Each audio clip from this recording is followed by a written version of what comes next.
Black, the Silver Series, Book 2. Written by Cheree Alsop. Narrated by Michelle Carpenter. Chapter 1. Cold blinding light filled every sense. I cried and heard my voice for the first time. I knew warmth and love. So much love that sometimes I cried just to be held in their arms and comforted. Their love for me permeated everything they did, every smile, every kiss, every hug, every brush of the cheek, as though they had to keep reassuring themselves that I was real, as much as I yearned for every touch to confirm the love and security that surrounded me. Then there were rough hands, a scream, darkness that smelled of strange things, bottles of cold formula shoved between unwilling lips. I cried at night because I couldn't understand what had happened to the love and the people who had given it so unconditionally. I eventually stopped crying because nobody ever came or cared. "You promised me he was an alpha," the woman spat with eyes full of hatred and lips twisted in contempt. "They usually don't phase until they're 7. You'll have to be patient," the man on the other end of the phone said in a whiny, placating voice. "He doesn't even act like a werewolf. How am I supposed to know if he's going to be worth it?" She shot me a cold glance that I felt without looking. "There's no way to know, but he should be an alpha. His parents were alphas. He's the best chance we've got, so take care of him." The woman snapped the phone shut without saying goodbye.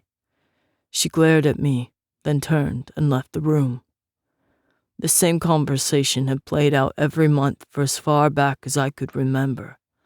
I tore another page out of the phone book on the floor, folded one corner down to make a triangle, then tore off the remaining rectangle to make a square, and tossed my creation into the pile of others just like it. I would need 2 more to complete a star. Ever since I found the paper star the woman's boyfriend had made and then tossed carelessly in the trash, I had been obsessed with making them.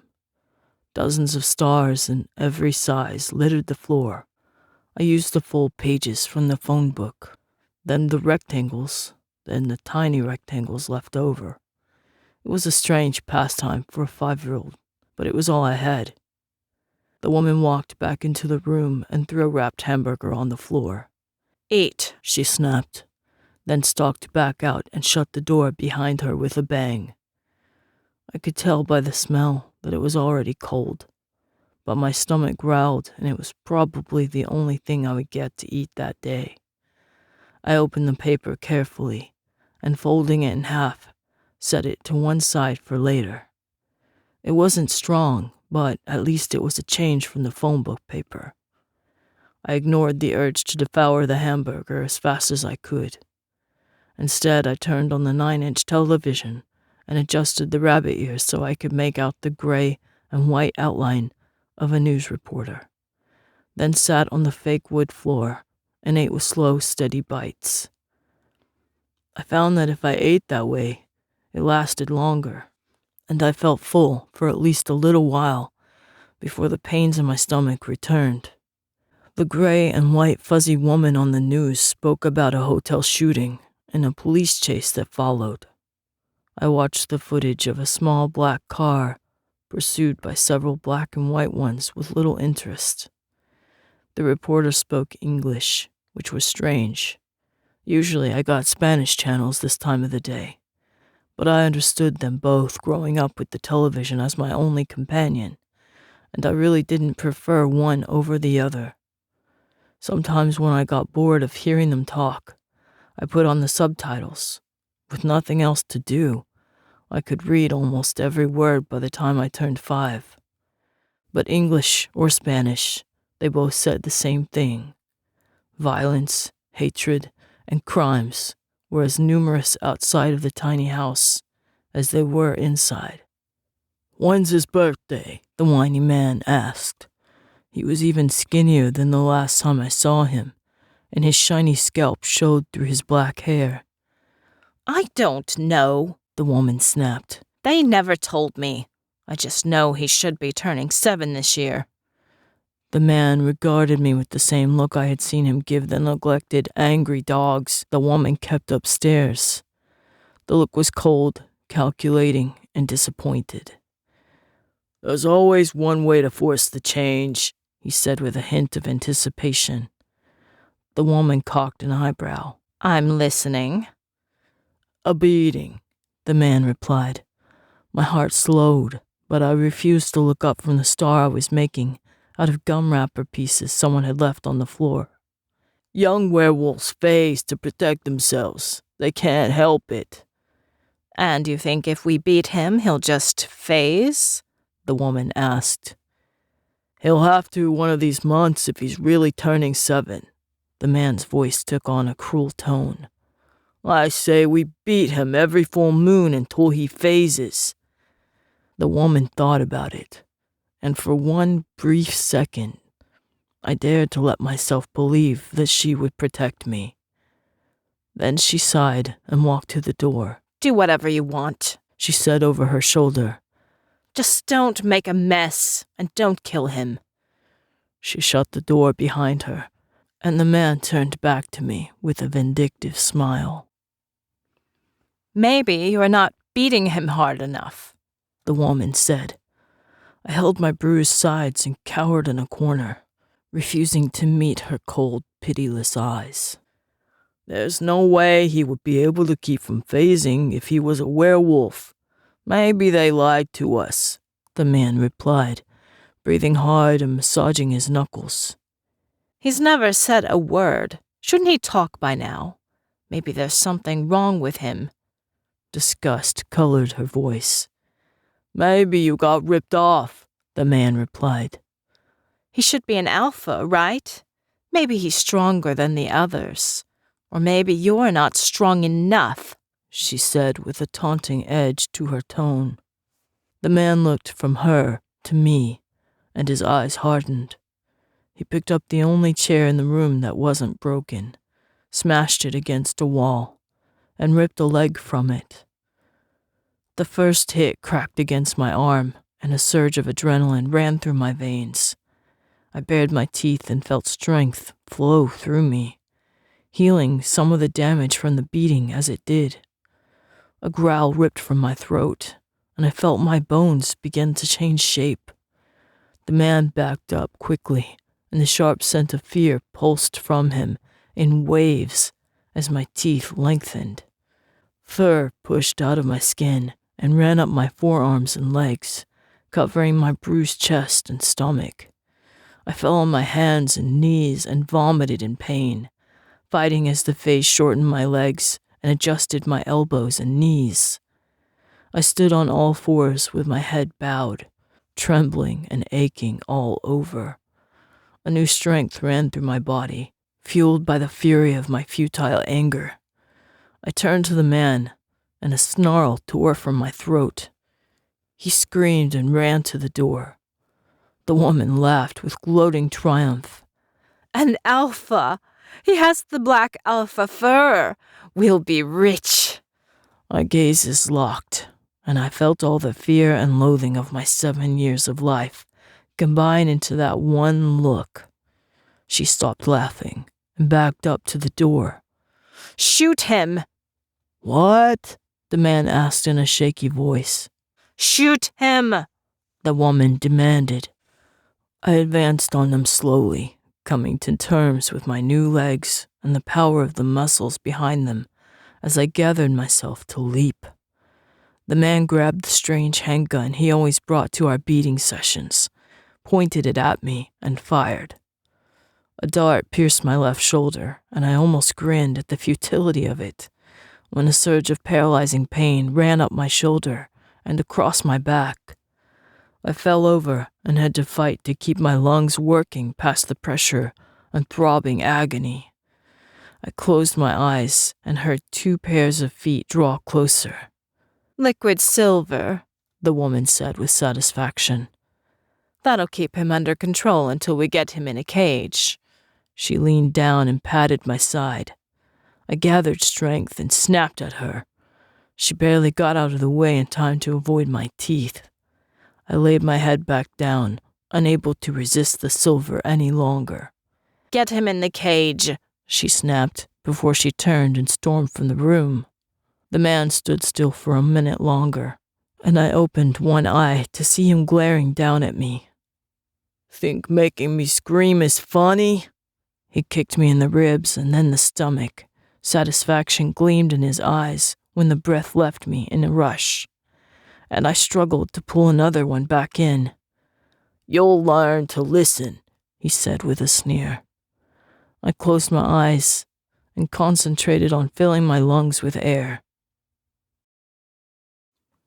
Chapter 2. "You're entering that in the fight?" a man said with a derisive snort. I ignored him, my attention on the sound of people shouting from the next room, and the scent of blood, fear, and excitement that seemed to permeate every corner of the rotting wood and dirty sawdust. I ran a finger along the metal bars of my cage, numb to the tingle the silver sent up my hand. My shoulder burned, and the 7 tattooed there in silver ink felt raw and blistered, even though the tattoo had been completed a week ago. The woman told me the silver would make my fur white in that area when I phased, so that if I got torn up and bloody, everyone could still tell which werewolf was which. I hated the gloating in her eyes, with the knowledge that I could do nothing to change my situation. The snarling and yelling through the double doors of the warehouse a few feet away attested to that. I took a deep breath and returned the gaze of the man who studied me through the bars. He took a step back and glanced at the woman whom everyone called Marcy, but I refused to give her even the benefit of a name. "How old is that kid? He's too young to fight." "He's 7, she said, and there was ice in her eyes when she concluded. "He'll fight Storm, and he'll win. I can guarantee that." The man's gaze narrowed. "He better have a pretty dark coat for you to be so confident." She gave a small smile. "Just watch and see." A bell rang in the next room, followed by the rising sound of growls and more shouting. The scent of fresh blood filled the air, and adrenaline started to pound through my veins, despite my strongly reined control.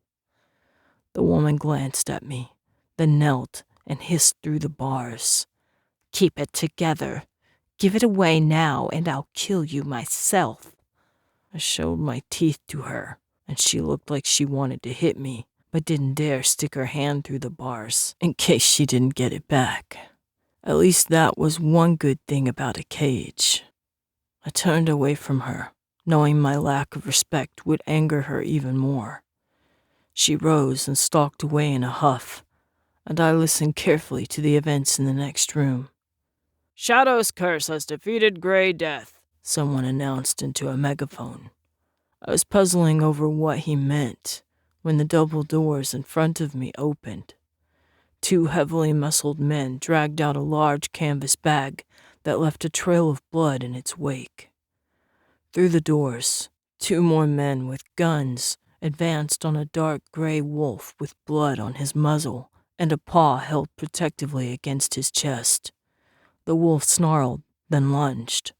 The closest man shot the wolf in the chest with a dart, and he fell to the ground, twitching as the liquid silver filled his veins. He faced into the form of a blonde-haired boy, twice my age. Bright blue eyes met mine, with a mixture of pain and anger. The men pulled the cage forward, threw him inside without regard for his broken arm, and hauled the cage out of the small arena through another door. My heart started to pound louder. The 2 men who had dragged the canvas bag away returned and put heavily gloved, blood-scented fingers through the top of my cage and lifted. They carried me through the door and into the arena. My brain screamed for me to get away, but there was nowhere to go. Everywhere I looked, yelling, jeering men and women pressed against the wooden fence that looked quite insufficient to protect them from the strength of a werewolf.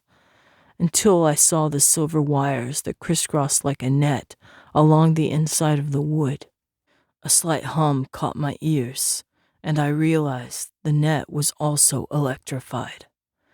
The door to my cage opened, and the men poked me with silver-tipped sticks until I had no choice but to leave the slight protection it offered. They then slid the cage back and shut the wooden doors to leave me alone in the arena. He doesn't have a name yet. I caught the sound of the woman arguing heatedly near the doors. She stood just beyond the protection of the fence, talking to an overweight man in black clothes, holding a megaphone. "I have to call him something," the man said in exasperation. "Make it up then," the woman spat. "It'll change soon enough." The man shrugged and put the megaphone to his mouth.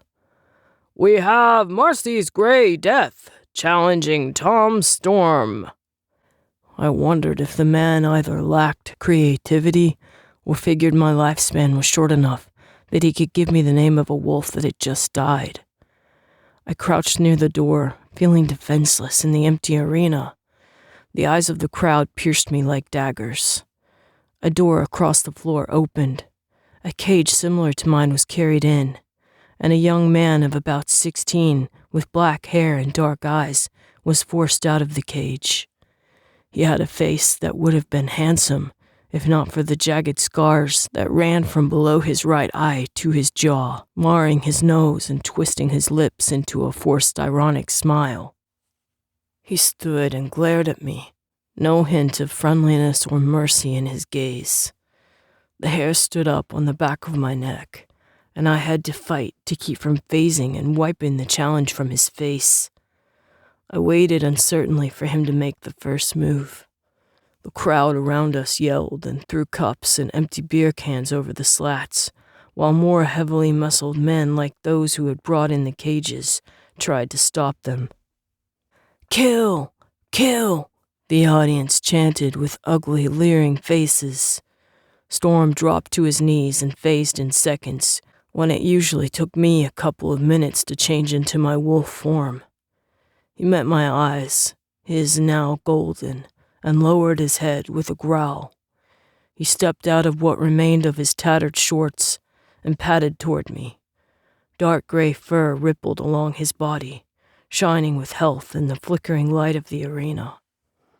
A white four stood out in stark contrast on his shoulder, where his silver tattoo had been. He lifted his lips in a snarl and gathered his legs to spring. Instinct stronger than my self-control took over, and I dropped to my hands and knees. The phase tore through my body faster than I had ever faced before, and gasps from the onlookers met my ears as I shook to settle into my wolf skin. "He's an alpha!" someone shouted. "Where did Marcy get an alpha?" another questioned. A voice yelled, "I thought alphas were wiped out." "Storm's dead," someone intoned in a voice of defeat. "Not necessarily," his neighbor pointed out with a tone of hope. "Storm's older and experienced. This pup looks like he's never even killed a rabbit." Others laughed around them, and they turned expectantly back to the fight. I shut out their voices and concentrated on the wolf in front of me. Everything spun so quickly, out of control. I had no choice but to give in to instinct and hope it would save my life. The gray wolf had stopped short in surprise when I phased, and I could see the uncertainty in his eyes as he warred against fighting me as he had been trained to do, or submitting to my authority as instinct demanded. His lips curled back again, and the hair lifted along his neck to signify that he had chosen the former. I braced to meet his attack. The wolf leaped first, but he miscalculated my speed. I dove out from under him and spun to bite him on the shoulder before he even hit the ground. He rolled away, and the taste of warm blood filled my senses. Adrenaline pulsed strength through my body, and I ran after him, catching him in the side and tearing into his ribs before he could get away. Storm yelped and bit back. He caught one of my ears and tore it to ribbons before I could let go. I backed away and shook my head to clear the blood that streamed into my right eye. He charged at the moment of weakness and bowled me over with a shoulder to my throat. I fought to get back to my feet, but he pinned me down, bigger and stronger because he was older and closer to his full werewolf strength. He bit my left foreleg, and I yelped. I kicked out with my back legs and caught him in the stomach. He was forced back against the wall and let out a cry of pain as the electrified silver coursed through him. I used the opportunity to get to my feet. He paced the far side of the arena, his teeth bared and muzzle red with my blood, his golden eyes rolling with rage. I trotted to the middle of the floor, and he met me with a lunge from my right paw. I leaped to the side and jumped back at him before he could recover, landing on his back and crushing him to the ground. He yelped and rolled over, his tail covering his stomach. I grabbed his throat in my jaws and bit down. Blood flowed into my mouth, warm and full of fear. Instinct demanded that I finish him and end the threat to my alpha authority. But the last few shreds of humanity itched at the back of my mind, reminding me that I wasn't a killer. The crowd around us screamed and shoved at each other to get a closer look through the fence. Finish him! I heard the woman yell above the rest of them. Kill him! End him! The audience shouted. I snorted against the warm flow of blood around my muzzle and slowly let go. I backed up a step at a time until I was clear of the wolf. His eyes opened cautiously, and he met my gaze with a mixture of fear and relief. I sat down a few feet away and waited for him to rise. Marcy's Grey Death has defeated Tom Storm, the man with the megaphone announced. Several in the audience shouted, No! As two of the muscled men came in through the door Storm had entered. One of the men trained a gun on me, while the other advanced on Storm. Before the wolf could rise, the man shot him in the head. The shot rang loud, and I realized he had used a real bullet instead of a dart. The wolf fell back to the arena floor, his eyes already glazing over. Instinct screamed for me to fight the man in front of me, to live if nothing else. But before I could move, a dart caught me in the throat. I collapsed to the ground as the silver began its fiery path through my veins. The man picked me up with 2 fistfuls of fur and hefted me into a cage. My eyes shut against my will as the silver paralysis took over.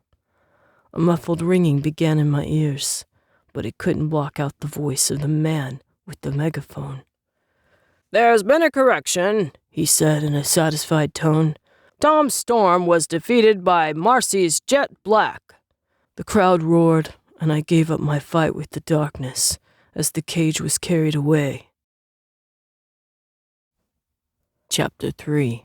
Man, that grazer really chewed up my leg. The voice pierced through the darkness, and I found myself rising unwillingly toward consciousness. That's nothing compared to what rain did to my stomach. It's gonna take a couple of days to heal. I opened my eyes to a dark, wide room with a high ceiling. My nose told me we were still in the dusty warehouse, but night showed beyond empty window panes. I pushed to a sitting position, holding my partially healed arm. The side of my head throbbed where Storm had shredded my ear, but a quick touch showed it to be healing as well. Welcome to the holding cell, a voice near my shoulder said. I jumped and spun in a crouch, only to find that the speaker was the blue-eyed, blonde-haired boy from the fight before mine. He held up one hand, his other cradled in his lap. Easy now. It's not like I could hurt you if I tried. He gestured to the cage he sat in. Is that a new wolf?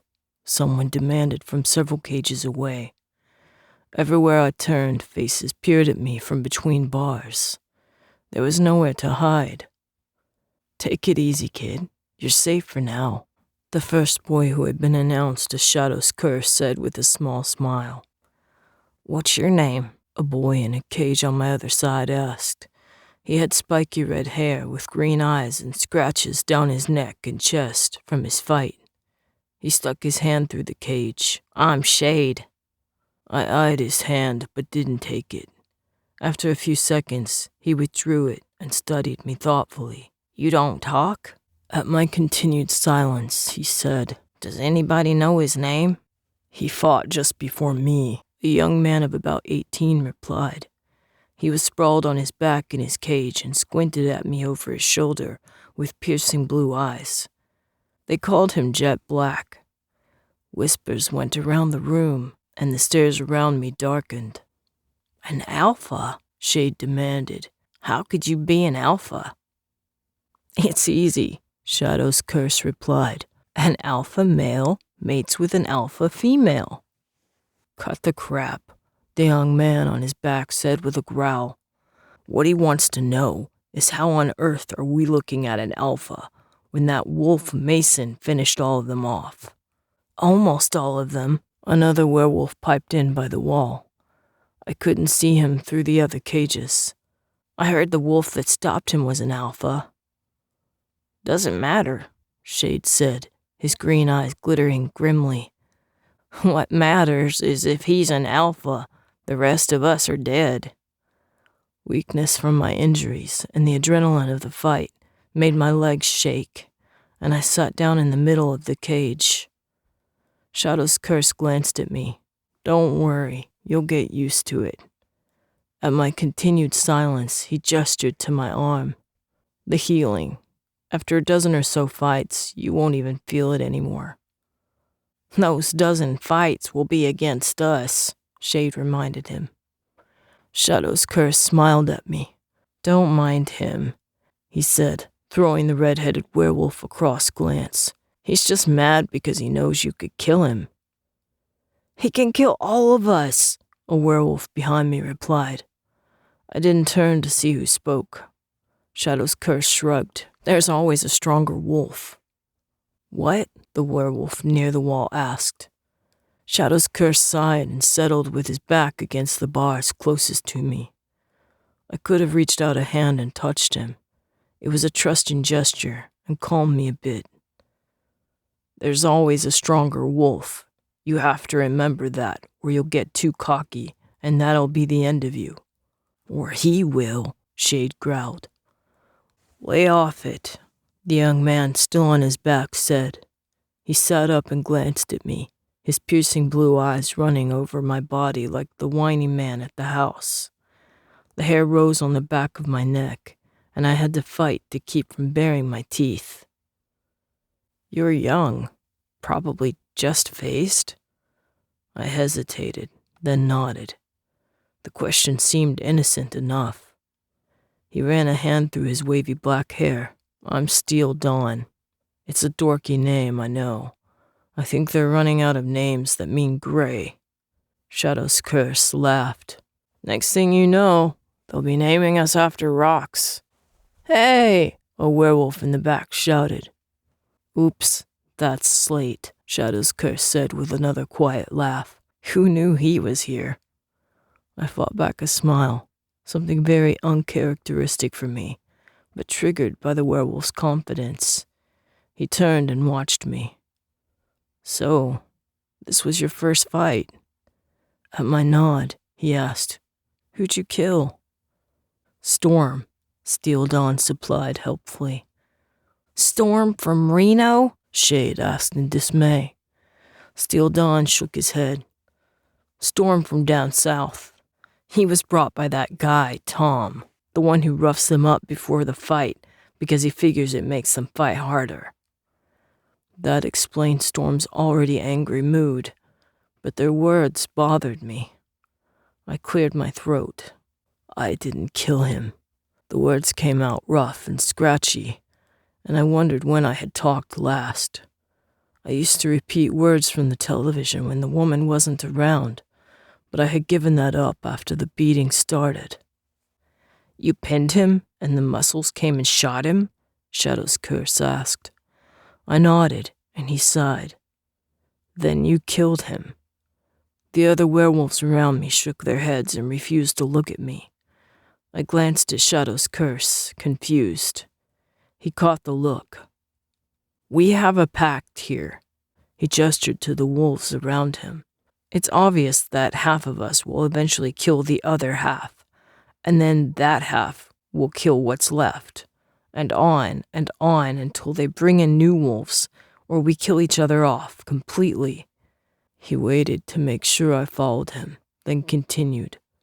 But none of us wants to die at the hands of the muscles. There's honor in death as a werewolf fighting to survive, but there's no honor in a silver bullet to the brain. I frowned, processing it. He met my eyes, his own passionate.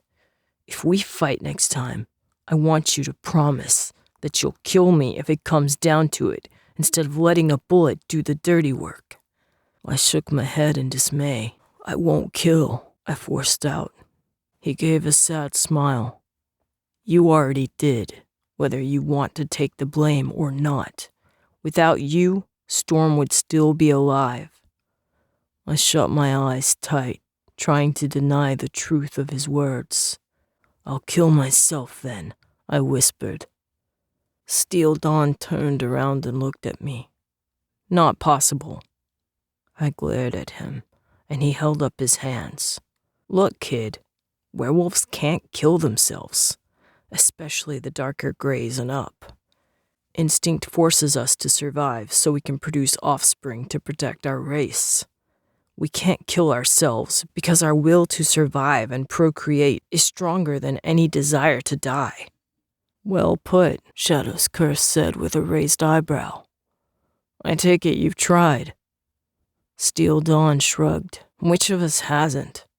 He lifted up a hand to show jagged marks across his wrist. Did those myself. Several wolves around him nodded, and my heart sank into a pit in my stomach. I thought of Storm, of the taste of his blood, and the scent of his fear when he knew I could kill him. I again saw the relief in his eyes when I let go and backed away, and watched the same eyes glaze over after the gunshot. I turned and vomited in a corner of my cage. Oh, gross, the werewolf behind me protested, moving to the back of his own cage. Grow up, Dusk, Steel Dawn said with a growl. I curled in a ball in the middle of the cage and shut them out the best I could. Thankfully, they fell silent and let me lapse into a numbed sleep full of gray shapes and silver bars. I woke to the familiar damp wood and newspaper smell of the woman's basement, but something else permeated the air, something that made my stomach growl and forced my eyes open, despite a severe headache from the silver dart. I was still in the cage, but the door stood open, and a plate sat a foot from the door. My suspicions grew at the fact that it was a real plate, not the paper things I used to eat on and then turn the ungreased parts into stars. The scent came from the plate, which held a thick slab of browned meat, bright green broccoli, and a heap of mashed potatoes. My mouth watered, and I glanced cautiously around the room, sure this was some sort of cruel prank, or one of the woman's many tests that I always failed. My stomach won against caution.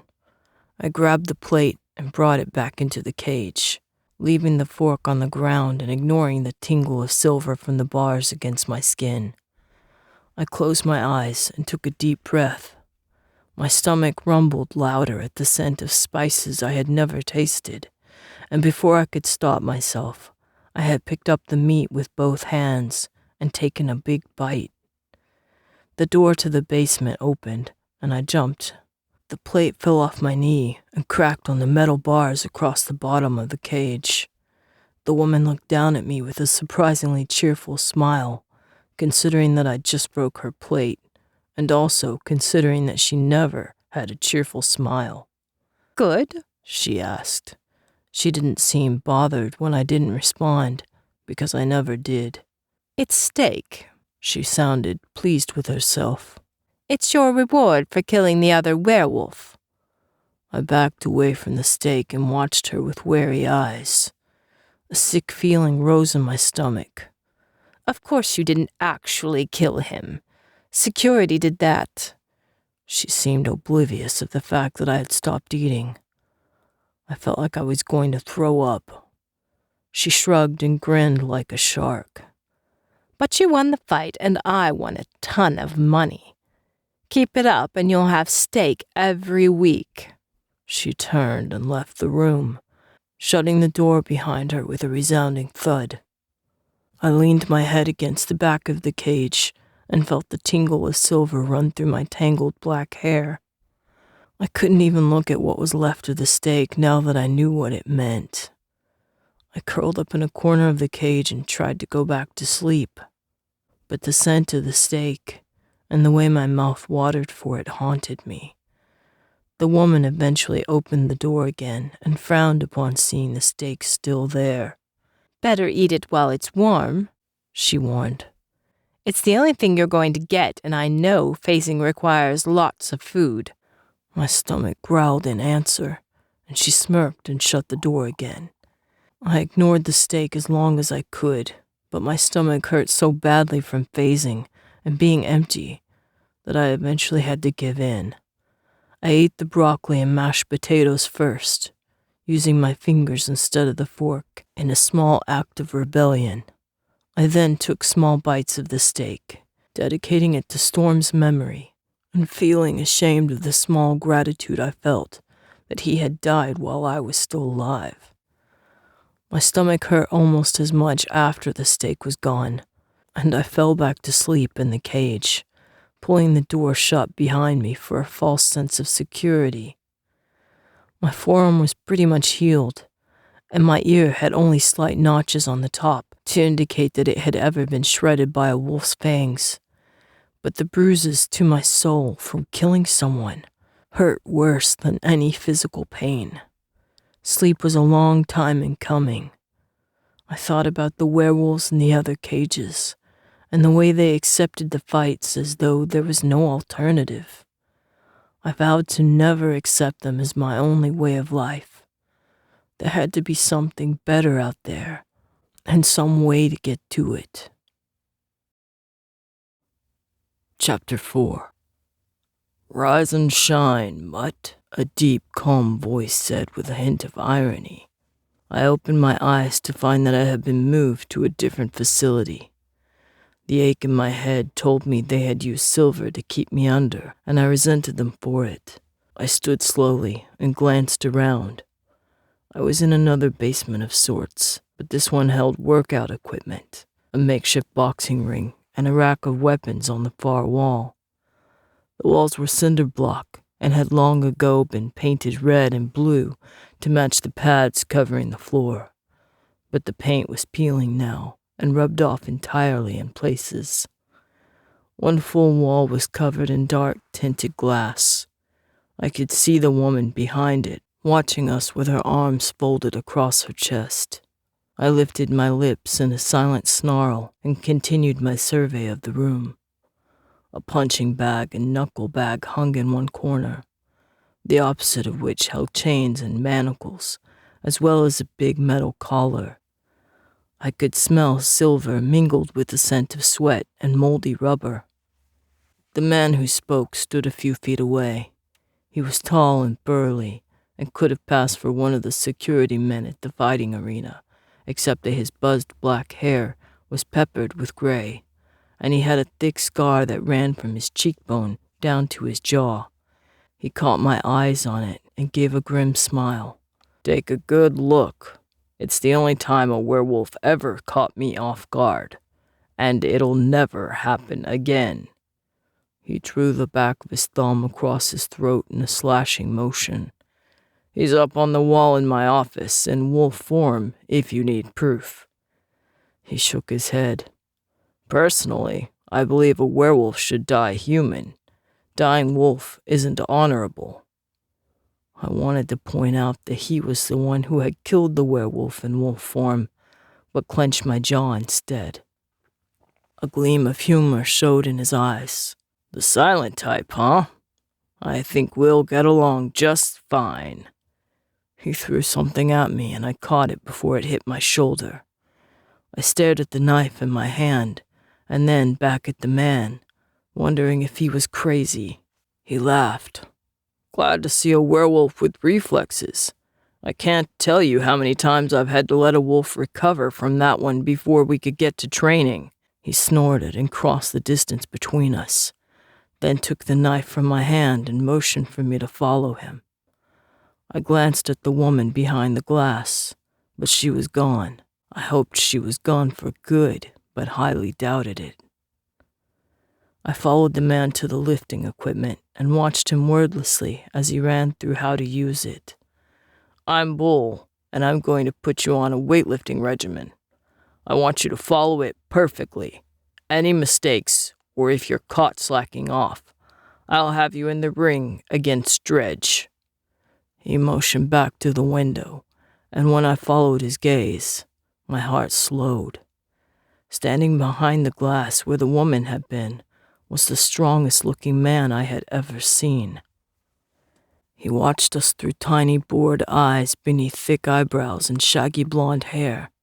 His arms, which were crossed over his chest like the woman's had been, were covered in veins as thick as my fingers and bore a patchwork of scars and tattoos that ran up to his shoulders. His neck was thicker than my body, and as I watched, he moved his head from side to side and popped it. What took my attention, though, were the gauntlets on the bench beside him. They were huge, and no doubt either made of pure silver or plated. I assumed they were plated like the bars on the cage, because pure silver by itself wouldn't be strong enough.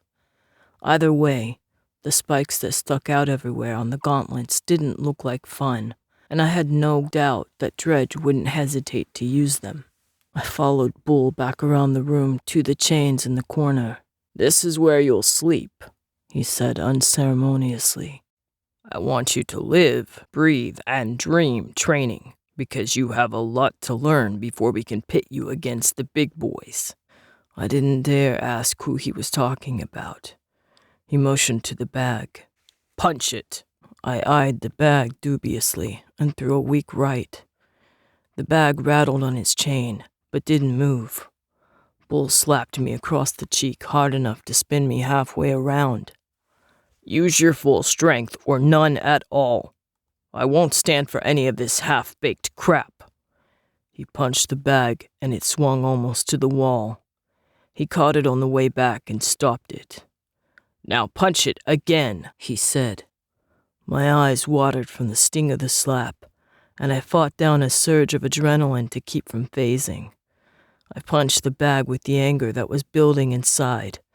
The bag slammed into the wall and back at Bull with a force that almost knocked him over when he moved to stop it. He let out a surprised laugh. "Now that's more like it." He lifted his eyebrows at Dredge, and I realized the room was mic'd. "We might have to reevaluate our training protocol. Teaching an alpha is going to be a challenge." Dredge nodded, but looked like he could care less about the training protocol. He watched me with beady eyes, his expression giving away nothing. "Hit it again," Bull commanded. I knocked it hard enough to bring down dust from where the chain connected to the ceiling. Bull gave a toothy smile. He ran me around the training room until I could barely lift one foot in front of the other. I collapsed in the corner with the chains and barely moved when he locked the silver-plated manacles around my wrists and neck. The silver was a fine grade and burned, but I couldn't find the energy to care. My stomach rumbled, reminding me that the only thing I had eaten was the steak the previous night. "Hungry?" Bull asked with a wicked smile. "I have just the thing for you." He motioned, and Dredge came in with a platter of something heaping and dark red. He set it at my feet, and I realized it was a chunk of raw meat, still streaming with blood.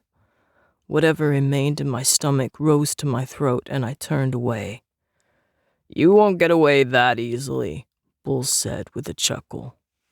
Dredge grabbed my head in both hands and forced me down on all fours in front of the plate of raw meat. The iron scent of the blood reminded me of Storm, and I had to clench my jaw to keep from gagging. "You're going to have to phase into a wolf to eat that, you know," Bull said in a taunting tone. I shook my head, and Dredge jerked me to my feet. Before I could move, he punched me in the stomach. I fell back to my knees, and he kneed me in the head. Blood streamed from my nose, and adrenaline pounded through my veins. He kicked me in the ribs, and I couldn't fight it any longer. I phased into wolf form and leaped at him. The chains attached to the wall pulled me up short, and my teeth clicked shut inches from his face. His eyes showed not even a flicker of emotion, as one meaty fist barreled me in the head, knocking me back to the floor. The room spun, and I stayed down. "Try that again, and he'll rip out your heart with his bare hands," Bull said in a low growl. He and Dredge left without a backwards glance, and the light shut off when they closed the door. I closed my eyes and waited for the pounding in my head to stop. I dozed off and was surprised to find myself still in wolf form when I awoke. My head ached and my mind reeled with everything that had happened in the last few days. I closed my eyes and tried to find a center of calm amid the chaos. I felt a strange pull to my left and glanced up at one of the tiny slit windows near the ceiling. A full moon shone through the window, its light touching the floor close to my muzzle. I inched forward until the moonlight fell across my face and let out a sigh. The touch of the moon felt like the brush of my mother's fingers across my cheek, a feeling I had kept buried deep down for fear that the woman would find it and abuse it away like she had every other pleasant thing in my life. Werewolves remember everything from birth on. I remembered her face, her gentle touch, and my father's smile. Their memories were the only soft things in my life, and I would never let the woman have them. I took a deep breath and felt the bruises from Dredge's battering begin to ease. The ache of my sore muscles from the unaccustomed day of training lessened, and my nose twitched at the smell of the meat. I hated myself for the way my mouth watered and my stomach twisted in knots. The moon caressed my black fur like no hand ever had, and strength returned to my limbs.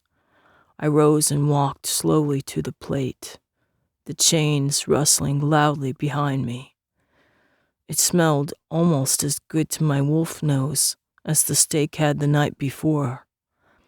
I pushed aside any thought of Storm and the other werewolves and took a bite of the meat. My stomach gurgled in response, and I couldn't control myself any longer. I ate the meat as quickly as I could, then curled with my tail over my nose and the soothing moonlight on my muzzle. I awoke when the door opened and Bull stepped into the training room. He gave a slight smile at the empty meat platter, but didn't comment on it. He unlocked the manacles around my hands and neck, and I noticed they stretched and reduced in size to accommodate my phasing into wolf form. He tossed them to the ground and motioned toward the lifting equipment. "Let's get to work." I followed Bull's instructions with the memory of Dredge's gauntlets in the back of my mind, and didn't slip up until late in the afternoon, when I was punching the bag. "Uppercut," he said. I hit the punching bag with an uppercut so hard the bag jumped a foot in the air before falling back to the end of the chain.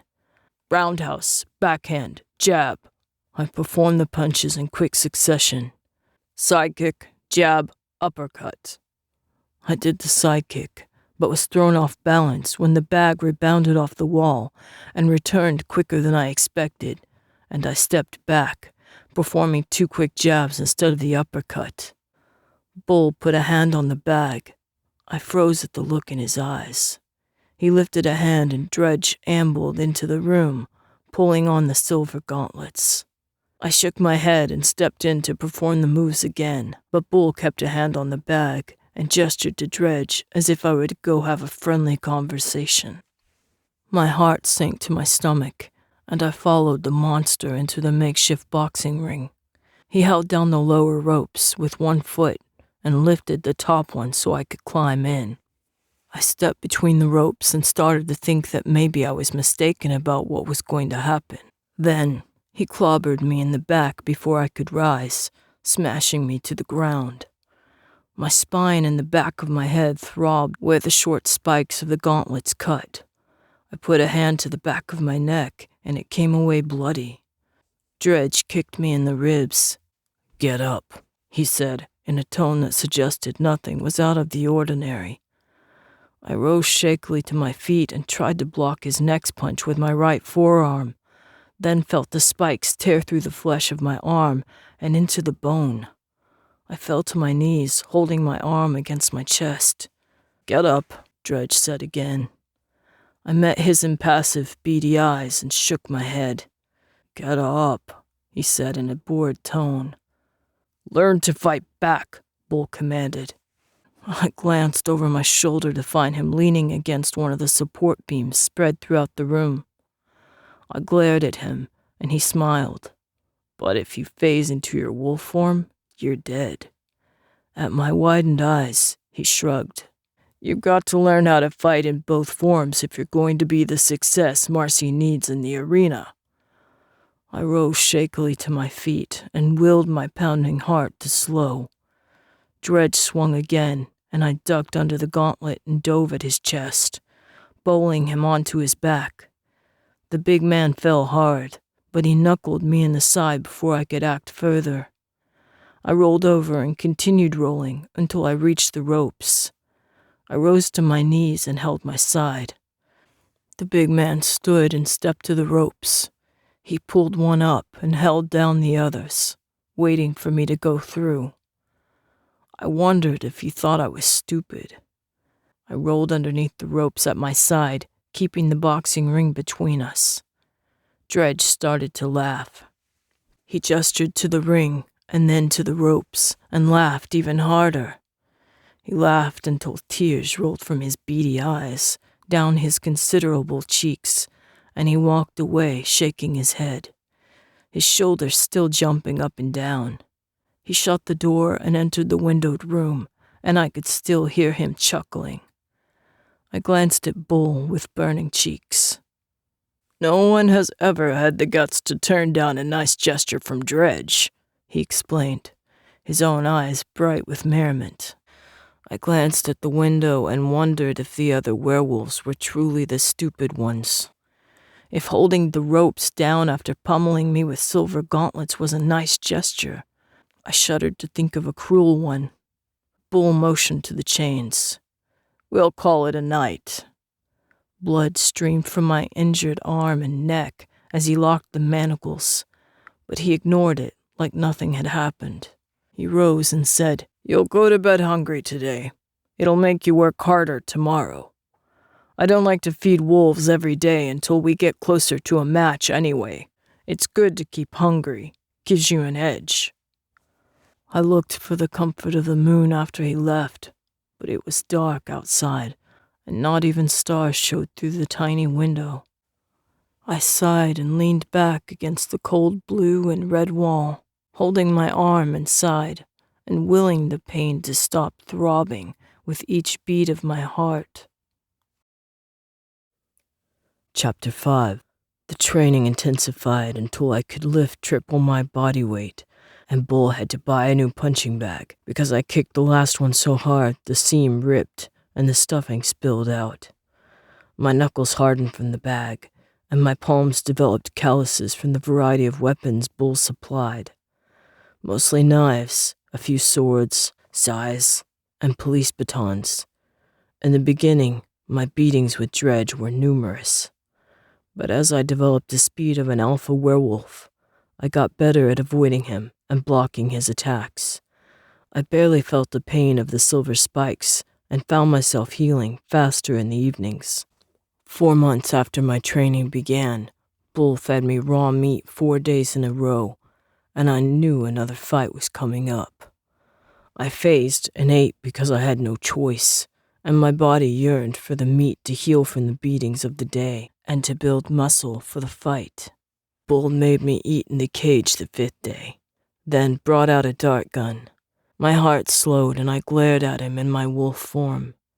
"Now, don't give me that look," he said, aiming at my chest. I refused to look away. The alpha blood that pounded through my veins cried for me to fight back. He shot, and the dart drove deep into my sternum. The fiery rush of silver burned through my veins. My muscles refused to work, and I collapsed on my side. Bull pulled out the dart and closed the door of the cage again. "It's not that we don't trust you," he said. Then he paused and smiled. "Well, actually, it is that we don't trust you. No one is stupid enough to drive in a truck with an alpha, even if he's locked and chained in a cage." He chuckled and left the room. Fear rose when I thought of where I would awaken, but I couldn't fight the silver and slipped from the pounding headache into unconsciousness. "Wake up!" the woman's cold voice demanded. Her head turned away. "How much did you give him?" "A standard amount," Bull replied, "or maybe a bit more. I didn't want to take any chances." "If you cost me the fight because you're afraid of a caged, paralyzed wolf, you'll be the one I throw to him." Bull didn't answer, and I opened my eyes a crack to verify what the scent of blood, rotten wood, and dirty sawdust told me.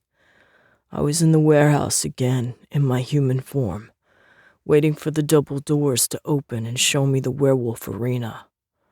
I rose on my knees and retched in a corner of the cage. The woman backed up so I didn't get any on her. "Good, you're awake," she said, animosity darkening her voice. I ignored her and watched the doors, feeling as though they would open and drag me in without warning if I didn't keep my eyes on them. The woman lowered to a crouch so that she spoke directly into my ear. "Win this fight and you'll get another steak. Lose, and I'll leave you for security to finish off." She rose and dusted her knees off, even though they hadn't touched the ground. The threat in her voice and the reminder of the silver bullet that had ended Storm's life made the pit in my stomach intensify until it hurt. My muscles shook and I fought to remember my training of the last 4 months. All I wanted was to escape from the warehouse and never, ever look back. The shouts from the next room rose to a crescendo, and the bell rang.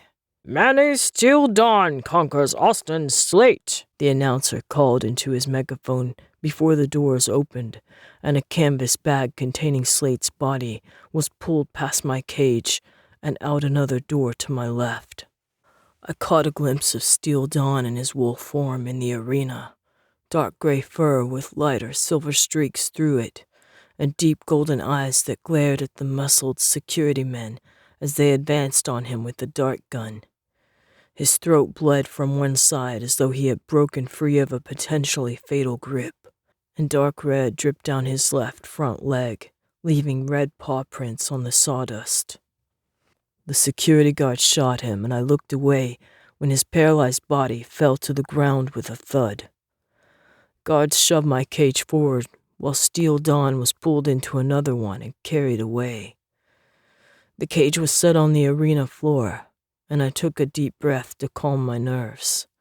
But it caught in my throat when guards carried 2 more cages out of the opposite door and set them on dirty sawdust. Silver-tipped spears prodded the 3 of us out of our cages. The cages were then pulled out of the wooden doors, and the doors closed with a thud that made my blood run cold. "Marcy's Jet Black faces Anderson's Silver Mace and Randy's Shadow's Curse." I recognized Shadow's Curse from the holding room after my first fight, and the pit in my stomach grew. He glared at me through tangled blonde hair, his blue eyes sparking. Silver Mace stood next to him, his nearness indicating that he chose the other werewolf as an ally against me. The werewolf was skinny and had red hair and freckles. He squinted as though he needed glasses. "We don't have to fight," I said softly to Shadow's Curse, so that the audience couldn't hear me. Shadow's Curse snorted. "This is your life, Jet. Accept it, because you don't have a choice." He leaped, phasing as he did so. He jumped cleanly out of his tattered cargo shorts and landed a foot from me. His gray fur was matted and dirty. His eyes held his challenge, and I had to fight to keep from phasing and tearing him apart. He sprang from my face, and I grabbed his throat and threw him against the wall. He hit with a thud and fell to the ground in a heap. Before I could turn back, Silver Mace, already in his light gray wolf form, latched onto my leg. Sharp pain ran up my leg when his teeth ground against the bone. I kicked at him with my other leg, and my foot caught him in the chest, knocking him back. He barely landed on the ground before he jumped again, aiming for my throat. I caught him with a punch to the windpipe, and he collapsed, gasping at my feet. Shadow's curse hit my back, and his teeth latched onto my shoulder. I stumbled forward under his weight, then phased before I hit the ground and threw him off with a shake. He spun back around and lunged for my front paws. I jumped back, tripped over Silver Mace's body, and his teeth snapped shut, barely inches short. I leaped over the gasping wolf and bowled Shadow's curse over with my shoulder.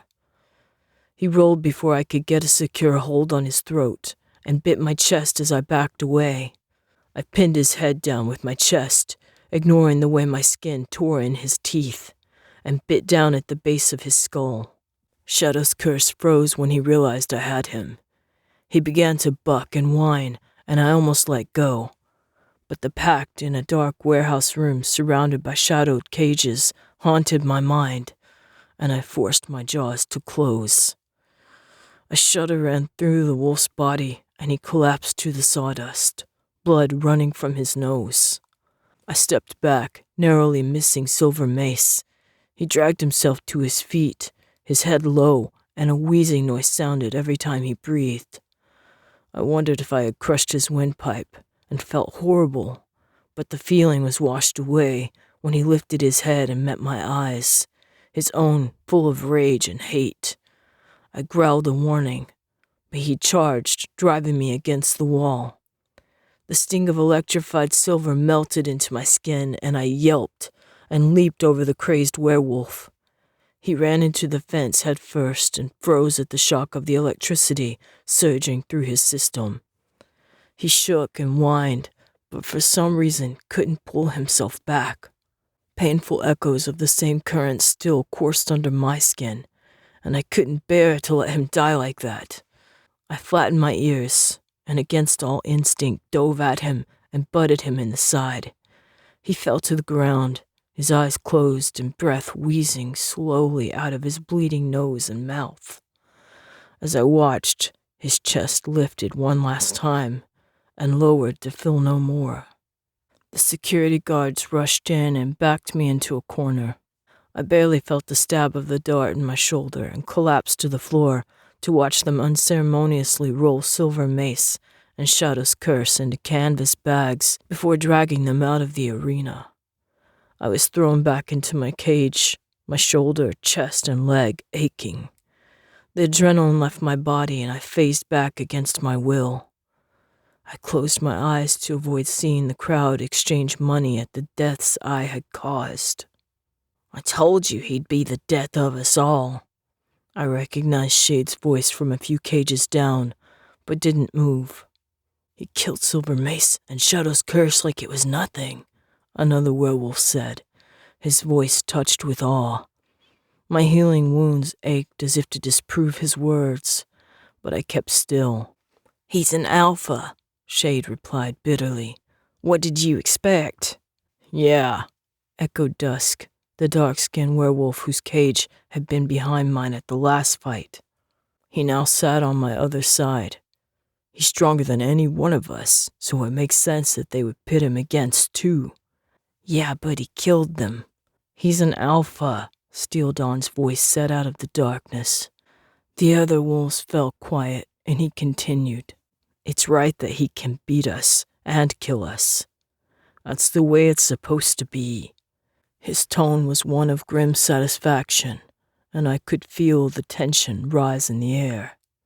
So we're just supposed to roll over and die when he enters the ring? Shade spat. No, Steel Dawn replied with a note of humor. I definitely recommend fighting, but know that in the end, nature will take its course. I sat up slowly and put a hand to my head as the throbbing of the silver headache increased. The wolves around me fell quiet, and I ignored them. I checked the deep bite marks on my chest and shoulders to make sure they were healing. Blood still trickled from the tears on my chest, but it was definitely better than before. I took a testing breath, and my sternum ached. "You asked them not to fight," a werewolf beside me said. I glanced at him, taking in his shaved head and trimmed black goatee. His green eyes met mine questioningly, and I shrugged. He smiled. "I heard you. I fought Deathcloud after you, and heard you say it to Mace and Shadow. I figured you were crazy, crazy," he grinned. "I'm Blade's Edge, and I hope our paths don't cross because I don't want to kill you." I fought back a tight smile and met his eyes with raised brows. "Oh yes," he said. "I won't hold back. I figure if I kill all the other werewolves here, they'll have to let me go. Or shoot you," Shade said quietly, his tone filled with menace. Blade's Edge shrugged. "That's a chance I'll have to take." He rubbed his hands together and looked back at me, his green eyes gleaming. "I've just got to figure out what weaknesses our brother has." "Brother?" Dust squeaked out. Blade's Edge frowned at him. "You're crazy if you don't figure that we're all related somehow. Werewolves aren't made, they're born." He looked back at me and his eyes narrowed thoughtfully. "Women?" I shook my head, despite my reserve, and others laughed at the thought that a 7-year-old werewolf's weakness would be women. You're a harder egg to crack than I thought." He pinched his goateed lip between his fingers. "Money? Blood? Fresh meat?" I shook my head, then realized he was just trying to help me relax. I leaned against the bars of the cage and massaged my shoulder. A pair of hands reached through the bars and grabbed me by the throat. I spun, phasing as I did so, and bit deep into one of the hands before my attacker could pull back. "Let go!" a thick, brawny boy of about 14 screamed. I opened my mouth and he fell back, clutching his hand against his chest. I phased back into human form and sat carefully in the middle of my cage. My limbs shook from the strain of phasing so quickly. I kept my eyes on the boy, and he looked at me apologetically. Fear emanated from him in waves, and I smelled it wafting from other werewolves around me as well. Sorry, he said. "Shade put me up to it." "Hey!" Shade growled. The redhead scooted as far from me as he could get, even though his cage was several spots away. He glanced around at the others watching him and shrugged. "I just figured if we could kill him now, we wouldn't have to worry about him later." "Ever hear of natural selection?" Steel Dawn's cool voice spoke over the rush of commotion. The talking fell to a low murmur. "Survival of the fittest?" the werewolf continued.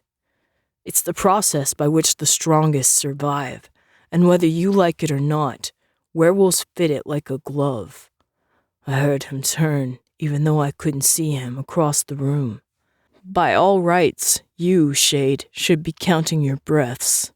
Jet has every right to rip out your heart and watch it stop beating. This is the holding room. We are all on the same side here." His voice grew cold. "But natural selection eliminates the weak, the cowardly." He paused for emphasis. "The dishonorable." Shade growled. "He'll kill us all, even you, Steel. Just you wait." Steel Dawn let out a breath. "I'm counting on it." I wasn't the only one who turned in his direction. My heart slowed, and I strained my ears to hear every word he said.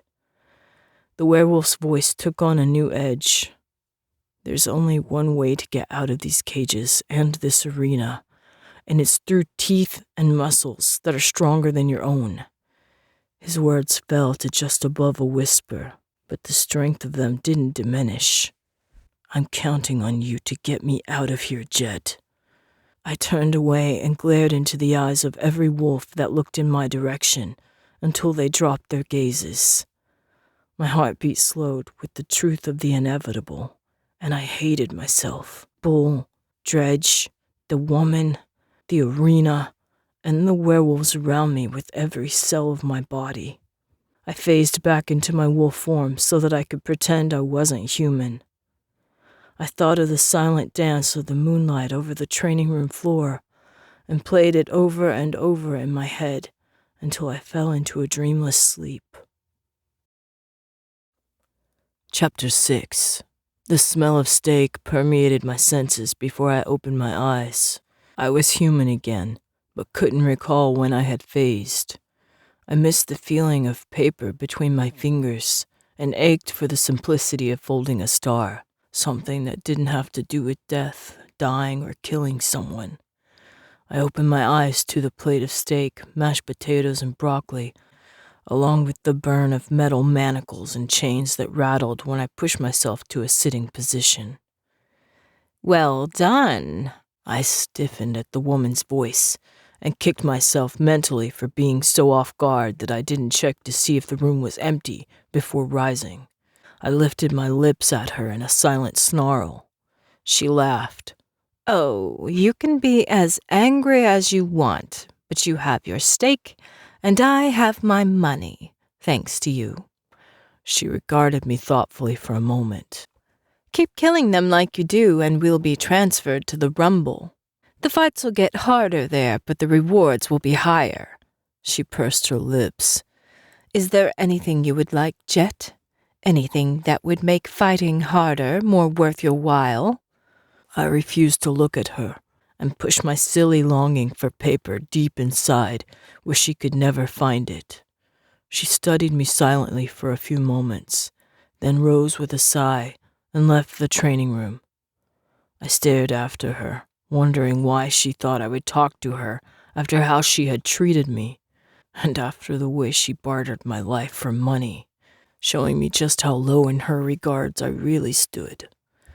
My stomach growled and I picked up the steak with both hands. I relished tasting with my human mouth, chewing, swallowing, and savoring the delicate spices, instead of devouring bloody meat with a mouth made for killing, not enjoying flavors and textures. I ate each tree of broccoli with a longing that it not be gone, and sighed when I had licked every last taste from the plate. I tried to force away the thoughts of Silver Mace and Shadow's curse, but it was like running through tar. Shadow's curse's voice echoed in my head from that first night. There's always a stronger wolf. I wondered if he knew then that I would be his stronger wolf. I sighed and lay down between the chains, willing my head to stop pounding, along with the healing ache of my wounds. Battles flew by. I trained and recovered in between, but there were so many fights, I lost track of everything else besides the dozens of lives that slipped between my fingers. I grew older, but felt the same. I mourned every loss and hated the instincts that rejoiced at my own survival. The stronger I became, the more wolves they pitted against me, until I fought 5 or 6 at a time. The gray coats became predictable, and though their teeth and fists hurt, the pain blended together until I barely felt it. Eventually, I made enough damage in the arena that the woman announced we had been invited to the Rumble. She prepared excitedly. Bull and Dredge's lessons got harder, and I wondered when I would meet my own stronger wolf. The Rumble turned out to be just a bigger arena where werewolves killed each other, but there were alphas at the Rumble, and that made all the difference. From the talk of the werewolves at the arena, I thought alphas had all been killed by a vengeful werewolf, but it turned out there were a few alphas caught overseas, bred to fight, or kidnapped as I had been. The alphas were fought in the Rumble like prize fighters at the end of the gray battles. Risks were higher, and so were the bets, and Marcy was anxious to get her share of the rewards. I lowered my head, already in wolf form, and growled at the alpha that faced me. In his human form, he had a shaved head and black goatee, reminding me sharply of Blade's Edge, whose death had brought me here. But the alpha carried himself differently than a graycoat. There was a cast of his head, his straight shoulders and the way he met my eyes with a calm certainty of his own strength.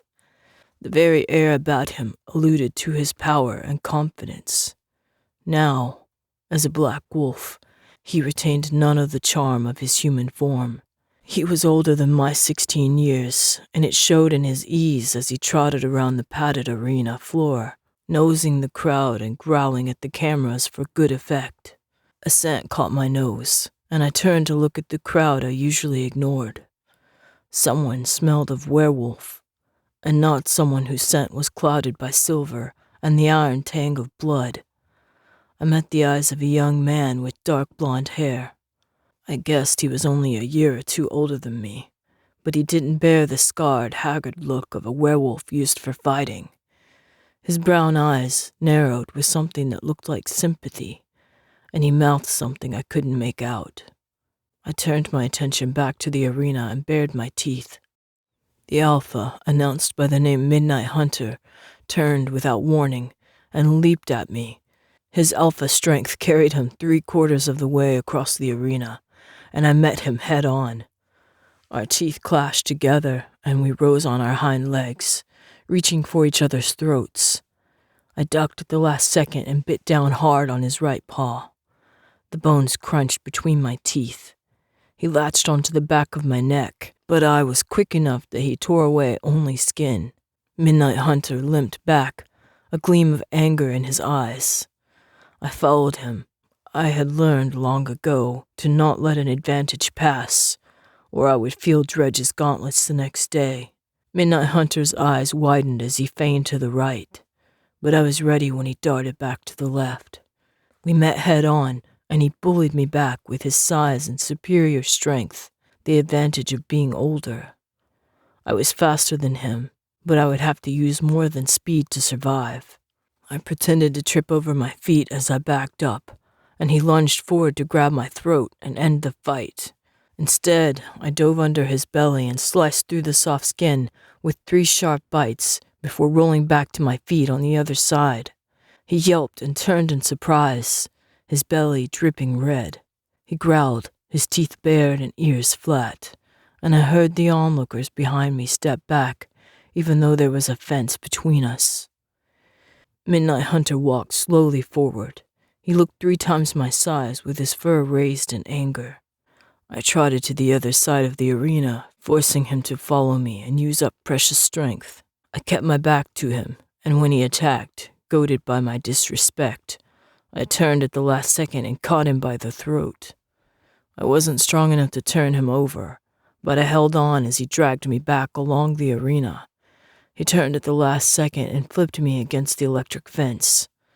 A surge of electricity ran through my body, and I fell to the ground with the scent of fire in my nose and the strength gone from my limbs. I gasped for breath and fought to keep my eyes open. Midnight Hunter bent down almost leisurely for a death hold on the back of my neck. Adrenaline gave one last surge through my veins, and I rolled over and grabbed him by the throat. Midnight Hunter jerked back in surprise, the same instant that I closed my jaws and his throat tore, spilling his lifeblood along the arena floor. His back legs sagged and he fell to his stomach, his eyes still showing surprise instead of pain. He tried to growl, but air merely bubbled amid the blood. He laid his head on his paws and shut his eyes, and I pretended for a second that he had gone to sleep. It was my feeble attempt to shut out the truth that I had murdered him, the same as I had murdered so many other werewolves. I stayed in wolf form. I refused to phase and give any of the onlookers the pleasure of gloating at my weaker side. They already spoke among themselves that I was a demon, and I wasn't about to deny it. The next 2 months found me at 4 more fights against 4 other alphas. The review after the last battle wasn't going well. "You're getting too sure of yourself," Bull said, as Dredge knuckled me in the side. "You almost lost that last one."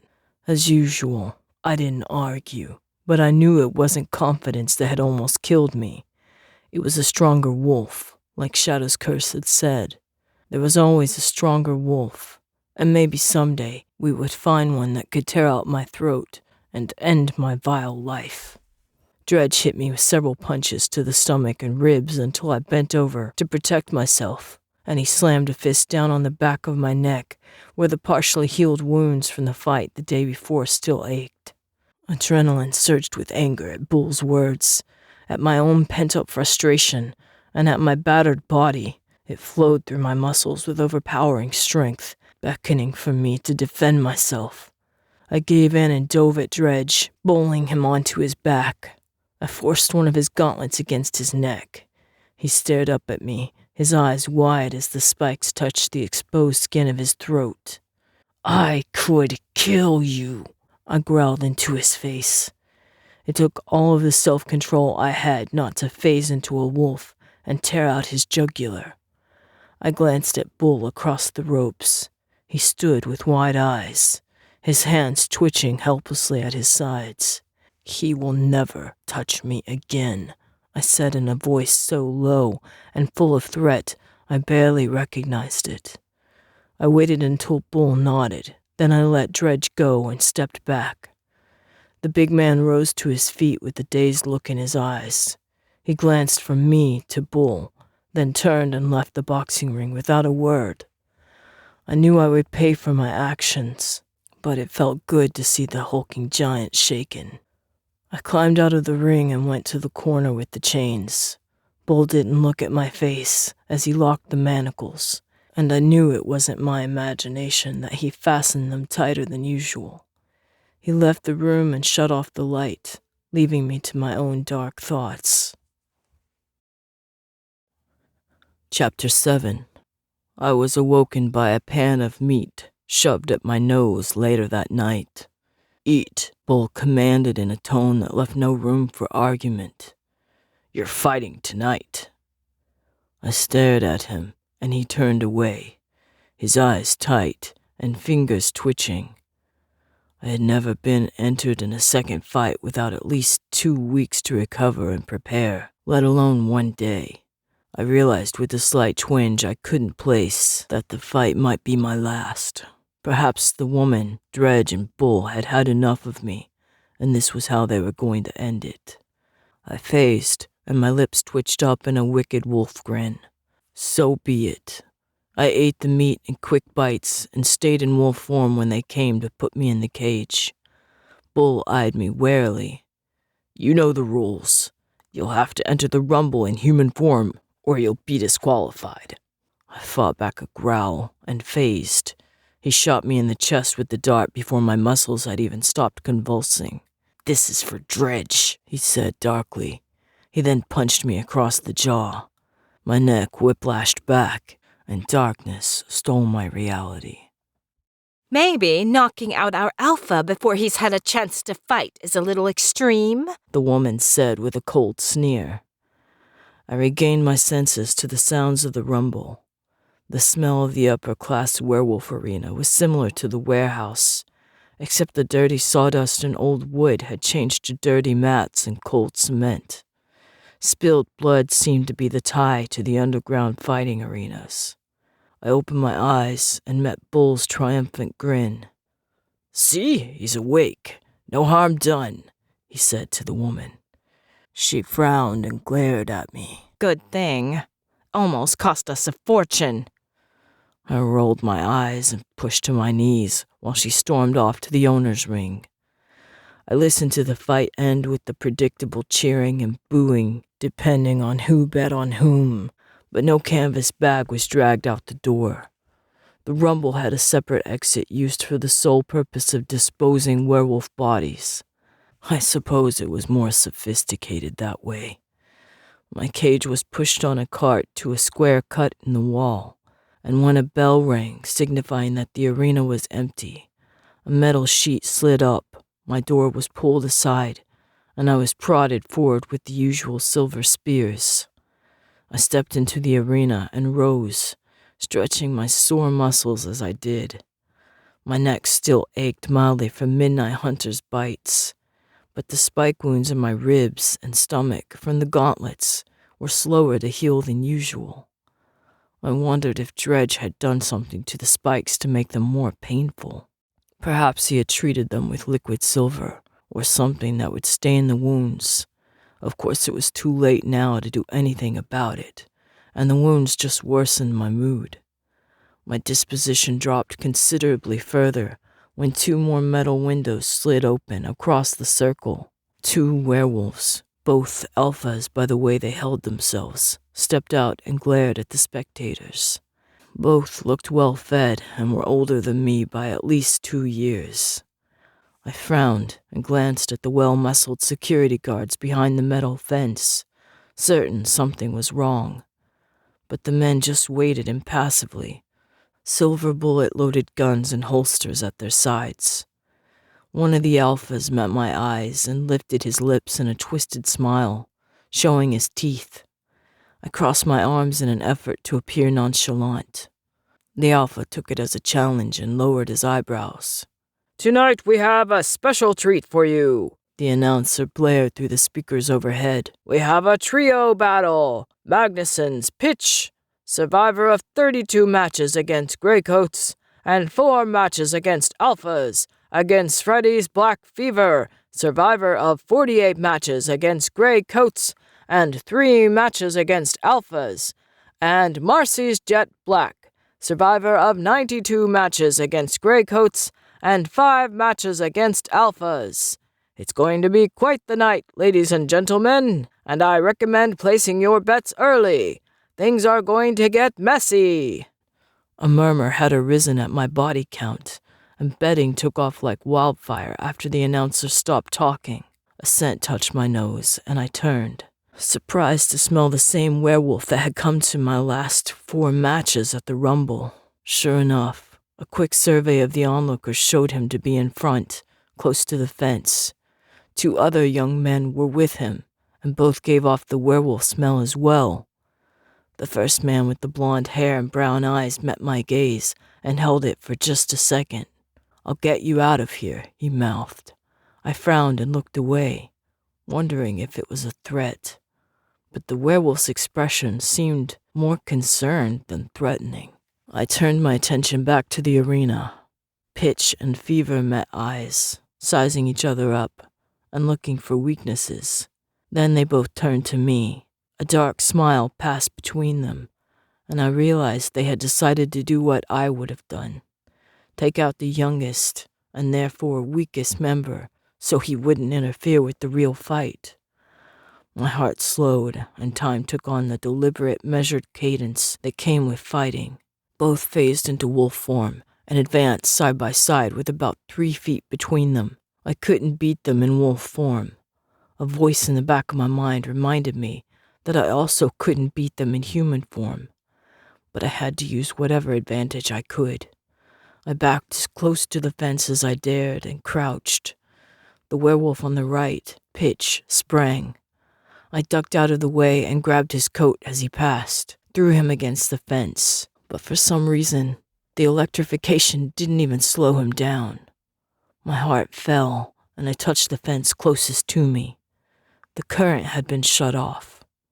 I wondered briefly if I could climb up it, but the security guards on the other side held shotguns and glared at me as though daring me to try. Black Fever snapped at my arm, and I brought a fist down and smashed him on the top of the muzzle. His chin rebounded off the mat on the floor, and he backed up with a yelp, his mouth bloody and his eyes clouded. I ran forward to catch him off guard, but Pitch dove for my legs, knocking me on my back. I kicked out and felt his ribs cave in under my bare heel. He spun with a growl and latched onto my ankle before I could pull it back. I choked back a cry and rolled over, kicking him with my free foot as I did so. A toe caught him in the eye, and he let go and backed up to the wall with a yelp, rubbing his eye on his front leg. Black Fever jumped at my back as I rose, and I turned too slow on my bad ankle to fight him off. His teeth tore into my back, and his weight dragged him down. He shredded the skin in strips down the full length of my back. I fought down fear at the realization that I might die. I phased into wolf form so fast his teeth lost purchase, and he fell back to the ground, but he hit me with his chest and bowled me over before I could get my feet underneath me. I rolled with the impact and leaped away, leaving his teeth filled with black fur instead of my throat. I growled all of the hate and rage I kept pent up inside. The deep rumble made both wolves pause in their advances, and the audience fell quiet. The power of alpha instinct gouged at my thoughts, demanding to be satisfied. I lifted my lips, and a snarl of challenge tore from my throat. Both werewolves dove at me, and we tangled into a growling, sharp-toothed fray. Someone bit at my stomach, and as I bent down to bite the top of his head, the other werewolf bit the lacerations along my back. I arched backward with a cry of pain and rolled, throwing both wolves away for a split second. They attacked again, forcing me to the ground with the weight of their heavier bodies and stronger muscles. I felt the lifeblood start to flow as rips and tears were made all over my back, shoulders, arms, and legs. I curled in on myself, wolf instinct forcing me to protect my stomach and throat. One wolf latched onto the back of my head a few inches too high to sever my spinal cord, but I knew he could grind down and break my skull. I glanced through the tangle of legs up at the crowd and froze for a brief second at what I saw. The woman was smiling. In all of the fights I had won, and in every moment I lived in her basement and the training room, she had never smiled. But when I was about to lose the fight and my life, her eyes pierced me with their triumph and surety. I realized with the lance of pain through what was left of my heart that she had bet against me. This fight was truly supposed to be my last. The thought fueled my drive to win in a way that the two alphas killing me had not. Adrenaline surged through my muscles, giving me a strength I had never known I possessed. I stood and shook, throwing off both werewolves. I glanced back, saw the woman's eyes widen, and gave her a look of burning hatred mixed with a gleam of laughter. I would ruin her final plans for me if it was the last thing I did. Before the werewolves could figure out what to make of my recovery, I dove at Pitch and snapped his front leg with a quick, efficient twist of my jaws. He backed up in surprise and pain, but I didn't let go. I pinned him against the fence and moved up his shoulder to his throat. Black fever tore at my haunches, but I ignored the pain and the way the blood slicked my sides. Pitch strained against the fence and my hold, his eyes rolling. Black fever grabbed my damaged ankle between his teeth and ground down. I felt the bones break and snorted to clear my head of the pain. I closed my jaws and felt Pitch's life stream past my muzzle, then turned back to black fever. Blood in my eyes and crazed thoughts in my head brought on by too much blood loss and the thoughtlessness of deep betrayal. If there was one thing I had done with my life, it was win every fight the woman entered me in. But now, she had entered me in one she hoped I would lose. My thoughts clouded with red, and fuzzy blackness danced at the edges of my vision. I closed the distance to black fever and he backed to the fence, his golden eyes wide and shrill yelps escaping from his throat. I tore out his belly in two swift lunges and turned away while he kicked out his final strength. I sat in the middle of the arena with my head high, my eyes locked on the woman's. Blood streamed from the wounds along my back and across my body. She backed up, her eyes wide at first with fear, then with anger. She disappeared into the crowd, and the adrenaline left my body. I hung my head, and it took every bit of concentration I could muster to stay sitting up. "Marcy's jet black conquers Magnuson's pitch and Freddy's black fever," the announcer said in a voice high with shock. "Ladies and gentlemen, I promised an amazing fight, and boy did I deliver!" The security guard set Pitch and black fever in the black bags and carried them away, while I was shot with a silver dart and loaded back into my cage. The cage was pushed through a door, but instead of smelling the blood and exhaustion of the holding room, a rush of cool, much welcome night air met my nose and ruffled my fur. I could no longer fight the change and phased back into my human form. The cage was wheeled across soft grass that tickled my nose with the fresh scent of spring. and I wondered briefly where they were taking me. "She said to do it by the river and dump the body in," one of the men said quietly to the other. "I don't think the cage can make it down the bank," the man on the other side replied doubtfully. "We could shoot him while he's still in the cage and then push the whole thing in," the first reasoned. The second grunted. "The cage won't float down the river. Can't take any chances on someone finding the body." "Fine." The cage door slid open, and hands reached in and pulled me out to thump on the grass. In the cloudy, fever-pounding haze induced by the wounds and silver, I breathed in deeply of the scent of rich, damp earth and dew-moistened grass. It was the first time in my memory that I had ever laid on the bare earth. The grass felt cool and wet to my bare torso, a vague relief from the numbing pain running through me. The security guards each grabbed a hand and, flipping me over on my back, pulled me down the bank to the river. I cried out as sticks and reeds caught at the wounds, but the guards ignored me. They let me go a foot from the bank, and the first guard aimed at my forehead. I gritted my teeth and stared down the barrel into his green eyes. He blinked, then lowered the gun slightly, so that it aimed right between my eyes. "Wait," the second guard said. "Marcy's orders were to make sure he suffered. It was part of her deal." He shot me in the thigh. A scream tore from my throat as the silver bullet shattered my femur. I gasped to take in air, forcing my heart to keep pumping through the shock. "It's too loud," the other guard said, glancing around. He aimed for my head again, and I watched helplessly as his fingers tightened on the trigger. Then, a blur came out of nowhere and slammed into his body. The bullet, intended for my skull, impacted my left clavicle. I closed my eyes against the white jagged stars that danced across my vision. A muffled thud sounded beside me, and I opened my eyes to see the second guard fall next to the first. A face blocked out the stars, and I squinted. The concerned eyes of the werewolf from the audience loomed into focus.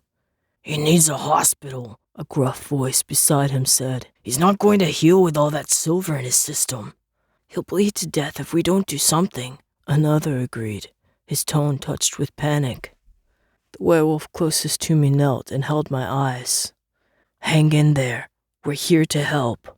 I closed my eyes and shut him out, hoping the pain would drown me in unconsciousness. Sharp shards of reality sliced between the hazy fog of pain that surrounded me. I was carried to a car and set on canvas that had been spread across the back seat. The engine started and I felt wheels begin to roll. Bull's words echoed in my mind about no one being stupid enough to drive in a vehicle with an alpha, even if he's locked and chained in a cage. I wondered at the fact that I was neither. If I could get past the incapacitating pain and silver paralysis, someone would be in serious trouble. The other part of my mind panicked at the feeling of canvas under my fingers, flashing to the bags used to carry away pitch and black fever. I tried to roll to the floor and only managed to bring a fresh stab of pain from the bullet wounds. A moan escaped my lips and hands touched my chest, holding me down and keeping pressure on the wounds. "Drive faster," the head werewolf commanded. "I'm already going 20 over the speed limit," the one who was driving argued. "If we get pulled over, we're screwed anyway. Drive faster," the first werewolf repeated. I felt the car accelerate, and my thoughts flew away with the quiet thump of the cracks on the road. Chapter 8. The stinging scent of antiseptic mixed with blood and many people drew me back to the surface. I opened my eyes as I was pulled from the car and carried. The weight of my body pulled at the lacerations down my back, and I ground my teeth together to keep from making a sound. Tears of pain squeezed past my tightly closed eyes and streaked down my face. I was set in a wheelchair and pushed forward. Blood streamed down my back, shoulder, and leg, leaving a trail along the sidewalk. "Hurry up, man. He's really bleeding to death," the gruff werewolf said. Jamie's waiting for us. She'll do what she can, the head werewolf replied, his voice soft. The wheelchair was pushed through a door, and I opened my eyes to see what looked like an emergency exit for a hospital. The werewolves pushing me practically ran down the hall. They stopped short near a sign that said ICU, and I almost fell out of the chair. The head werewolf held me steady with hands on my shoulders. He looked surprised to see me awake and peered into my face. "Don't give up on me. We'll take care of you, but you've got to fight." The words made my blood run cold, and I turned my head away. "I'm tired of fighting," I forced out. His face softened and he nodded. "Just pull through this, and you won't have to fight anymore. I promise." I almost believed the sincerity in his voice. A woman with short blonde chin-length hair and dressed in a blue uniform hurried down the hall, her sneakers making soft squeaks on the linoleum floor. She looked me up and down, and her eyes widened. She motioned to the others. I could smell the werewolf scent on her, too, and wondered how many others there were. "The doctor will see him as soon as he gets out of his last surgery. Bring him this way." They pushed through a set of double doors and into a wide room sectioned off by curtains. The nurse, Jamie, opened a door at the end, and I was steered through into a smaller room that smelled less used than the others. At Jamie's direction, the others lifted me onto the bed. I cried out as what little healing my body had managed to do to the lacerations on my back gave way. Blood colored the bed even as I relished the feeling of soft sheets. "Everyone needs to leave," Jamie instructed. The werewolf in charge started to protest, but she shook her head. "Jaze, there's no time for debate. He needs help, and it's not the kind you can give him. He has to undergo surgery to remove the bullets, and you need to wait in the waiting room." Jaze met my eyes and gave a small smile. "We'll be back. Just hang in there." He and the other two werewolves left without waiting for me to reply. Jamie sighed. "Okay, let's see what's going on here." She examined the wounds from the bullets and put gauze over them to slow the flow of blood, but it quickly soaked through. Her brow creased with concern. "Something's wrong," she told me, her voice tight. "My aide's going to wait with you while I talk to the doctor." She pushed a red button near my head, and within a minute, a girl close to my age with dark brown hair and blue-gray eyes came in. She wore green scrubs and had her hair pulled back in a bun. She looked down at me, and her eyes widened slightly, but she steeled herself and stepped into the room. The scent of werewolf wafted from her, along with faint flowery perfume. "Stay with him, Tay. He's losing blood a lot faster than he should. I need to consult with Dr. Benjamin." My strength started to return as the silver from the dart left my body with my blood. Tay grabbed the gauze Jamie handed her on her way out and stepped to my side with barely a hesitation. She was about to pack more gauze onto the wound in my thigh, and I felt my body tense in response. "Don't hurt me." Her brow furrowed, and she met my eyes. "It's okay. We just need to patch you up. Everything will be fine. You don't have to be afraid." I shook my head. "Not afraid," I forced out, my voice rough from lack of use. "But if you hurt me, I'll phase. I can't help it. It's how my body's trained." Her eyes widened, but she took a deep breath and nodded. "Okay, then what do we do so you can undergo surgery?" "Silver," I said. She shook her head. "I don't understand." I tried to move to a more comfortable position on the bed, but every movement brought fiery pain from the bullet wounds. "Silver darts paralyze me." Her face whitened. "No, you have too much silver in you already. Any more will kill you." I shook my head. "A little more won't hurt." She frowned and turned toward the door. In that brief second, I was more afraid than I had ever been. Strange machines beeped and hummed around us. Tubes hung from metal poles, and the scent of sterilization and blood hung in the air. I grabbed her hand. "Don't go." I was so weak she could have easily shrugged out of my grip and left anyway, but her eyes softened, and she pulled a chair to the side of the bed. "I won't," she said softly. I nodded, and a lock of tangled hair fell in front of my eyes. She moved her free hand, and I froze as she brushed it softly from my forehead. I closed my eyes and took in the first kind touch I have felt for as far back as I could remember. "Are you okay?" she whispered. I opened my eyes and blinked at the tears that filled them. My heart pounded erratically as my pulse weakened. I shook my head. No. She held my hand tighter and pushed a button on the wall. "Forceps," a gruff male voice said. I opened my eyes to see a pair of dark eyes behind blue-rimmed glasses looking down at me. The man's face was covered in a mask, and when he spoke, it muffled his voice. By his scent, he wasn't a werewolf. The thought surprised me and brought a rush of fear. I couldn't move, and the fire of silver streaked up my arm and spread through my shoulder and the rest of my body. From the corner of my eye, I could see an IV protruding from my wrist. My muscles tried to spasm, and for the first time in my life, I was grateful to have silver in my veins to keep me from phasing and tearing apart everyone in the room. "He's awake, Doctor," Jamie's voice said from behind me. Dr. Benjamin turned away, but not before I caught a glimmer of doubt in his eyes.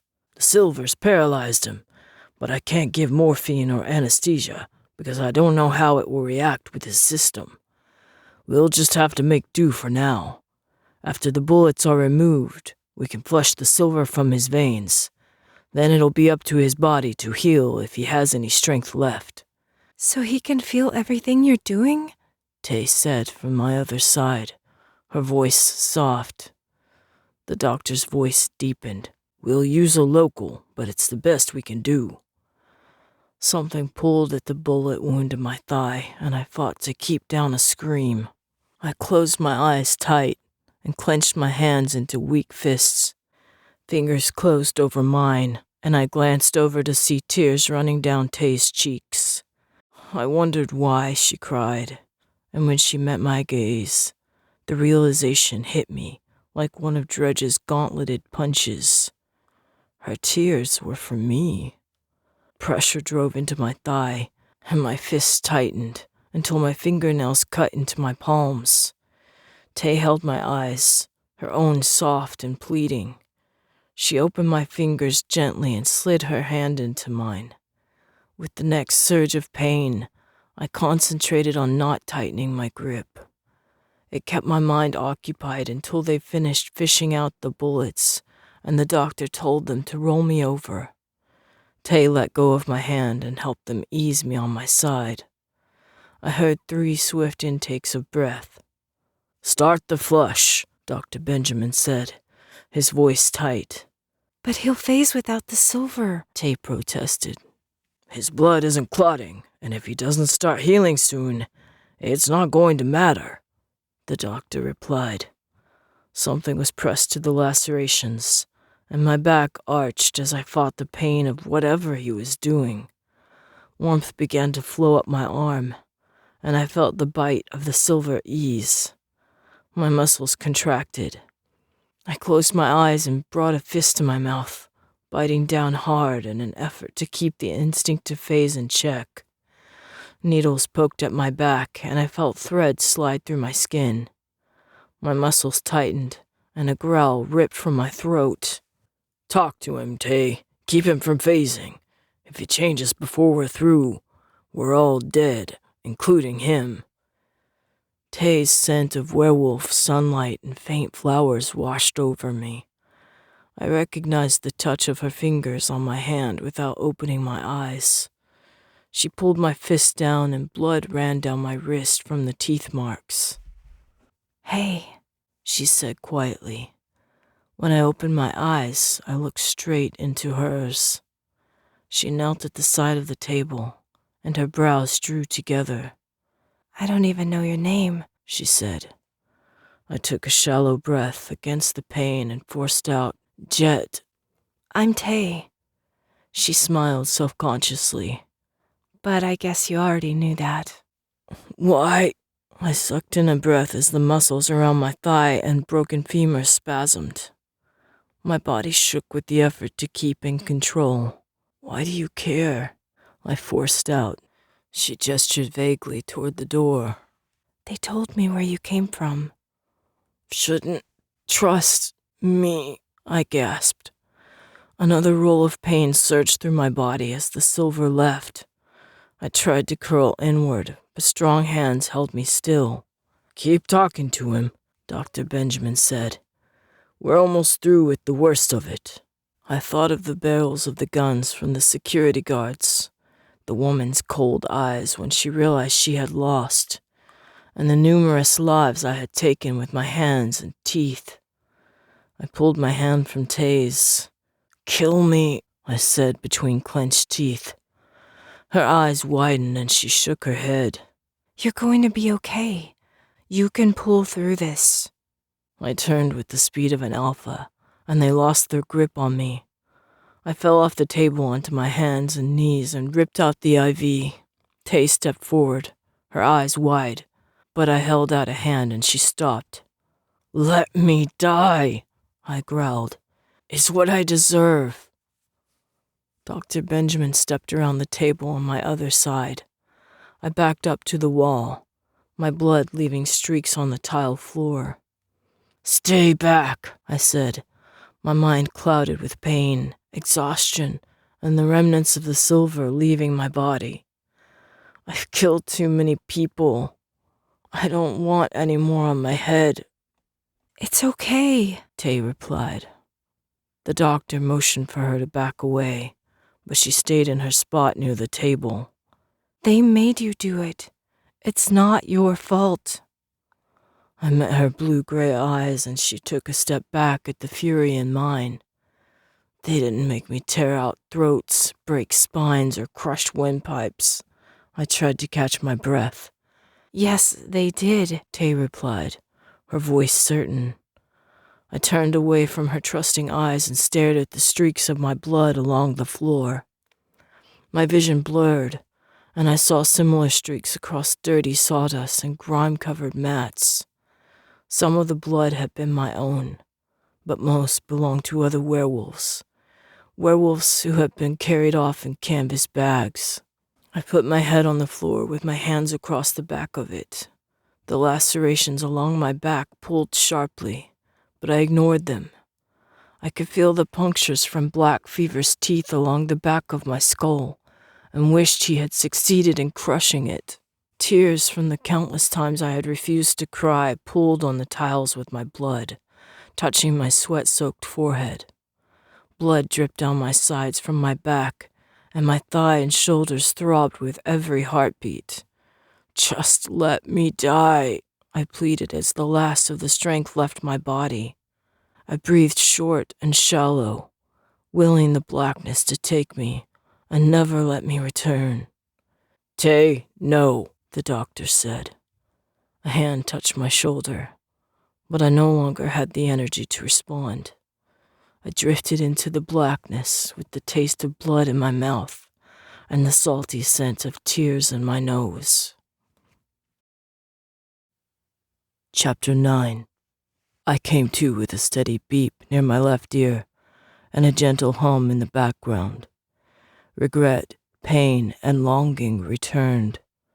A soft scent touched my memory, and I opened my eyes to see Tay watching me from a chair near the door, her knees pulled up under her chin and her head resting on them. Upon seeing me awake, she rose and walked slowly to stop a few feet away from the bed, her stance uncertain. You okay? She asked.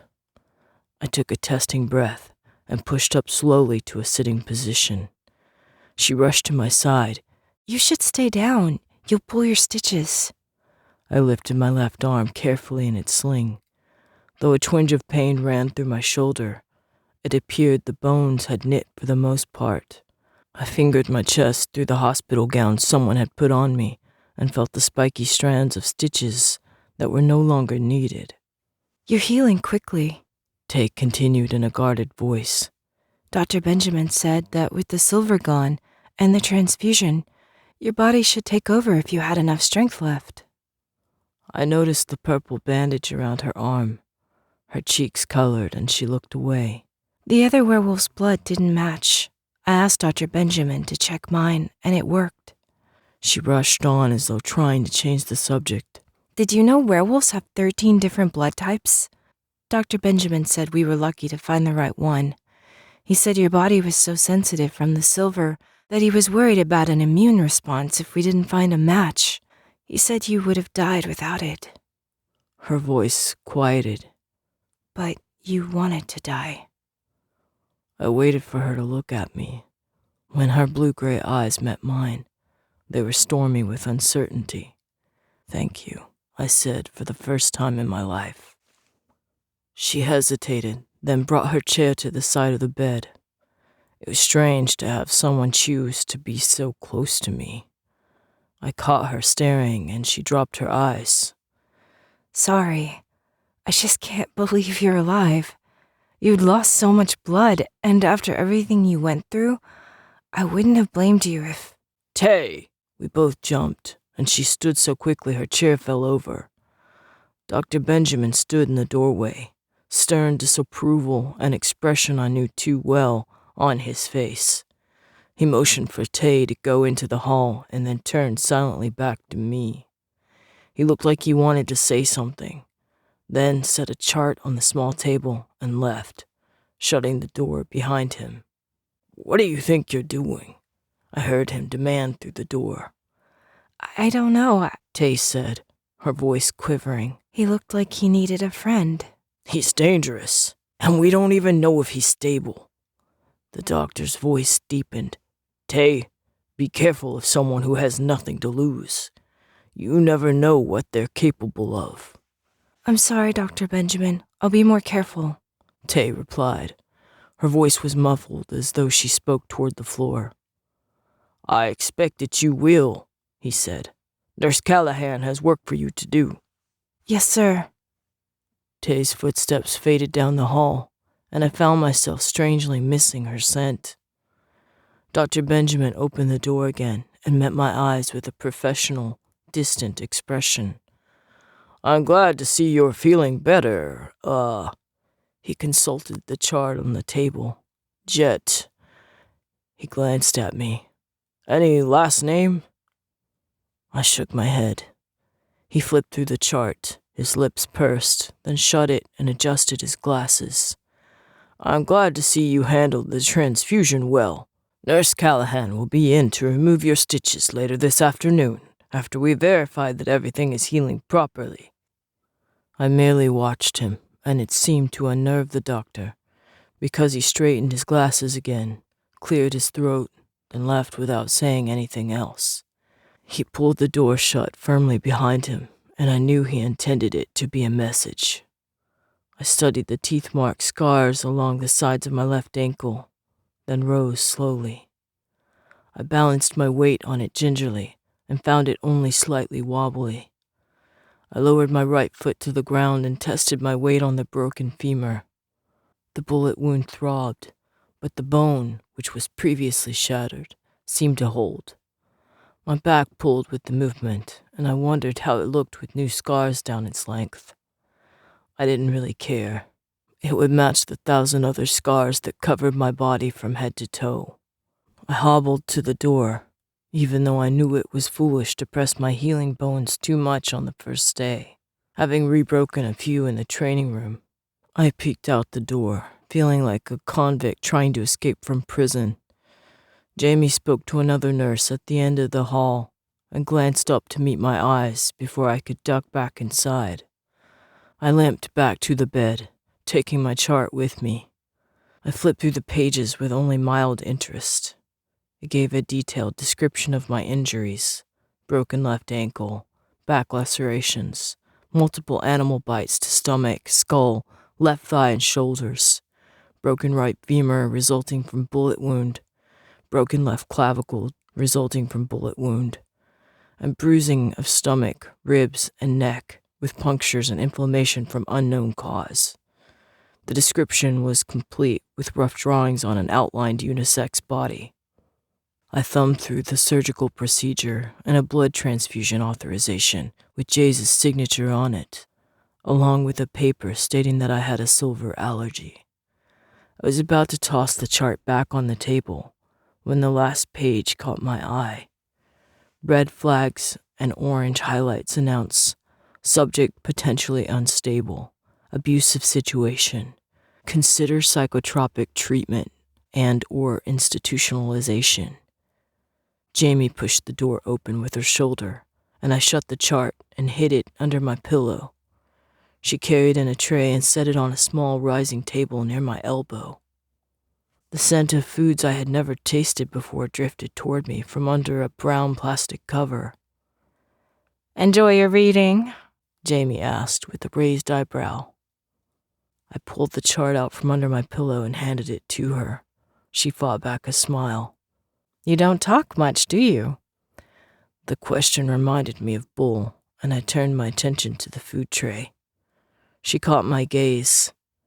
"It's all yours. Usually after a surgery like the one you had, patients are put on a liquid diet, but the doctor's concerned with your low body weight.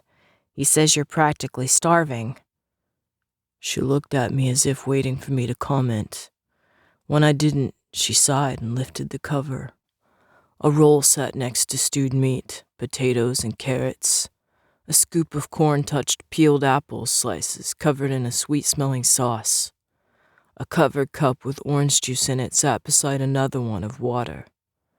I barely waited for Jamie to leave the room before I began to devour it without any of the control I had prided myself on when I was younger. It felt good just to taste food that wasn't steak from killing someone or raw meat that had to be eaten in wolf form. I relished the textures and myriad of flavors that rolled around in my mouth. I was still hungry by the time it was gone, but the meal took the edge off. I shoved the tray aside just as footsteps in the hall announced visitors. The door opened slowly, and Jaze put his head in. "Glad to see you're awake," he said with a sincere smile. He tipped his head. "Mind if we come in?" When I didn't answer, he opened the door wider, and the two werewolves from the vehicle stepped in. From my fighting experience, I had gotten to the point where I could tell an alpha just by looking at his stance, the way he held his head, and how he returned my gaze. My muscles tensed.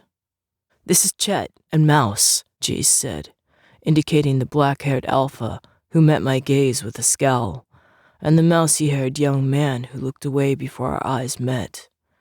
I took a deep breath, willing my muscles to stop shaking. A twitching started up my spine and I gritted my teeth. Jaze stepped forward. "Is everything all right?" I clenched the bedsheet in my fists in an effort to calm the rage that rose immediately in the presence of other wolves. I could feel myself losing control and met his eyes. "I'm doing all I can to not kill all of you right now." Jaze's eyes widened slightly. He took a step back and motioned for the others to leave the room. He shut them out in the hall and closed the door, leaning against it with his hands hanging casually at his sides. Beneath his calm exterior, I could see his muscles tense. It made me feel a bit better that he was ready to defend himself if I couldn't maintain control. He dropped his eyes to my chest to lower the tension in the room. "You've been raised a fighter, so it's understandable. We can get past this." I shook my head and wondered why they hadn't just let me die. I thought of all the times in the arena when I wished I could die of my wounds before they healed, and the disappointment and relief afterwards when I didn't. I hated myself for what I did, for the faces that flashed through my mind whenever I closed my eyes, for lifeless gazes and lifeblood leaking on dirty sawdust and mats. I turned my head from Jaze against my screaming instincts in an effort to rein in my emotions. "Should have killed me," I said through clenched teeth. I heard him take several steps closer and breathe through my mouth so that I smelled his wild wolfish scent less. "I'm not afraid of you," he said quietly, in a tone meant to be reassuring. I turned, and before I could control myself, had a handful of his shirt in my fist and pulled him close enough that our noses were barely inches from each other. "I'm afraid of me," I growled. He held my gaze, his own calm. He didn't move and didn't blink as he waited for me to recover control. My breath caught in my throat, and I let go of his shirt. He stepped back, but ignored the wrinkles my grip had left, as if to make a point. It told me a lot about his character that he didn't fight back or try to get away, the two things that would have triggered me to phase and attempt to kill him. He took a calming breath and spoke in the same reassuring voice as before. "You've lived this way your whole life, Jet. A full recovery in 2 days would be impossible, and I don't expect that." His eyes softened. "I have a home not far from here, and my mother is expecting you to join us for dinner." He said it as an invitation, not a command. I fought back the shock that he would invite me into his home after I had threatened him. It took me several minutes to rein in my thoughts and will my muscles to loosen. When I didn't say anything, he continued. "I have a small pack, and we split the territory with Chets. Alphas are scarce around here, and I'd encourage you to spend some time with us and get to know the area and the people." He frowned. When I heard about the fights that were taking place in the underground, I couldn't fathom how bad it was. Seeing it in person was devastating. I can't imagine actually being a part of it. He met my eyes without any force or intensity. "You deserve a second chance and a better life.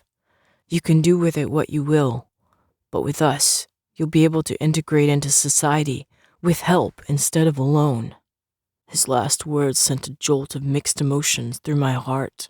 I had always been alone, but never without someone in the next room, watching my every move, disciplining the actions they deemed undesirable from me with force, and waiting for me to make the next mistake. I was afraid to be alone, but I felt more afraid to be in another controlled environment with people looking over my shoulder. Unaware of my thoughts, Jaze put a hand on my shoulder, then took it away again quickly, as though he realized what a bad idea that was. He gave me a warm smile. "We'll be back around 6 to pick you up. Dr. Benjamin gets nervous if werewolves stay in his hospital for too long. Until then, rest, heal, and think about what I've said." He turned and left the room, throwing another reassuring smile over his shoulder. I tried to think about his words, but my stomach growled, reminding me how much the healing had taken out of me. I glanced at the plate, then forced my eyes away. Slowly, they drifted back to take in the globs of gravy and slivers of meat that clung to the plastic. I forced out a breath, shook my head, and grabbed the brown cover. I proceeded to lick it clean until there wasn't a speck of food left, then set it back on the small table with self-loathing at my lack of control. The door opened just as I pushed the tray away. Dr. Benjamin stood in the doorway, as if uncertain about entering. When I didn't say anything, he stepped in and shut the door behind him. I wished that people understood how a shut door triggered fight or flight tendencies, then lost my train of thought in the steel behind his professional glance. He surveyed what he could see of my wounds with a satisfied nod and checked the chart in his hands, though it was obvious he really didn't read what was written there. He finally sighed and looked up. "Jet, I think you should go." I kept my expression carefully neutral. He glanced back over his shoulder at the closed door, then gestured at it with the chart. "Jaze, Chet, and Mouse are good guys, and They come from good werewolf packs. I've never had trouble with them, and they've always treated my nurses and staff with the utmost respect. They're in school, and as far as I've heard, are doing well in their classes." He searched the room with his eyes. I found myself wishing he would just get to the point. He finally looked back at me. "I don't want them mixed up with someone like you." My stomach dropped. "You should leave," he continued, his words slightly rushed. "Get out of here before they return, and find somewhere to start a new life, far away from them and any other wolf pack." He dropped his eyes apologetically. "I know you've been through a lot, but," he indicated the chart, "individuals with the type of psychological problems you've shown caused by incidents similar to the trauma in your past are seldom able to return to society and actually contribute without years of therapy." He met my eyes again. "And I don't suppose you'll agree to attend therapy?" I shook my head because it was the response he expected. His eyes lightened, and he nodded. "Well, at least we're on the same page. Jamie will be in shortly to remove your stitches. I'm glad, that you've recovered well, and I hope that I don't see you in the future for more, injuries." He nodded without meeting my eyes and left the room. I heard the chart slide into the folder on the door and doubted that I imagined his sigh of relief as he walked away. The sound of sneakers on linoleum followed a few minutes later. Jamie met my gaze, and her eyes were clear of any knowledge of Dr. Benjamin's conversation. She cleared away my food dish without commenting on how clean it was, then bustled around the room for a moment, gathering supplies. She pulled over a cart and set a small pair of scissors, a pair of tweezers, gauze, and some antibiotic ointment on a tray. "I know you're looking forward to this," she said. I glanced up at her tone, and a brief glimmer of humor showed on her face. I turned so she could reach my back and ignored the fact that a werewolf stood inches from my spine while I was injured and weak. The fact that she wasn't an alpha lessened the tension somewhat, but at the first touch of cold metal on my skin, I gripped the edge of the bed so hard my arms shook as I fought to maintain control. "You don't take a joke well," she noted evenly. The minute snip of the tiny scissors sounded loud in the enclosed room. A brush of air touched my back, and I realized she had left the door open, probably against normal hospital protocol, but it helped ease my stress somewhat. At my lack of comment, Jamie gave a quiet huff that sounded part laugh, part exasperation. She finished one row of stitches and spread cold ointment across it, then turned to the next one. "Did you think about Jaze's offer?" she asked after a few minutes. When I didn't answer, she continued. "If there's anyone who can help you settle into a normal life, it's Jaze."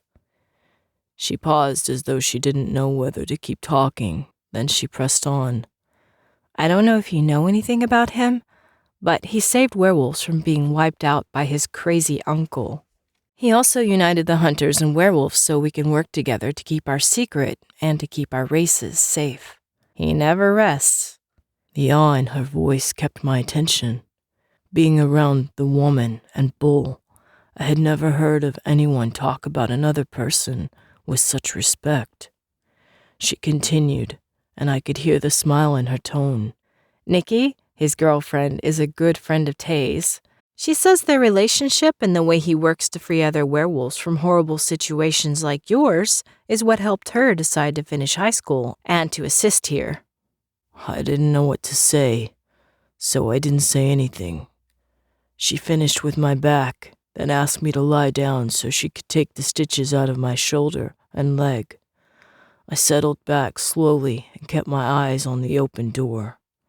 She finished quickly and put ointment on both bullet wounds, then stepped back for a critical inspection of her work. "You can relax, I'm done," she said, another hint of humor to her voice. I willed my hands to unclench from fists and sat up. She brought me a container of water, then left with the mention of more work to do down the hall. I rose and limped across the floor. If my talk with Jaze started the doubts in my mind, the one-sided conversation with Dr. Benjamin had solidified them. Jamie's words, while persuasive, couldn't outweigh Dr. Benjamin's tone and surety that I would destroy anyone I came in contact with. I owed the werewolves who had helped me too much to subject them to the devastation of my wake. I checked the hall to make sure no one was there, then limped down to the left, where it seemed hardly anybody went. I opened a door at the end of the hall, but found only a closet of cleaning supplies. The door on the right, however, revealed a small lounge area with lockers and possessions that I assumed belonged to the nurses. I searched the lockers until I found a pair of shorts and a shirt that would fit. It was more clothes than I had ever worn, but I knew that someone streaking through the center of the city might cause a stir. I hesitated at a pair of worn leather shoes, then turned away without putting them on. I had never worn shoes, and my feet were calloused enough that I didn't think I would need them. I limped back into the hall, fully intending to leave through the emergency exit by the nurse's lounge, but an inexplicable feeling drew me back to my room. I sighed and made my way back up the hallway. When I opened the door, I found Tay sitting on the chair. She turned and gave me a small smile. "You leaving?" she asked, though it was obvious. She frowned. "I thought Jaze wouldn't be back until 6. When I didn't answer, she guessed the truth. "You're going on your own, aren't you?" I shrugged, and she stood up. "It's not easy out there, and you have nowhere to go." She fumbled on the table for a piece of paper and wrote down a number. "This is my cell. Call me from anywhere and I'll pick you up and take you to Jaze's." She paused, a slightly embarrassed look on her face. "You do know how to make a phone call, right?" "Yes," I said. A smile lit up her face and took my breath away. She handed me the number, hesitated as though she wanted to say something else, then hurried from the room at almost a run. I stared at the number, tempted to throw it away and cut all ties to the werewolves. Then shoved it in my pocket. I glanced around the tiny room, realized I had nothing to take, and limped out the door. I stared at my chart in the bin on the door for a moment. On impulse, I tucked it under one arm and made my way slowly back down the hall. The alarm sounded when I pushed open the door to the outside, but I was long gone by the time anyone checked to see who had set it off. Chapter 10. I checked the chart into a group of dumpsters at the back of the hospital and jogged through the back alleys as far as my aching leg and ankle would let me, then slowed to a walk and surveyed my surroundings. Skyscrapers towered above, blocking out the light of the setting sun.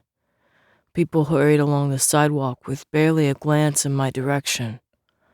I felt invisible, yet starkly visible at the same time, as though the eyes I saw avoided me, and ones I didn't see tracked my every move. Scents I had never smelled before filled my nose: car exhaust, sewage, stale food, old rubber, wet asphalt, cats, rats, garbage piled in alleys, faint perfume from the few stores that were still open, cigarettes, cigars, and beer from the rapidly filling bars, and a dampness to the air that moistened my skin. I wandered into a small residential area where yards were 2 feet wide and all the houses looked the same. They were tall, thin, and most were packed so close together I would have had to turn sideways to walk between them. Streetlights hummed to life, creating circles of relief against the rapidly falling darkness.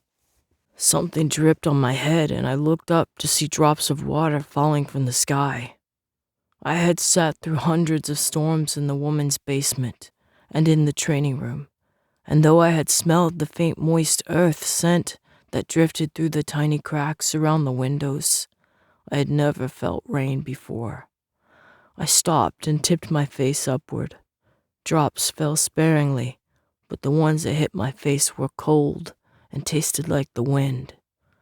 I took a deep breath of the earthy air and let it clear the chaos of the city scents from my nose. A dog barked a challenge down the street. The hair on the back of my neck rose at the aggression in his voice, and I had to remind myself not to faze. The dog loped down the sidewalk toward me, his hackles raised and teeth bared. His head was as high as my waist, and he had a short black coat with gold markings, a broad-barreled chest, and thick muscles. His pace increased the closer he got. My heart began to pound with the thrill of the fight and the promise of an angry opponent.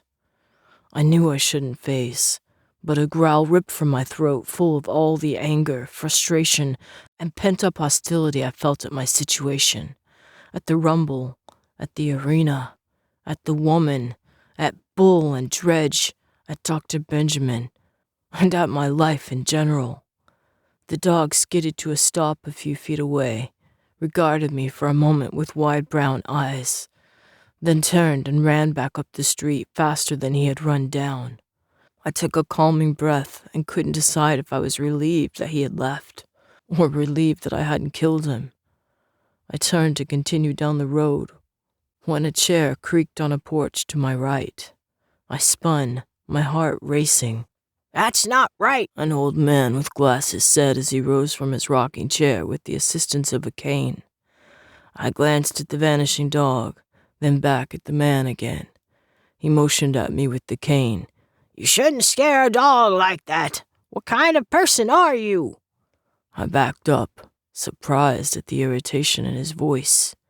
If only he knew the fate the dog had escaped by running away. But I couldn't tell him, and he probably wouldn't believe it if I tried.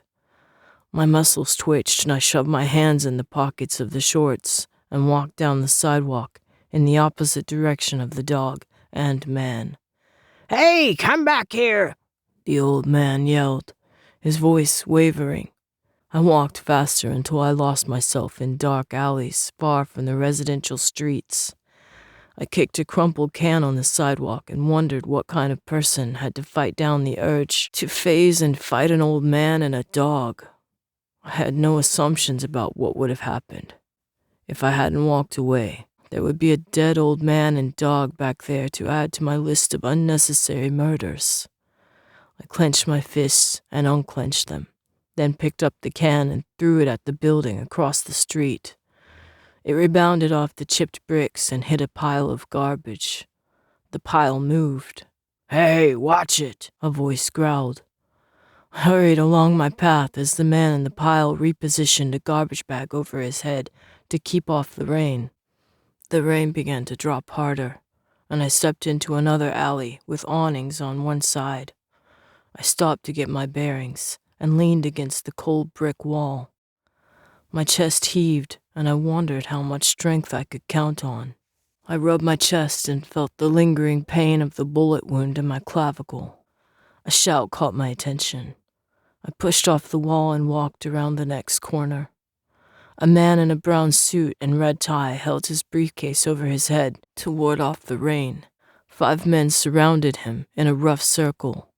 "Where are you going?" a man with black hair plastered to his head by the downpour or generously applied hair gel asked. "Home?" the man with the briefcase replied, his voice tight. "What are you doing out here?" the first man asked, his eyes critical. "This isn't your neighborhood." "Delivering a subpoena. I don't want any trouble," the man protested. "You deliver a subpoena in my neighborhood, you're asking for trouble," the man replied with a grin at his companions. They moved closer, and the stale city breeze brought sense of aggression and violence from the men and fear from the one with the briefcase. Adrenaline started to pump through my veins, and I almost smiled in relief to have an outlet for my frustrations. "Leave him alone," I said, stepping forward. All 6 men looked at me in surprise, and the gang leader laughed. "Or what?" You're going to stop us? I shrugged. The leader's eyebrows rose, and he motioned one of his men forward. Take care of him, Zig. Zig wasn't much older than I, and it was obvious by his stance and expression that he thought he was good at fighting. He swaggered up to me with his hands in his pockets, the waist of his jeans halfway between his groin and his knees and held up by his boxers and a tightly cinched belt. He stopped a few feet away, and I willed my heart to slow so I could concentrate.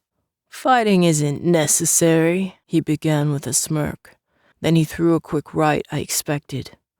I ducked under the fist and punched him twice in the ribs, and then knocked him on the jaw with a stiff right haymaker that laid him out cold.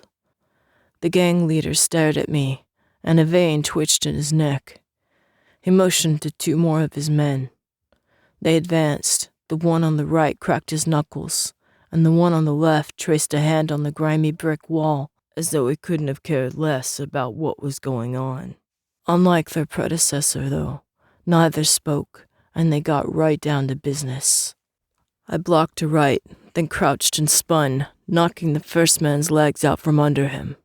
I rose in time to jump back from the second man's sweeping left hook, faked to the right, then the left, and then laid into his stomach with 2 short jabs that would have made the bag jump on its chain. The man doubled over, and I elbowed him in the back. He fell to his knees. The first man got in a lucky jab to my ribs, which only served to fuel my anger and make my blood pound with the effort it took to keep phasing at bay. I landed one on his jaw, then hooked a left to his stomach and another to his face. He spun with the momentum of the second blow, hit the wall, and slid to the gray asphalt. I'm getting a little tired of this, the leader said.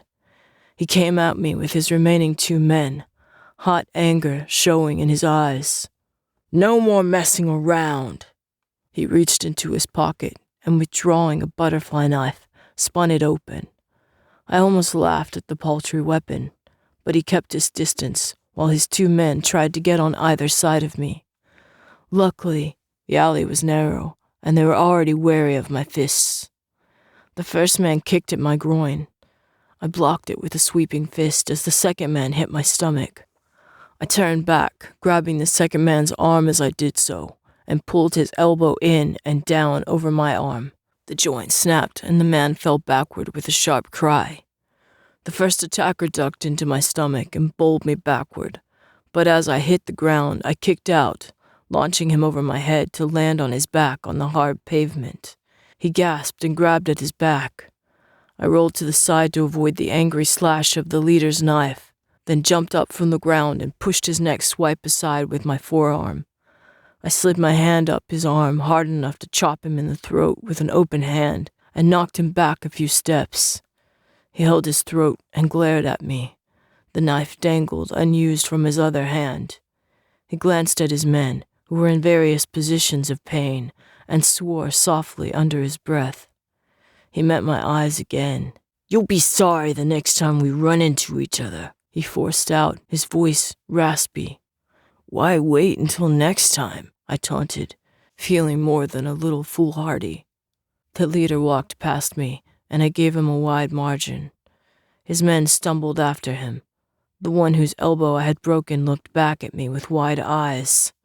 You're crazy, boy, he said before hurrying to catch up with the others. They disappeared around a corner, and I listened to their footsteps fade away. Thanks, a voice said from behind me. I spun, hands up to block an attack, and saw the man in the brown suit. He stepped back in surprise. Whoa, I didn't mean anything. I dropped my hands. Sorry. Jumpy.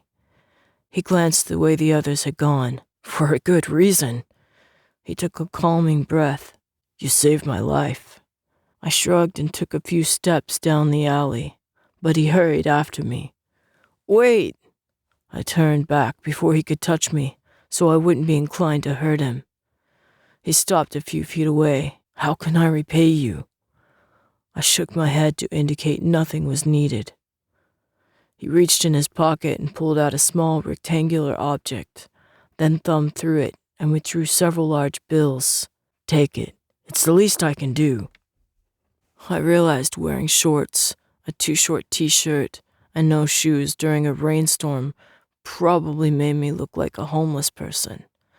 Then ground my teeth when it occurred to me that I was a homeless person. I shook my head and made no move to take the money.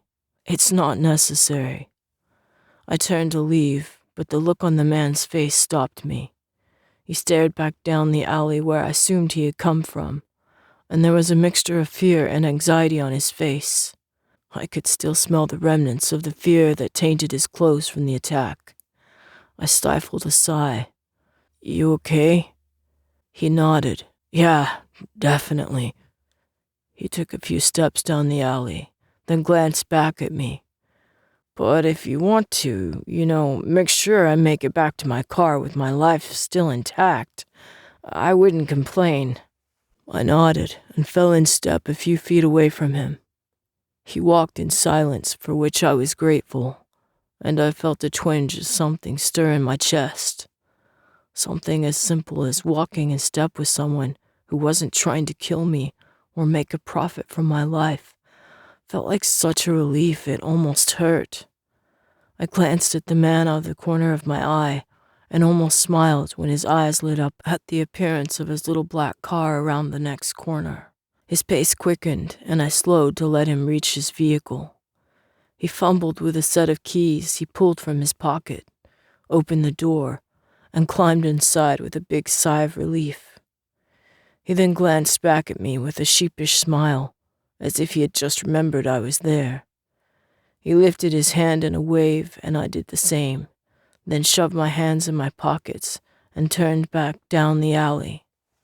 A faint swelling of something I didn't recognize grew in my chest. It felt good, like how I felt when the punching bag split under my knuckles, only better. I ducked my head against the quickening rain and wandered through the alleys. Chapter 11. The scent of food touched my nose, and my empty stomach growled in response. I followed the smell to the back of a small restaurant wedged between an appliance store and a pawn shop. All three had bars on the windows and doors, and looked as foreboding when they were opened as closed.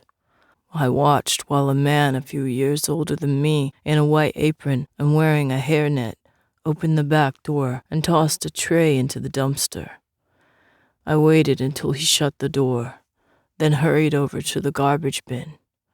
A cat scurried out from underneath it, and I felt a slight urge to give chase, but I ignored it for the promise of food. The scrapings of plates were piled on top of used napkins and paper towels. A couple of white styrofoam containers sat untouched in a corner, and I opened one.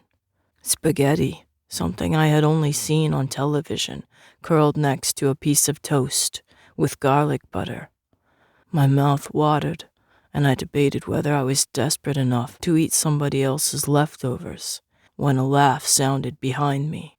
I spun around, shocked that I had let my guard down enough to miss the arrival of 4 angry men.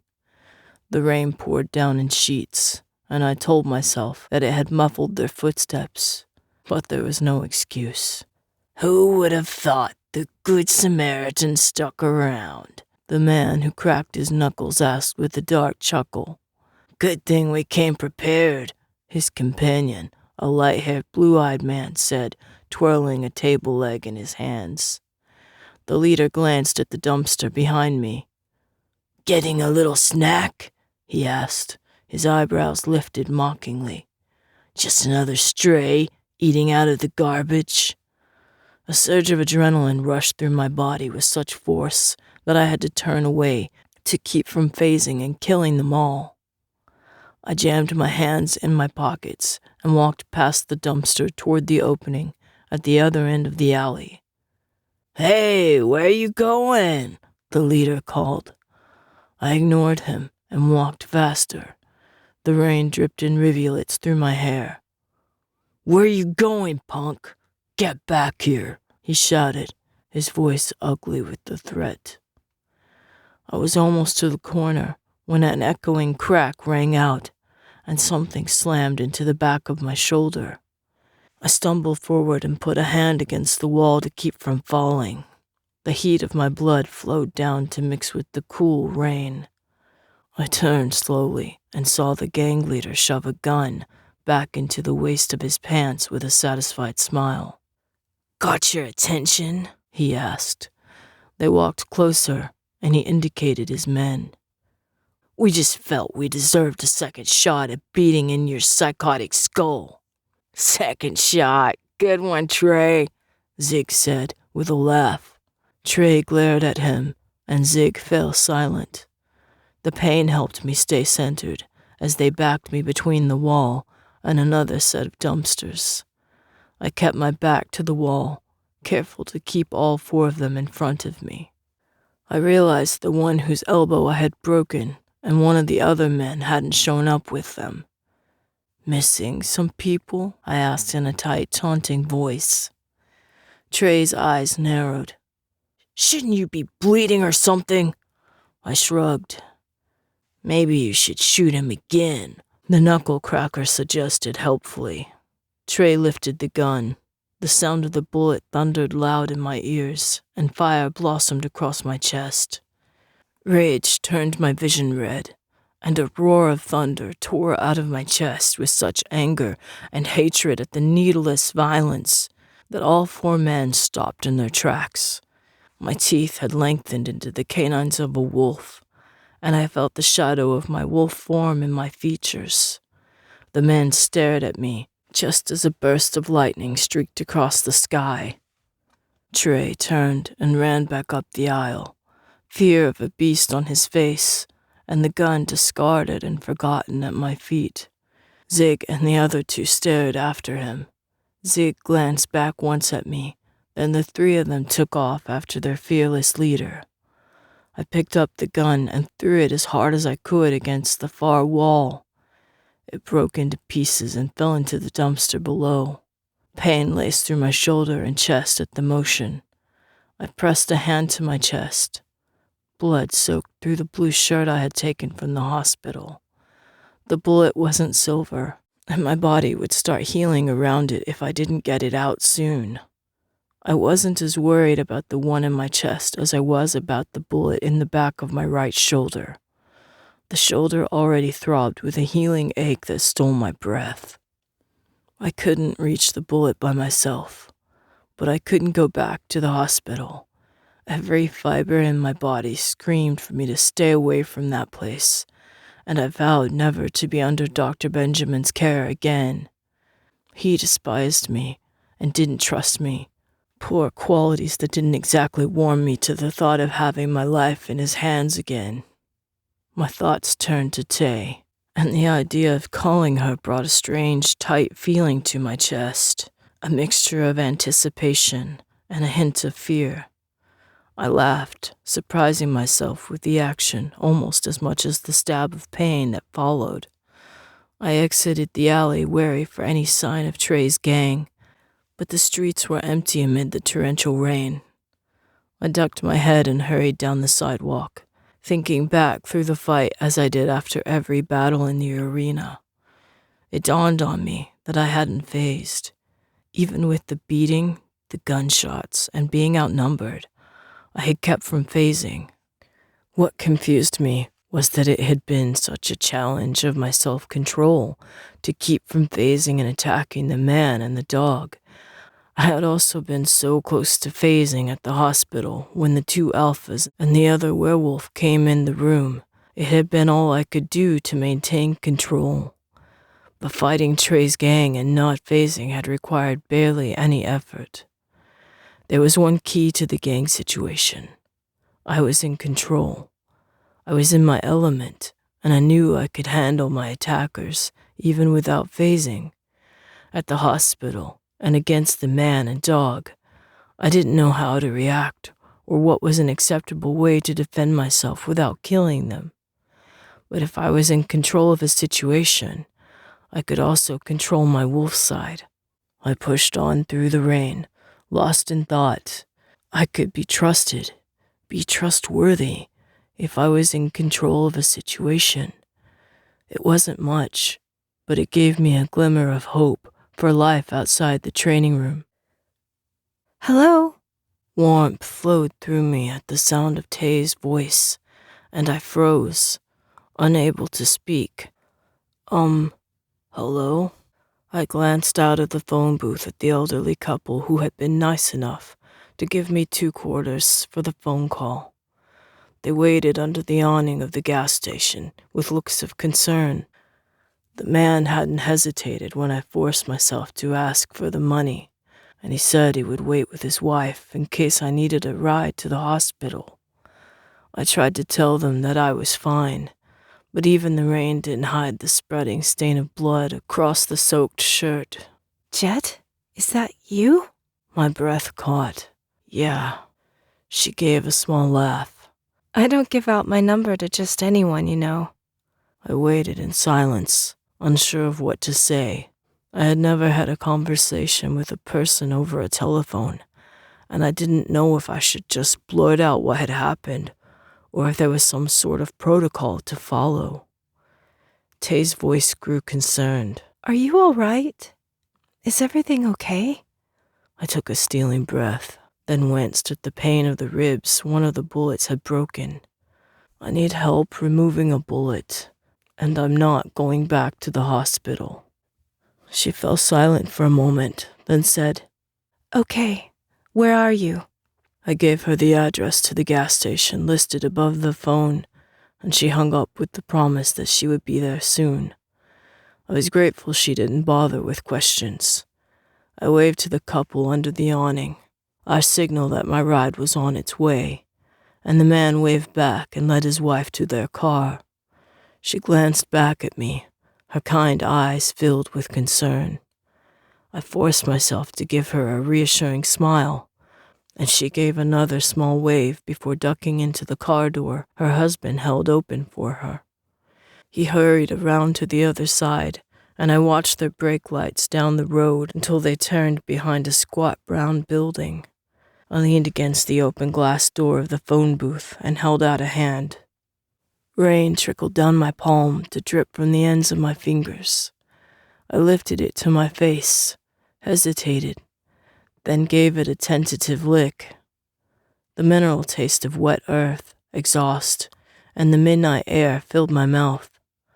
I put my hand back out and watched my palm fill up with a small pool, then drank it down in one swallow. I had my hand out again when headlights lit up the rain like falling stars, and a small red car pulled up next to the phone booth. Tay left the car on and got out of the driver's side, pulling up the hood of her light blue jacket. She took one look at my chest and motioned for me to climb in the car. I'll get blood on your seat, I said with a touch of embarrassment. You'll be fine. We'll be home before you could drip that much. I turned around and she stopped talking. I could manage the front, I explained, clenching and unclenching my hands in an effort to relieve the discomfort of having to rely on her for help. It hurt almost as much as the bullet wounds that I hadn't even lasted a day on the streets without calling her number. Get in, she said. She said it as an order as she leaned in and took off her jacket, draping it over the back of the passenger seat so I could lean against it. I slid into the seat and turned to pull the door shut, but she closed it before I could. She ran around the front of the car, her damp, dark brown hair almost black in the white lights, and dropped into the driver's seat. Before I could do anything, she opened the glove box and pulled out a double handful of napkins. She pressed them against the bullet hole in my chest, then put my hand over them to hold them in place. If my blood on her fingers bothered her, she didn't show it. She cranked up the heater and twisted the dial until the air blew out like a jet engine. You've got to be freezing, she said, rubbing her arms. I aimed the heater at the window in an effort to save my eyebrows and glanced over to find her watching me. Her brow creased when she met my eyes, and she shifted the car into drive. The windshield wipers slammed back and forth at the highest setting. She pulled back onto the street and drove in silence. The wheels hummed softly over the wet road, and I was tempted to roll down the window and let the rain in. The security of the car made me realize how exhausted I was. I leaned my head back against the headrest with my eyes on the road and a hand on my chest in an attempt to slow the bleeding. I fought to keep my eyes open as the rush of the wet road beneath the tires lulled my jumbling thoughts. "You can sleep," Tay said quietly. I tipped my head to meet her eyes, and she smiled, her blue-gray eyes soft. "You know you can trust me, or you wouldn't have called me in the first place." I fought back a small smile and turned to look ahead again. After a few minutes of unsuccessfully fighting my eyelids, I finally gave a shallow sigh of defeat and closed my eyes. I heard Tay give a small, satisfied breath and imagined her smiling at me with her trusting, slightly puzzled expression, as though she couldn't figure out quite what to make of me. That made two of us. Chapter 12. We left the city, and I awoke as Tay turned off the car about 15 minutes later in front of a small white house. Several people came out, and I recognized Jaze and Mouse, followed by an older woman with long dark blonde hair who was definitely Jaze's mother, a girl with straight black hair who rested a hand in the crook of Jaze's elbow, and two adults who crossed from the house next door, a woman with shoulder-length black hair and a tall, skinny man. My heart rate started to rise. I glanced over my shoulder down a street lit cheerfully with streetlights. Escape in such a well-lit area would be difficult, especially in my condition. "Jet?" Tay set a hand on my arm. I turned back quickly and jerked my hand away out of instinct bred by the knowledge that any touch meant pain. Her eyes widened. "Jet, it's okay. You can trust them. They're my friends." I shook my head. I didn't feel the least bit in control. She took my hand, and it was all I could do to not pull away again. "Jet, you've got to trust me. You need help, and they can help you. Trust me." My breaths were loud and quick along with my heartbeat. I looked desperately into her eyes, willing myself to believe her, to accept that she wouldn't give me back to the woman, to the rumble, or to the training room, and that she truly wanted to help. "Why help me?" I forced out. "Because you're a good person. You just don't know it yet," she said, her tone sincere. "And I trust you." The last part took me aback. I read the honesty in her eyes. Her faint flower scent filled my nose. I shut my eyes and willed my breathing to slow. "I'll get your door," she whispered. She stepped out of the car and spoke quickly to the others in undertones I could hear through the rain. "He needs help, but can't be around too many people just yet," she said, ignoring the rain that fell in sheets around her. "Where's the best place for him to go?" "What are his wounds?" the woman from next door asked. "A bullet to the chest and another in his back by his right shoulder," she replied. She said it calmly, though her voice was tighter than when we had spoken in the car. "Are the bullets silver?" the woman pressed. Tay shook her head, and the woman nodded. "He should come to our house. We have the table ready." My stomach clenched, and it took several measured breaths to slow the fear rising in my chest. The others backed up to Jaze's porch, and Tay opened my door. I met her eyes, and she smiled. "I'll be with you every second, I promise." A rivulet of rain ran down her nose and dripped onto my knee. She laughed and pushed her hair back, then held out her hand. I took it and rose from the car. The chill of the rain cut more deeply this time. It beat my back and shoulders as we walked down the sidewalk. I glanced back once at the 4 people on the other porch. They watched me with mixed expressions of concern and worry. I stepped into the neighboring house, trepidation beating with my heart. "This way, Jet," the woman said with a friendly smile. She led the way through a living room and down a long hall, then pushed open a metal door to reveal a tiled room with sterilized medical equipment and a table with leather straps.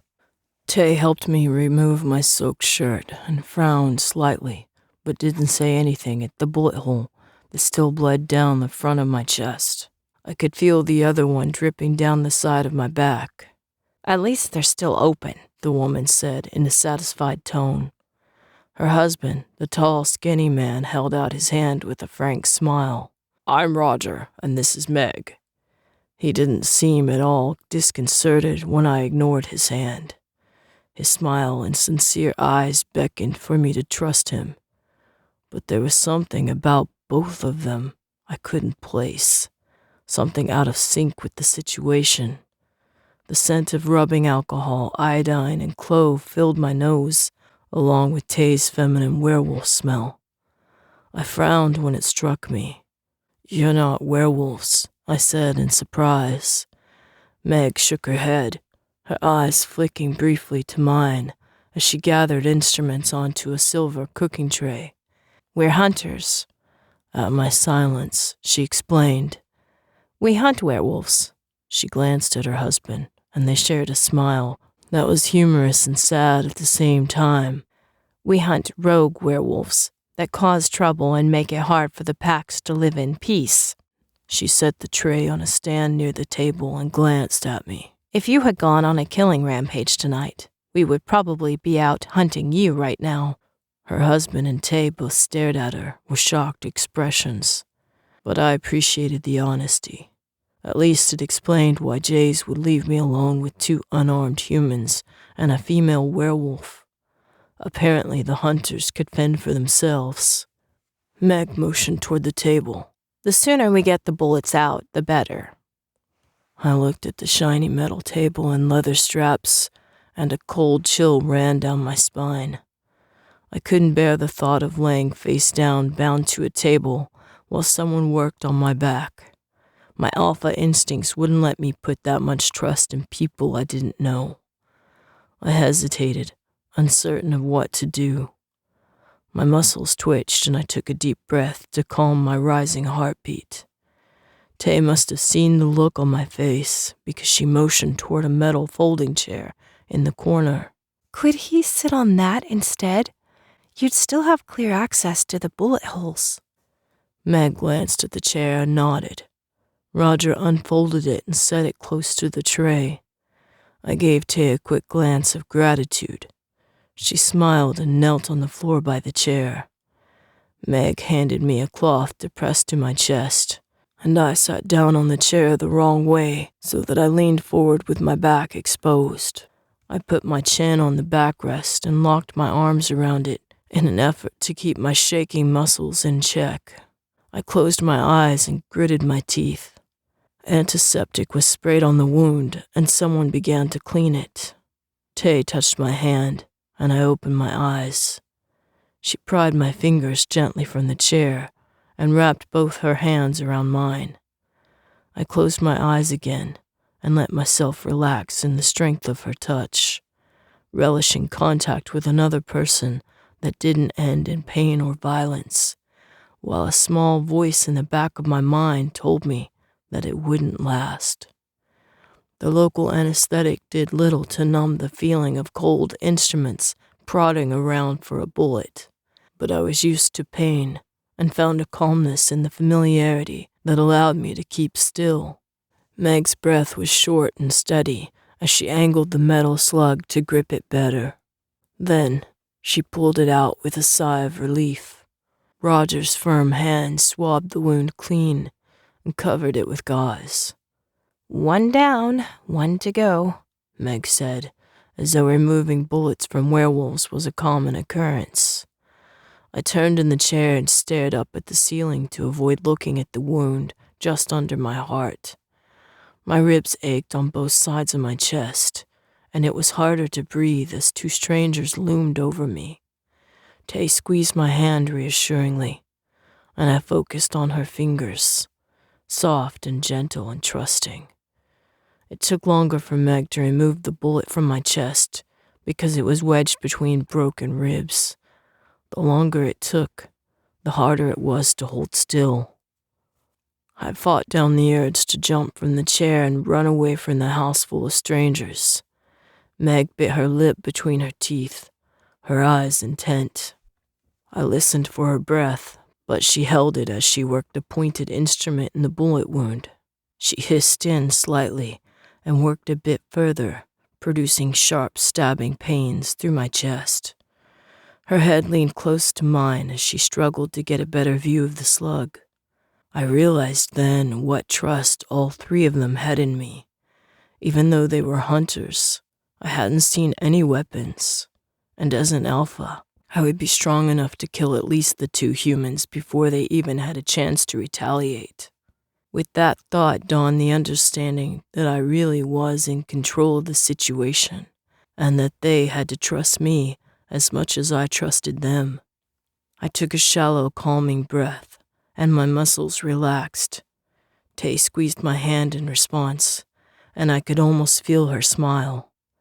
Meg's hand twitched, then tightened, and she pulled the slug free, holding it up to the light to show me the blood-covered round. "Slippery little bugger," she said with a satisfied look before plunking it in a metal bowl. Roger poured a cleaning agent in the wound and covered it. He gave me a relieved smile, and I knew I wasn't the only one who realized how easily I could have killed his wife, given a split-second loss of control. He patted my shoulder. "Good job, son. Way to hang in there." I leaned forward and gingerly flexed my shoulder muscles. They ached, but I could already feel the healing effects of the clean wound. I rose, then the world tilted at my feet and I stumbled. Tay and Roger grabbed my arms. "Whoa now," Roger said. "You've lost a lot of blood. Even if the bullets weren't silver, you should take it easy." I let them lower me back into the chair and rested my head in my hands to wait for the world to stop spinning. "Does he have somewhere to stay?" Meg asked Tay quietly. "Mrs. Carso said she has a room prepared for him whenever he's ready," Tay replied in a whisper. "He'll need lots of sleep," Meg said. She shook out a plastic bag and set something inside. "Change the bandages in the morning, and he should be okay to take them off by tomorrow evening." I could hear a frown in her voice. "But those other scars, I didn't expect." "Shh." Roger silenced them. "He can hear you." He opened the metal door, and the three of them stepped through and shut it behind them. My muscles relaxed and the tension left my shoulders at being completely alone. I could still hear them through the door. "I just didn't expect there to be so many scars," Meg continued, her voice tight with concern. "We rescued him from the rumble. He was thrown against 2 alphas and 1, but they took him out to kill him anyway," Tay explained. "Jaze thinks there's more to the story than even Jet knows." "He beat 2 alphas by himself?" Roger asked with wonder in his voice. Meg let out an exasperated sigh. "That doesn't matter. What matters is look at what he's been through. If he wasn't a werewolf, he would have died from his wounds long ago. As it is, there's barely an inch of his body not covered with a scar of some kind." Her voice took on a concerned tone. "There has to be a lot of psychological damage from beatings of that kind. He might need more help than we can give him." It felt like someone closed a fist around my heart, and I flashed back to the words on my chart and Dr. Benjamin's warning. I rose slowly and put a hand on the wall to steady myself against the dizziness. I found the stained blue shirt where it had been tossed in a corner and pulled it gingerly over my head. It was still soaking wet, but it would keep everyone from staring at me. It felt strange. All my life I had been paraded in front of others, fighting in front of a crowd for their pleasure. Yet now I felt self-conscious about my scars. I traced several large gouges across my stomach and remembered a quick, small werewolf who nearly succeeded in disemboweling me when my attention was turned to the two larger ones I had considered to be the bigger threat. The door opened and I lowered my shirt and turned. "Jet," Tay said upon finding me standing and clothed. "You should be resting." She hurried over and eased one of my arms over her shoulder. At any other time, I would have shrugged away the help, but my knees felt weak, and I doubted I could make it to the house next door without her assistance. No one commented on the dirty shirt, and I felt a wave of relief when we left the tidy home of human hunters. Chapter 13. I felt Meg's concerned gaze as she watched us from her door. Roger walked with us, holding a big black umbrella above our heads to stave off the rain that didn't look like it would end anytime soon. I relished the feeling of my bare feet sloshing through the soaked grass. The chill took away some of the pain from my back and chest, and the scent of the rain washed away the unfamiliar smells of the city. Lights glowed in every room of the White House. Uncertainty rose just before we reached the porch. Tay rubbed my hand reassuringly, and Roger waited patiently without a word as I stood torn. I didn't want to go into the house. My brain screamed for me to run while I still could, to get away from anyone who knew my past, who knew what I had done, and to find somewhere I could be alone. But the other part of my mind, the rational part that set my teeth on edge, while at the same time slowing me from making too many rash decisions, said that I had nowhere else to go. It reminded me of wandering through skyscrapers, feeding out of dumpsters and defending myself against gangs who only cared about hurting me, something I had experienced too often in my life. I needed somewhere to rest and recover, because my strength was fading fast after healing from yet another set of wounds. I glanced out at the wet street. A car rolled slowly past, its headlights cutting through the rain like two scimitars. A surge of adrenaline ran through my body at the thought that maybe it was the woman looking for me, wanting to send me back to the training room so I could fight for her and make more money, and so she could betray me and kill me. My muscles stiffened. Tay spoke quietly. "You don't have to do anything you don't want to," she said in a voice so understanding it caught at my heart. "If you don't want to go inside, it's okay. I'll take you wherever you want to go." Roger stood with the umbrella over all of our heads, and I felt grateful for his patience and silence. His presence was somehow comforting in a way that I had never experienced from an adult male, let alone a human. At my continued hesitation, she said, "You can trust Mrs. Carso.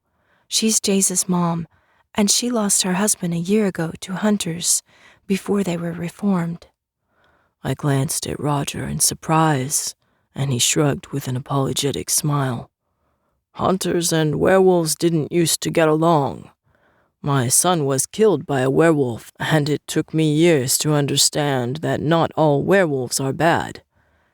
But Jaze helped us see that we could be more effective if we worked together. Now the hunters work with the werewolves to protect humans from those who have gone rogue." He tipped his head to indicate the White House. "Vicky and Jaze are good people.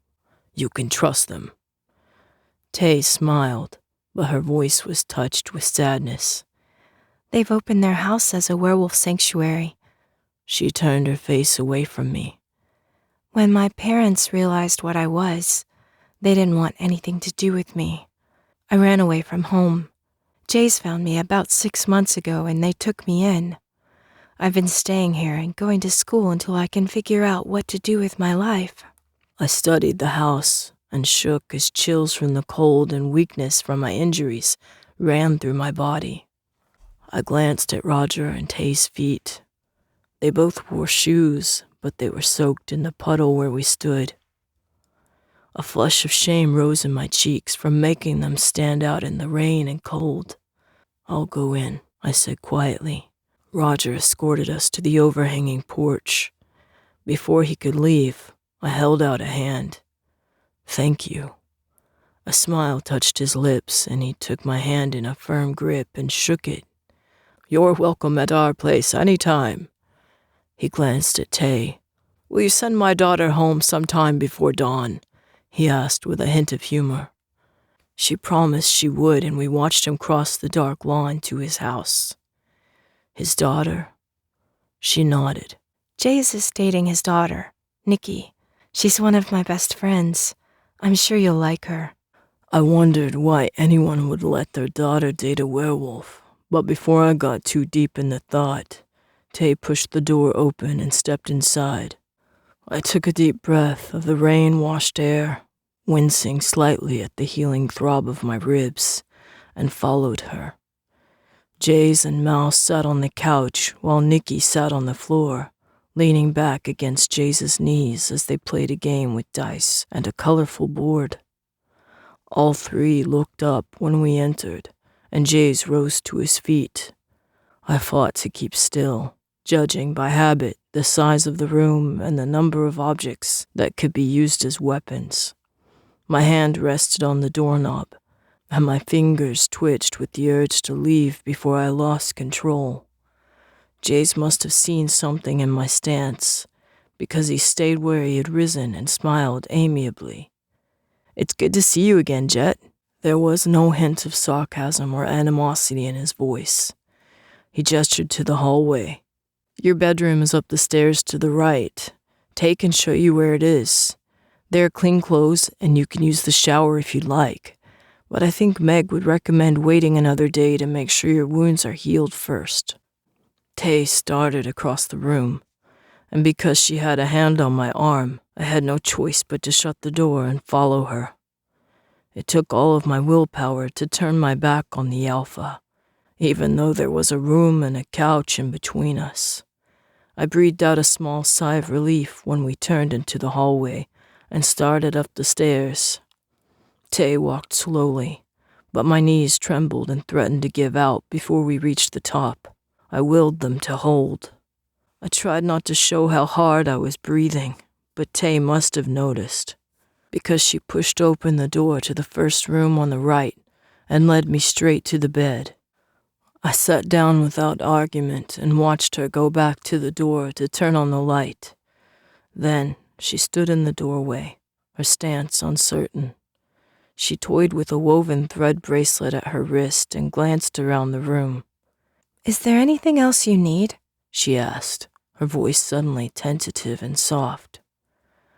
A white long-sleeve shirt and a pair of black drawstring pants sat folded on the pillow of the bed. Tay followed my gaze and walked over to pick up the shirt. "Do you want me to help you put this on?" She held my eyes, her expression warring between professional medical assistant and blushing high school student. I knew exactly how she felt. A surge of uncomfortable embarrassment rose in my chest at the thought of Meg's comments about my scars. But I remembered how hard it had been to put the shirt back on at Meg and Roger's house after the bullets were removed. I wouldn't be able to do it again without help. Accepting her assistance was preferable to sleeping in the blood-encrusted shirt I had stolen from the hospital. I nodded, and the corners of her lips twisted, as though holding in a smile. She lifted the bottom of the shirt I wore and helped me work it over the bandages. My damaged muscles were already stiff and sore, and when the shirt was off, I rolled my shoulders and neck in an effort to relieve some of the tension. I caught Tay's glance and lifted an eyebrow. "What is that?" she asked, her cheeks coloring a pretty red when she caught my eye. I glanced at the tattooed 7 on my upper arm. A silver tattoo. Her eyes widened. "They did it out of silver?" I nodded. "It stays when I phase." She frowned, and I could see her working it out. So they can keep track of which wolf you are when you fight? I nodded, and concern touched her eyes. If it's silver, doesn't it hurt? I nodded again and rubbed it, feeling the familiar burn that had become such a part of me. I barely noticed it anymore. I took the white shirt from her and put my arms in the holes. She helped me ease it over my head and smoothed it down my back. I enjoyed the feeling of the clean cotton over skin that was still prickly and cold from the rain. I caught Tay watching me, with her ever-present smile on her face. She stood up quickly and walked to the door. I'll bring you some food if you don't want to eat downstairs with the others. She phrased it as a question, and I nodded, relieved at the chance to avoid everyone, if only for a night. She left without another word, closing the door so fast behind her. I wondered if I had done something to scare her away. I surveyed the room, basking in the small comfort the silence gave. The room was small, with blue walls, a white ceiling, and white trim around a closet and the doorframe. The carpet was a light gray color and smelled pleasantly like flower potpourri. Dark blue curtains hung over the single window, shutting out light that would normally stream in from the street lamp below. A dark brown dresser sat beside the closet, and on top sat a stuffed animal bear in a baseball cap. A picture of a young Jaze, his mother, and a man I assumed to be his father, and a glass glove with a baseball in the middle. A painting of a little boy with a puppy at his heels hung on the wall by the window, and another picture of the same boy with a kitten in his arms hung by the closet. All in all, the room was comforting, clean, used, and made me ache for a room of my own. I ran my hands over the soft blankets on the bed. I had never slept on a bed before. In the woman's basement, I had been allowed to sleep in a corner with a raggedy blanket that smelled of cigarettes and dust, and at the training room, I was lucky if I could find a position with the least amount of chains underneath me. The soft checkered blue and white top blanket was worn with use and smelled faintly of laundry detergent. I fought the urge to lie down, remembering that Tay would be up hopefully soon with food, a hope which my growling stomach echoed noisily. I pushed slowly to my feet and crossed to the door. I opened it a crack and listened, but it sounded like everyone was downstairs. I opened it all the way and crossed the hall quietly to the bathroom, closing the door behind me with a soft click. I stared at the toilet with a mixture of relief and trepidation. I hadn't used a toilet since leaving the woman's house.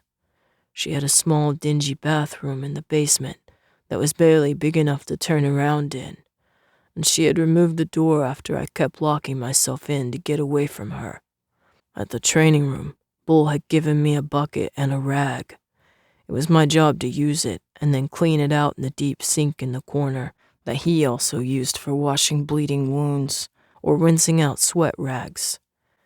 After a time, I was so used to the humiliation, I didn't realize how bad it stung until I stood staring down at a real toilet behind a real closed door.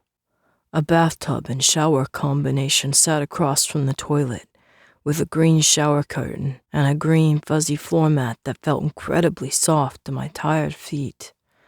I used the toilet and flushed it with a feeling of accomplishment and foolishness, then was about to leave the room when I glanced at my reflection in the mirror.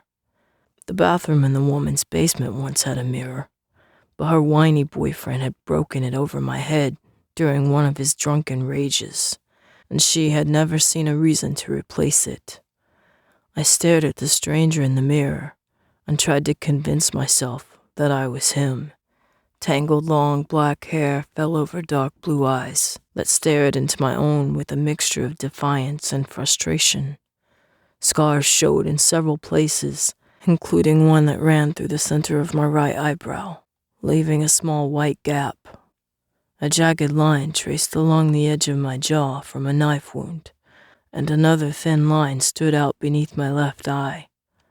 A scar ran from the corner of my right eye to my cheekbone, and a second ran across the edge of my hairline, just above my left eyebrow.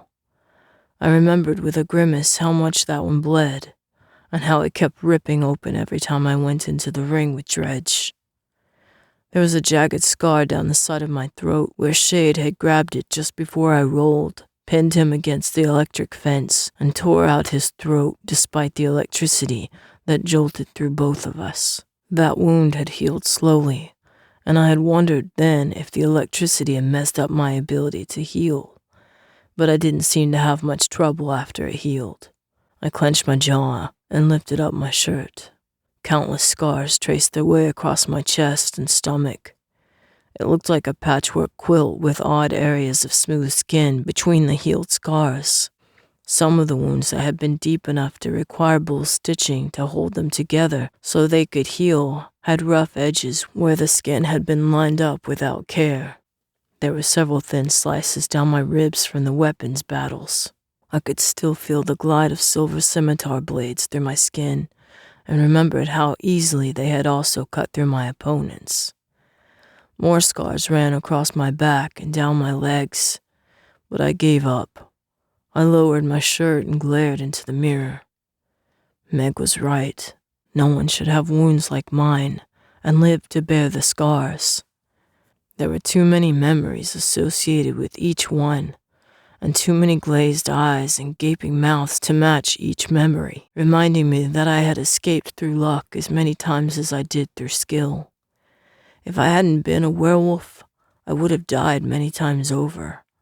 But if I hadn't been a werewolf, I wouldn't have been in the ring in the first place.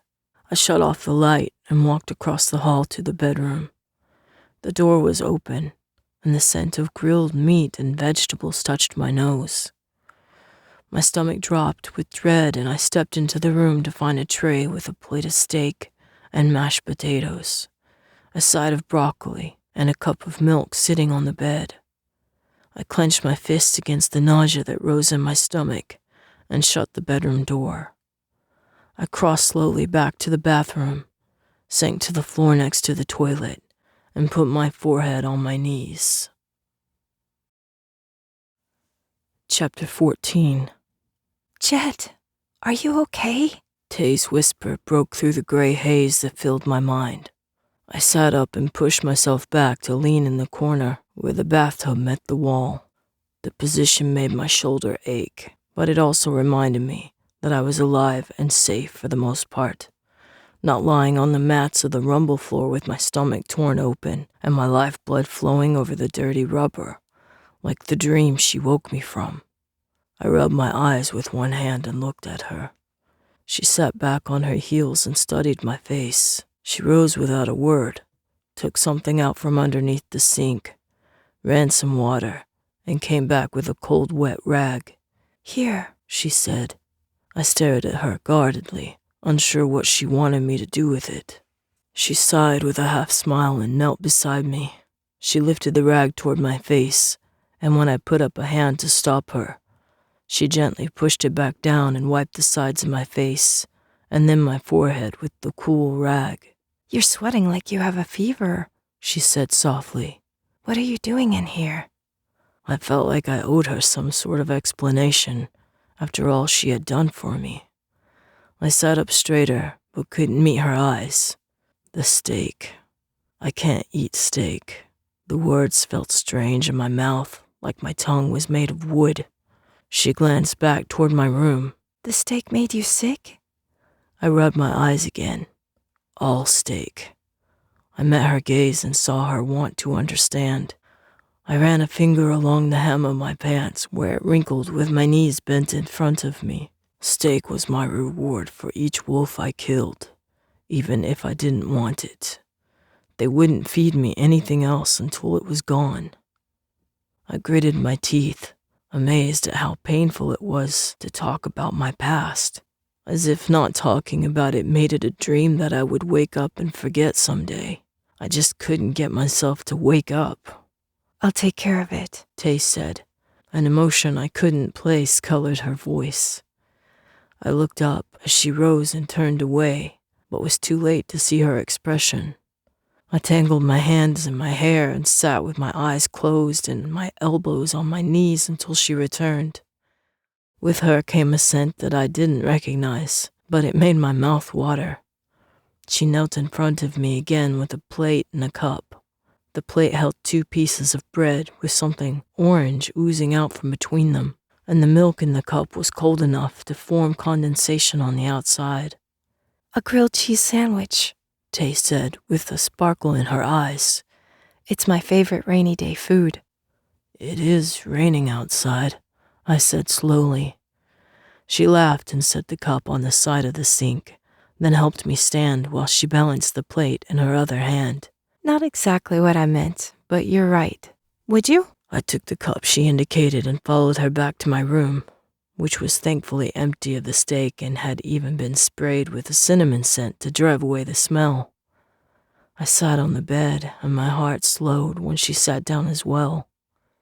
"You must think I'm crazy," I said, twirling the cup of milk in my hands and avoiding her eyes. She set the plate in my lap and took the cup from me.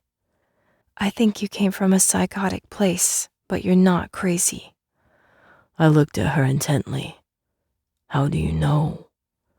She reached up and touched the knife scar along my jaw. It was all I could do to not flinch away. "You're not a crazed killer, Jet. You're a product of your circumstance. I would probably have turned out the same way." My jaw clenched as I pictured her in the arena or at the rumble, battling for her life against other female werewolves. I knew the fights took place, but had never witnessed one myself. According to Bull's loose talk, the females were even more vicious than the males. "Tay!" A female voice called from below. I jumped and nearly dropped the plate with the sandwich. Tay stood and glanced at it. "It's best if you eat it while it's hot." She tipped her head as though I hadn't heard the call. "Nikki needs me. I'll be back." She left through the door and shut it behind her.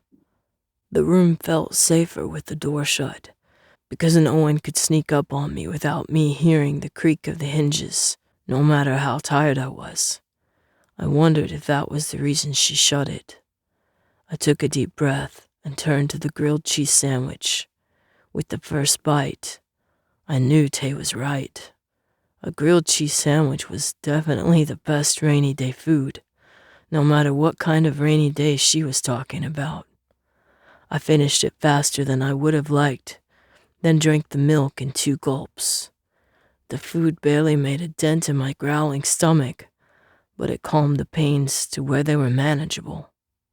Tay didn't come back by the time I finished eating. Curious, I opened the door slowly so the hinges wouldn't make a sound. I walked to the top of the stairs and listened. Voices spoke below, but they were so soft I couldn't hear what they were saying, which meant they were definitely making an effort to keep the conversation out of earshot. I stepped quietly down the stairs, my bare feet making no sound on the thick carpet, then paused at the bottom. Light showed underneath the door that separated the kitchen from the living room. The hushed voices that leaked under it were tight and drawn with tension. "What if he did kill them? How do we know?" A deep voice asked that I recognized as belonging to Chet, the other alpha werewolf from the hospital. "We don't know," Jaze replied evenly. "That's why we can't jump to conclusions. He deserves the benefit of the doubt." "Until he turns on someone you care about," Chet countered. "What about Nikki or your mom?" I bristled at his tone, and it was all I could do to keep from opening the door. "I can defend myself," Nikki said. At the same time, Mrs. Carso replied, "He's a guest in our house, and he'll be treated like one." Tay spoke up, her voice soft but firm. "He deserves a chance at the very least. We don't know what he's been through." "We do," Chet replied, cutting her off. "That's why he shouldn't be here. He's a werewolf killer, and we can't trust him." "He killed werewolves because he had to," Tay said, her voice tight with control. "Maybe he killed them because he wanted to," Chet said. "Maybe he killed whoever attacked him, and it'll be on the news tomorrow. Then what?"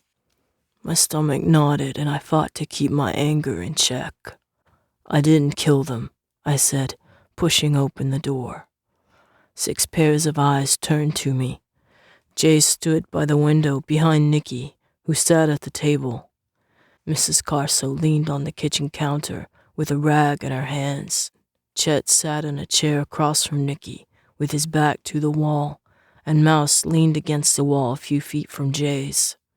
A skinny boy with spiky brown hair grinned at me from one of the other chairs. "How do we know?" Chet challenged. His dark eyes glittered dangerously. Jaze glared at him, but Chet ignored the other alpha and continued to watch me, intent on my answer. "You stop assuming," I said. I clenched my hands to control the muscle spasms that ran up my arms at the challenge in his eyes. "How many wolves have you killed?" he pressed, leaning toward me on the table. "Chet, stop," Jaze said. His voice was calm, but carried an underlying current of warning. I met Chet's challenging gaze. 99, I confessed, my heart pounding in my chest. His eyes widened, and I heard intakes of breath around the table. I glanced at Tay. She held my eyes, her own non-judgmental. Chet sat back in his chair, and I took a deep breath to slow my pulse. My muscles shook as much from fatigue as from the urge to phase.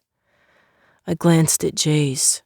He met my eyes casually and tipped his head to indicate the chair next to me. I sat down on the edge of the chair in case I needed to get up in a hurry. "I'm Brock," the boy with spiky brown hair said with a grin. "Nice to meet you." The scent of human wafted from him, along with the smell of various foods I had never eaten. "Brock's a good friend," Jace said, by way of explanation for his presence. "You can trust him." Chet scoffed. "But he can't trust you. Oh, wait, he's not a werewolf, so he's safe." "Chet," Jace growled, his eyes flashing. "Be civil or leave." "This involves me as much as it does you," Chet retorted. Jace leveled him with his eyes. "Then act like an alpha and pull your head out of your ego." Chet stared at him a moment, then dropped his eyes. Jace took a stealing breath and turned back to me. "I apologize. Everyone's been under a bit of strain since we found out about the werewolf arenas, and nobody's slept well. You'll have to forgive our rudeness." My thoughts turned back to the arena and the werewolves in the holding rooms. "How many have you freed?" Jaze's brow creased thoughtfully. 19, counting you. The rest we've returned either to their packs or their families, but you're the first alpha we've managed to free." Chet turned back to me, his eyes piercing.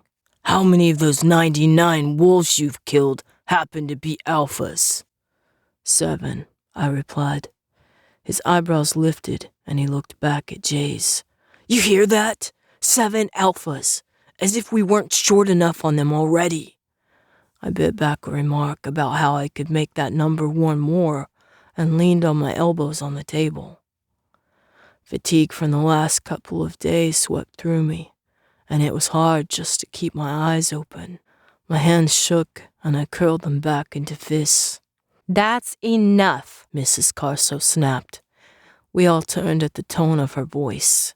She glared at us from behind the counter, her hands on her hips and a look in her eyes that said she wouldn't accept any arguments. "Chet did what he had to do, and he's lucky to be out, so let him be for a while until he gets accustomed to being here. I've had enough arguing over things that can't be changed." Heads nodded around the table, and Chet dropped his eyes to study his hands. I realized then that at this house, Mrs. Carso was the alpha, not Jaze or Chet. Even though she wasn't a werewolf, she held the control, and they all listened to her. If what Roger said was true, she had lost her husband to hunters and moved to this place to escape problems with other werewolves. Yet I had come into her house and created another disturbance. My heart tightened at causing more pain to innocent lives. I met her eyes. "I'll leave." Her eyes softened, and they took on a damp shine. She shook her head. No, you'll stay. You're welcome here, and this will be your home for as long as you need it. She met the eyes of everyone around the table again, making sure they understood. A lump formed in my throat, and I didn't know how to reply. I traced a pattern on the flowered tablecloth in front of me and noticed that my knuckles were still swollen from the fight. They should have healed by now. Jaze twirled a strand of Nikki's long black hair around his fingers, and she smiled at me. Brock and Mouse both watched me with expectant expressions. I took a deep breath that made my healing ribs throb. I didn't phase. Jaze's brows furrowed at my sudden admittance. When? When I fought the gang, I didn't phase either time. I rubbed my swollen knuckles and avoided meeting their eyes, but saw their exchanged looks. You fought them twice? Jaze asked, a touch of uncertainty in his voice. I found them in the alley confronting a guy who was by himself. I was looking for a fight, so I fought them, and they left. I studied the table. They were confronting a guy who was by himself? Nikki asked, her tone curious. He wore a brown suit and carried a briefcase. I frowned, remembering. He smelled like paper, ink, and fear. He was delivering a document to someone. They were going to fight him? Brock butted in, a touch of excitement to his voice. You beat them instead. I shrugged, my eyes on a tear in the tablecloth.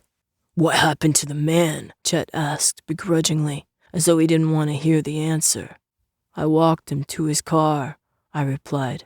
I remembered again the way his steps quickened when he saw his car, and how he practically dove into the driver's seat. Maybe I had saved him from something worse than I thought. You said you fought them twice? Jaze pressed, his tone light. I nodded. They tracked me down in an alley and had weapons the second time. My chest throbbed in response. I rubbed the bullet wound self-consciously. It was a bit more of a challenge not to phase, I admitted. And you didn't phase? Jaze continued. I glanced at him out of the corner of my eye. I was in control. If I'm in control, I can keep from phasing. He met my eyes. As long as you're in control, you can be trusted? I nodded, and a slight smile touched the corner of his lips. Lovely, Chet said in a tone heavy with sarcasm. Because we can control every situation. Chet, Jaze said in exasperation. No, seriously, the black-haired alpha replied. He can only be trusted in controlled situations? Do you know how stupid that is? Anger flared in my chest. Better than not being trusted in any situation, I growled, staring him down. Chet rose, his hands flat on the table. You think you can take me? I stood up so quickly my chair fell backward with a crash. I could kill you without breaking a sweat, I replied, clenching the table with my hands so hard, in an effort to keep from phasing, that the wood started to crack. Footsteps tapped on the linoleum, and then Mrs. Carso stood beside the table. Chet, I've got to ask you to leave. But, he protested. She cut him off with a shake of her head. I warned you, and I won't have any violence in this house. Jet's had it hard enough, and until you can stop provoking him, I'm asking you to keep clear of him. Chet looked from Mrs. Carso to me, and then to Jaze, his eyes wide with disbelief. Jaze nodded, and Chet let out a growl and slid open the door to the backyard. He shoved it shut hard behind him and stalked across the back lawn until he disappeared in the darkness. The sudden surge of adrenaline left me feeling empty and weak. I pushed off from the table, stumbled against the doorframe, and left the room. I was almost up the stairs when Tay caught up to me and drew one of my arms around her shoulders. I had to lean on her more than I'd like in order to make it back to the bed. She studied the picture of Jaze with his mom and dad, then turned back to me and leaned against the dresser. "You probably saved that man's life, you know," she said, watching me. I ran my knuckles over the checkered blanket. I didn't care about him when it happened, I admitted. I was already looking for a fight. It was painful to say, but I felt like I owed it to her to be honest, especially after she dared to stand up to chat about me.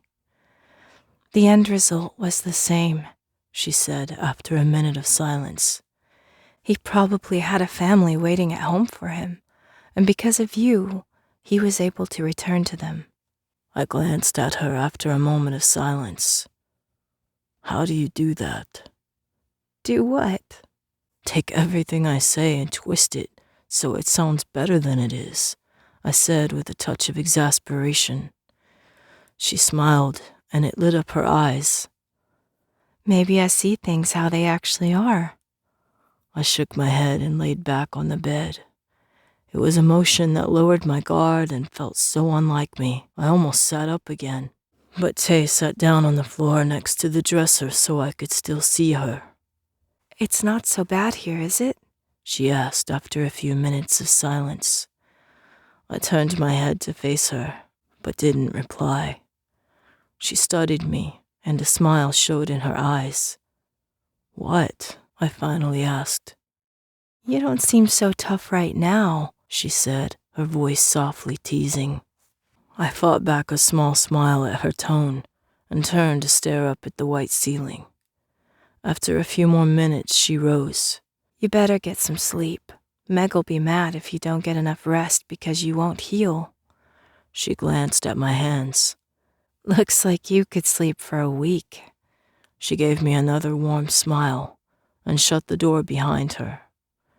A strange ache rose in my chest at her absence, and I watched the door until her footsteps disappeared downstairs. Chapter 15. A few minutes later, heavier footsteps walked up the stairs and a knock sounded at the door. "It's me, Jaze," Jaze said as his scent reached me from under the door. I sat up gingerly and moved so that I could lean against the wall by the window.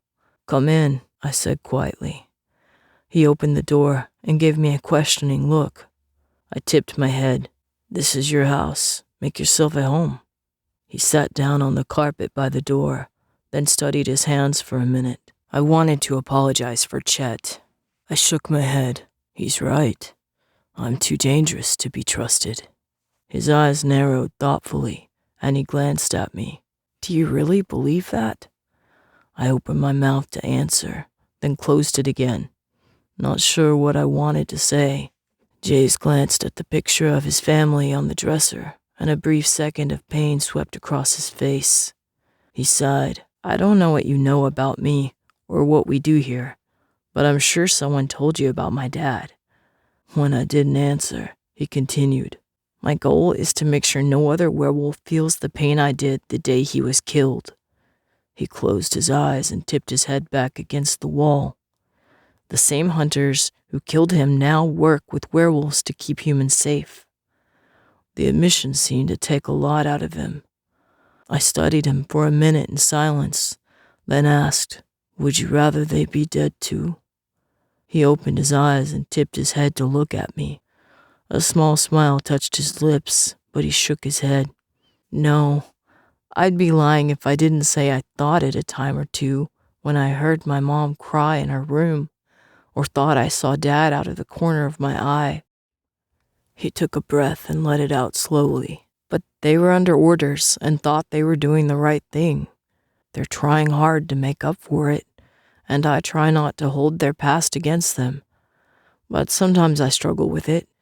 His statement made my respect for him rise to a new level. I looked at the picture and wondered what it had been like to have a mother and father that obviously cared so much. "I couldn't stop what you went through," Jay said after a few minutes. "I wish I could have." The regret in his voice told of his honesty. He glanced up at me again. "But I really could use someone like you around here." "Like me?" I asked, trepidation rising in my chest. He nodded, then spoke slowly, as though he wanted to phrase it carefully. "Someone with your skills." I looked away. "You need a killer?" He gave a slight laugh, and I looked over to meet his smile. "No, not at all." At my puzzled expression, his brow creased. "Rescuing werewolves isn't easy. Sometimes I find myself in situations where I have to resort to strength and skill to get them out and keep them safe until we get away." He tipped his head slightly, his eyes meeting mine. "I need someone I can trust to cover my back." That he even mentioned it to me made a small swell of warmth rise in my chest. After the arguments below, I didn't feel worthy to stay in the house, let alone help other werewolves. The offer was more than I hoped for. "You could stay and help me on the rescues," Jaze continued after a moment. "You'll always have a home here and can come and go as you please." I didn't know what to say. His offer was much more than I deserved, but I didn't trust myself as much as he did. The incident with the dog and the old man weighed heavily in the back of my mind. Jace didn't seem bothered by my lack of answer. "Take all the time you need to recover and settle in. We'll go where you want to from there." He rose to his feet and stepped through the doorway before I could feel threatened by him standing. He pulled the door shut, and I listened to his footsteps go down the stairs. I closed my eyes but couldn't find peace in the unfamiliar room. The rain stopped outside and a soft breeze tickled wet leaves against the window. I rose, drew the curtains to the sides, then opened the window. A breeze rushed in the room, bringing with it night scents of rich, damp soil, newly awakened nightlife, and the rich mineral smell of wet asphalt. A roof extended beneath the window to cover the porch. I studied it longingly, then realized, for the first time in my life, I could actually bask in the fresh night air. I stepped out onto the gently sloped roof and lay down with my head below the window and my feet close to the gutter. Chilled rainwater soaked through my shirt and pants, but for once, I felt the freedom of being in charge of my own actions. As I studied the stars winking above, a howl sounded in the distance. The hair on the back of my neck rose, and I sat up slowly to listen. Another howl further away answered it. I glanced at the moon, even though I didn't need to verify that it would be full in 5 nights. I wondered that they would phase even when they didn't have to. My own phases had been forced by pain, the instinct to survive, and the full moon. I hated what I had done in my wolf form, and I couldn't imagine phasing just for the fun of it. When the howling faded away, I settled back on the roof and watched wisps of clouds tangle about the moon. I took deep breaths of the crisp night air, and my healing ribs throbbed in a good way. I felt cleansed from the inside, as though for that brief moment on the roof, I was just one person watching the night wind chase a storm. The clean air tucked away my worries and the burden of my actions, so that for one moment, I could breathe just as me. I fell asleep to images of chasing the wind through trees, housing marbled statues that beckoned with open arms and kind faces. Jet? I opened my eyes to find Tay leaning out the window and staring down at me. Normally, waking and finding someone that close would have had me jumping off the roof. But I was so glad to see her and find that my escape from the rumble hadn't been a dream, that I barely flinched. A smile touched the corners of her mouth, even while her eyes reflected concern. "I thought you left." Her voice carried more emotion than she showed on her face, and she blinked rapidly, then ducked back inside. I rose and stretched gingerly. After the good night's sleep, the bullet wounds and other slowly healing wounds from the rumble ached only mildly. I glanced back once at the pink edge of dawn as it reached through the trees and stepped back through the window. You're soaked, Tay exclaimed, touching the sleeve of my shirt. I shrugged, embarrassed that I had ruined someone's clothes. Let me go find you something to change into. Tay left before I could stop her and returned with an armful of clothes that smelled slightly of dust and detergent. You're now the proud owner of Jaze's cast-offs, newly rescued from the Salvation Army box. I had no idea what she was talking about, but I picked a pair of faded black jeans and a dark gray t-shirt that had the black silhouette of a lizard on the back. Tay stepped out of the room so I could change from my wet drawstring pants into the dry jeans. Her embarrassment surprised me.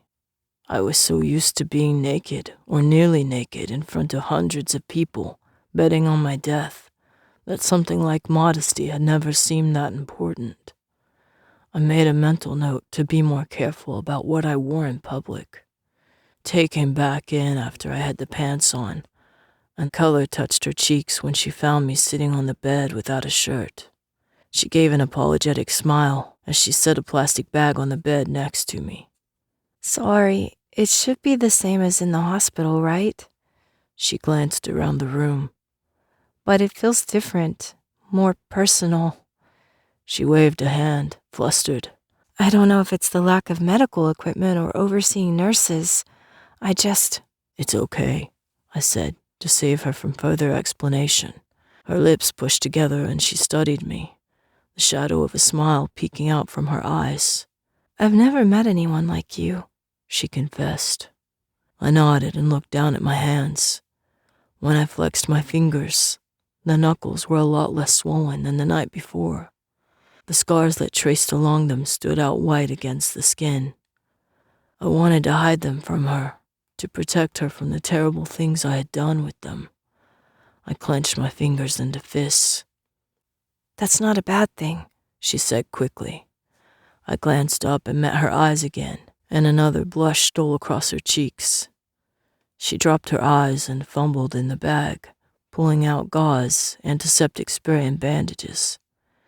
I turned around obediently and tried not to flinch as she worked the tape free from the bullet wound.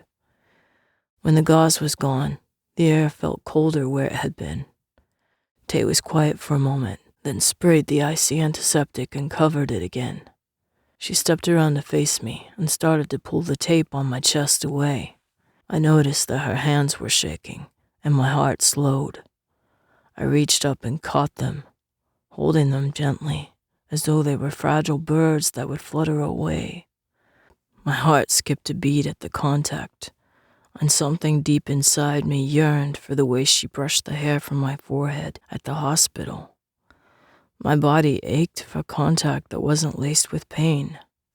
I pushed down the thought with a small breath, and letting go of her hands worked the bandages free from my chest. Tay took the old ones from my hands without a word, cleaned the few drops of blood that leaked from the healing wound, applied antiseptic, and covered it again. She bit her lip in concentration as she taped the edges and inspected her work. Her teeth were clean and white, and for the briefest instant, I wondered what it would feel like to kiss her. I rose before the thought could work its way any deeper, and Tay stood up in surprise. The scent of food cooking below glided through the door, and I gestured down the hall as an excuse for my actions. "Is that breakfast?" I asked, pulling on the shirt. She laughed, a light bell-like melody that made my heart jump. Starving, are we? I nodded, and she grinned, motioning to the door. This way, then. I followed her to the top of the stairs, but she caught my hand before I could start down. Jed, I'm glad you didn't leave, she said with such sincerity, I didn't know how to respond. She smiled at me again, her blue-gray eyes soft and sparkling, then started down the stairs on light feet. I followed her, my thoughts reeling and so confusing I barely had time to pull myself together before stepping into the kitchen. Jaze, Brock, Mouse, and Mrs. Carso sat around the table, already eating. They looked up as we entered, and everyone greeted me as though a dangerous, unpredictable werewolf always came to breakfast. They must be used to Chet, I thought wryly. Tay dished something up on a plate and set it at a spot next to Brock. "Eat up," Mrs. Carso said with a warm smile. I sat down and stared at the flat, round discs on the plate. "Don't tell me you've never had pancakes before," Brock said with his mouth full. Jaze elbowed him and handed me a small container of thick liquid that smelled like dark sugar and honey. "Pour it on," he said, gesturing at his own dripping, partially eaten discs. I poured a little bit on one disc, and Tay took the empty seat at my other side.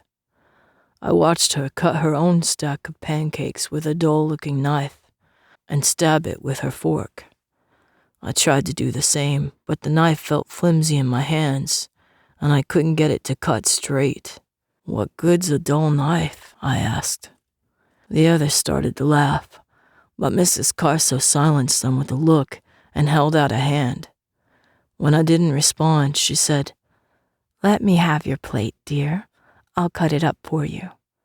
Embarrassed, I handed her the plate and watched as she deftly cut the pancakes into bite-sized portions.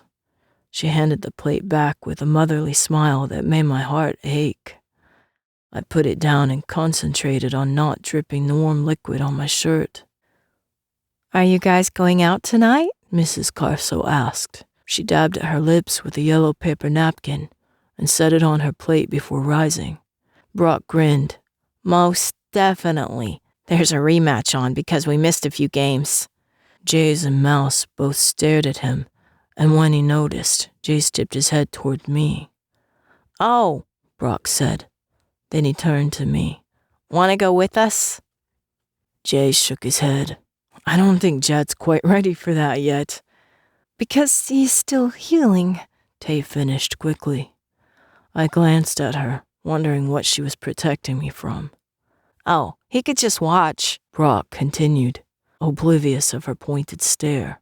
"It'd be fun, and he'd have a chance to meet some of the kids from school." He jerked. "Ow, what'd you do that for?" He glared at Jaze, then glanced at me, and his eyes widened. "Oh, sorry." Jaze sighed and turned back to me. "What I'm trying to hint to my overly enthusiastic friend is that you might not be ready for big crowds." "They're not that big," Brock said defensively. "Just the same," Jaze replied, "I don't know if it'd be wise to push him just yet." He glanced at me questioningly, and I didn't have a response, so kept silent. Brock shrugged and fell back to his pancakes with zeal. Mrs. Carso picked up her plate and gathered up Jaze's and Mouse's. "Done yet?" she asked Brock with a tone of patient affection. He stabbed the 5 remaining pieces of pancake on his plate with his fork and shoved the forkful in his mouth. "I'm done," he said around the mouthful. Mrs. Carso just shook her head and took the plate. Tay finished her pancakes and took her plate to the sink and began helping Mrs. Carso clean up. The doorbell rang and Jay smiled. "Nicky's here." He rose and put on the jacket that hung on the back of his chair. Brock picked up a bright orange backpack and tossed a blue one to Mouse. Tay put on a jean jacket and gave me an apologetic smile. "School," she said. "We'll be back at 3.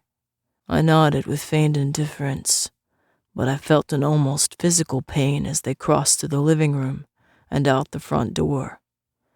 I couldn't place the way my heart pulled after them, like the 4 strangers had attached themselves to me in a way I couldn't explain. I stared after them for longer than I realized. Mrs. Carso brought me back when she said, "You should be going with them, you know." I stared at her. She scrubbed a blue and white dish with a green soapy rag. The scent of oranges and syrup drifted through the air.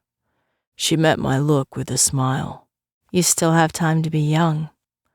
I shook my head and pushed the last 2 pieces of pancake around my syrupy plate.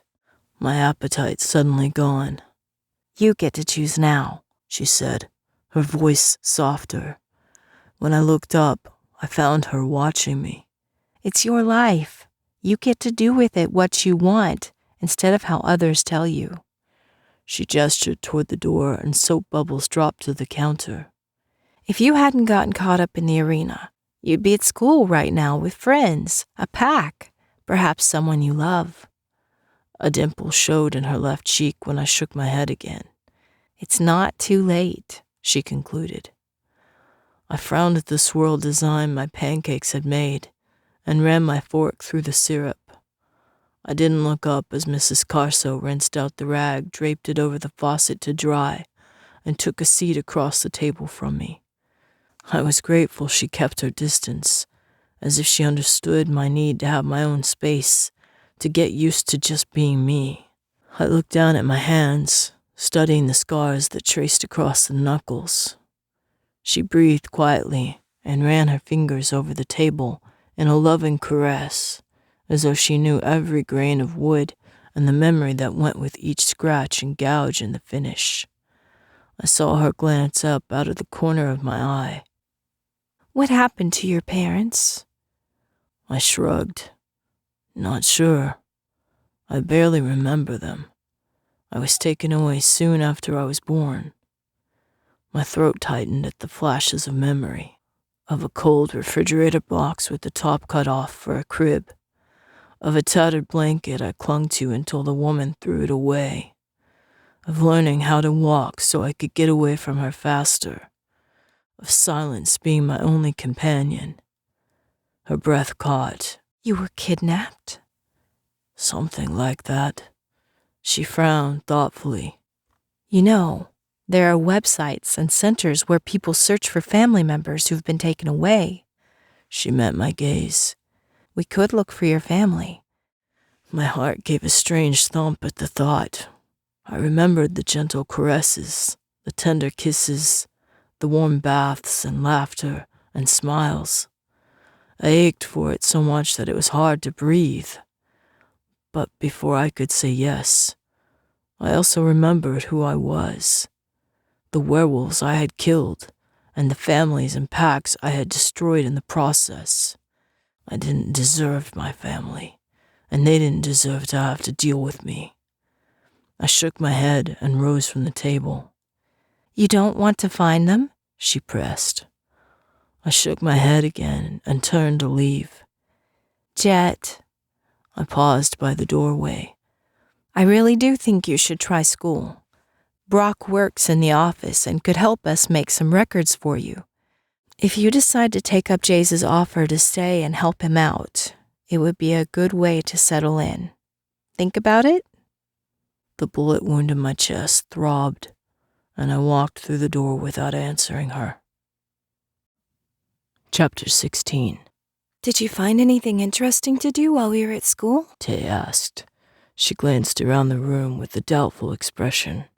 She sat on the carpet, her back against the wall by the door, and ran her fingers through the soft carpet fibers, creating light gray patterns. When I didn't answer, she glanced up at me, her blue-gray eyes beautiful in the evening light streaming in through the window. I caught myself staring at her and dropped my eyes. Mrs. Carso thinks I should go to school. Tay didn't laugh like I thought she would. Instead, her own silence made me look at her again. I think it's a good idea, she said when I met her eyes. I shook my head. She gave a small smile. You deserve a life, Jet. My heart gave a strange thump at the familiar way she said my name. My chest tightened, and it was harder to breathe.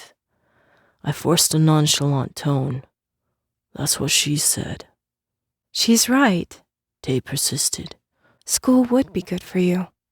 You'd get to meet other people our age, learn about the world, prepare for jobs, and... She paused at my incredulous look. What? I couldn't hide the amusement I felt at the image she created. Me going to school, perhaps college, getting a degree and having a respectable job behind a desk somewhere. A normal life in a normal world. A world that had never been mine. Someone knocked on the door, and I flinched. I fought the urge to growl as the door opened slowly. Just wanted to let you know that dinner will be in an hour, Mrs. Carso said pleasantly, poking in her head. She gestured toward the bathroom. If you want to go shower before then, Meg said you could, if Tay gave the all clear. She threw Tay a quizzical look. Tay stood up. I'll check the bandages right now. Mrs. Carso smiled at her fondly and left, leaving the door open a crack. I pulled the gray shirt over my head and relished the way my muscles merely ached instead of throbbed and burned. Tay brought the plastic bag from the dresser and sat on the bed while I worked the bandages on my chest loose. Only a few drops of dried blood showed on the white gauze. The bullet wound was closed and almost healed. I turned for Tay to take the bandage off of my back. A shiver ran down my spine at the touch of her gentle fingers against my skin. She removed the bandage and dabbed at the wound with a clean piece of cloth. She stopped for a minute, then her fingers ran softly down my spine, tracing the scars from black fever. I closed my eyes and felt his teeth again as they tore through the skin. Her fingers touched the deep laceration scars along my ribs on the left side, where a werewolf had laid them bare, and teeth marks along my left shoulder blade that had healed slowly because Bull wouldn't let me rest long enough, and every move opened them again. I breathed deeply, feeling each wound as though it was new again, but also feeling her touch, like a balm laid over them and over my heart, soothing some of the shattered pieces. You should be fine, she said softly, breaking through my numb haze. I glanced back at her, and she dropped her gaze to the floor. I mean, you should be all right to take a shower. I stood up and gathered some of the other clothes she had brought, a red and black striped t-shirt and blue jeans with holes torn in the knees, then made my way to the bathroom. Jet? I turned, and she blushed, reminding me that I had left my other shirt on the bed. You should be dead, you know, she said. With scars like those, you should have died. I couldn't place her tone, and touched the rough grain of the wooden frame around the door. I should have died 99 times. Then you shouldn't throw it away. I glanced at her, wondering what she was talking about. She smiled gently. Your life? You still have it for a reason. You shouldn't just throw it away. I don't want to hurt anyone else, I said, dropping my eyes. Then you can learn to control it, like you did with Chet last night. I wanted to kill him, I said, and hated myself for it. I know, she replied. I glanced up in surprise, and she met my gaze without flinching. I saw it in your eyes. She gave an understanding smile. But you controlled it. You got to trust yourself. I closed my hand and ran my knuckles along the frame. I can't, I said in a whisper, without looking at her. Her weight shifted slightly, and she was quiet for a moment before saying, Then you've got to trust that Jaze and I won't let you go into a situation where you won't be able to control yourself. I looked back at her, and she held my gaze, without challenge or defiance, but with confidence. I shook my head. You don't know what I'm capable of. I stepped into the bathroom and shut the door behind me. I leaned with my head against the door in the dark and listened to her footsteps hesitate, then start down the stairs. I hit my forehead lightly against the door a few times, then sighed, turned on the light, and glanced at the shower. It took a few minutes to figure out the faucets and get the temperature right. Then I found the tiny bar that sent the water through the shower head instead of the tub. When the water finally streamed down to collect noisily in the drain, I stared at it with a slight feeling of trepidation. I had never had a shower, or a bath for that matter, since being in the woman's possession. Bull had thrown water on me and made me scrub myself randomly when he declared that I was too dirty to fight. But other than that, my hygiene had been pretty much ignored. I put my hand in the water and watched the droplets fall like rain onto my palm and run down my fingers. One rivulet ran down my arm, racing over a few uneven scars before pooling at my elbow. I let it fill until the tiny pool overflowed and ran down both sides of my arm to patter softly on the tile floor. I took a small breath, stepped into the bathtub, and pulled the green shower curtain shut to block out some of the bright light. Water so hot it nearly burned my skin flowed through my hair, over my shoulders, and down my body. I sighed as the tension in my muscles eased under the pounding heat.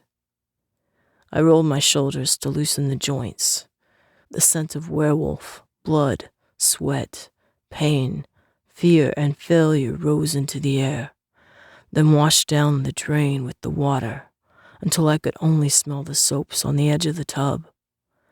I picked one up and frowned when it said conditioner, because I didn't know what conditioner was for. I had to read the back until I found out that I was supposed to use shampoo first.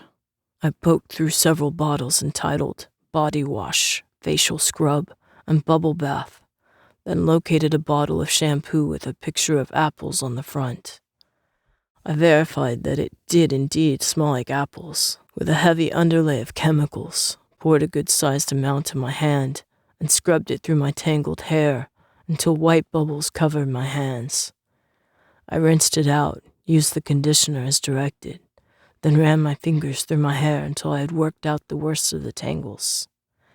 I hesitated at the body wash because I didn't want to smell like strawberries and settled for using the green and white bar in the holder that smelled somewhat like pine.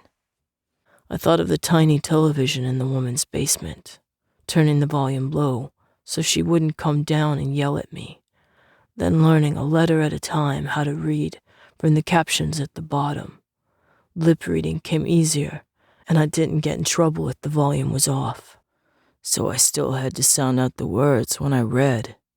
But I felt a wry surge of accomplishment at figuring out how to use the various products in the Carso's bathroom. The woman's basement seemed so far from the shower that I felt safe for the most part with the hot water pounding on my skin, the door shut, and the green curtain pulled. For a small moment, I pretended I was a normal person, taking a normal shower, before going on some ordinary errand. I shook my head and ran a hand through my hair to rinse out the last of the soap.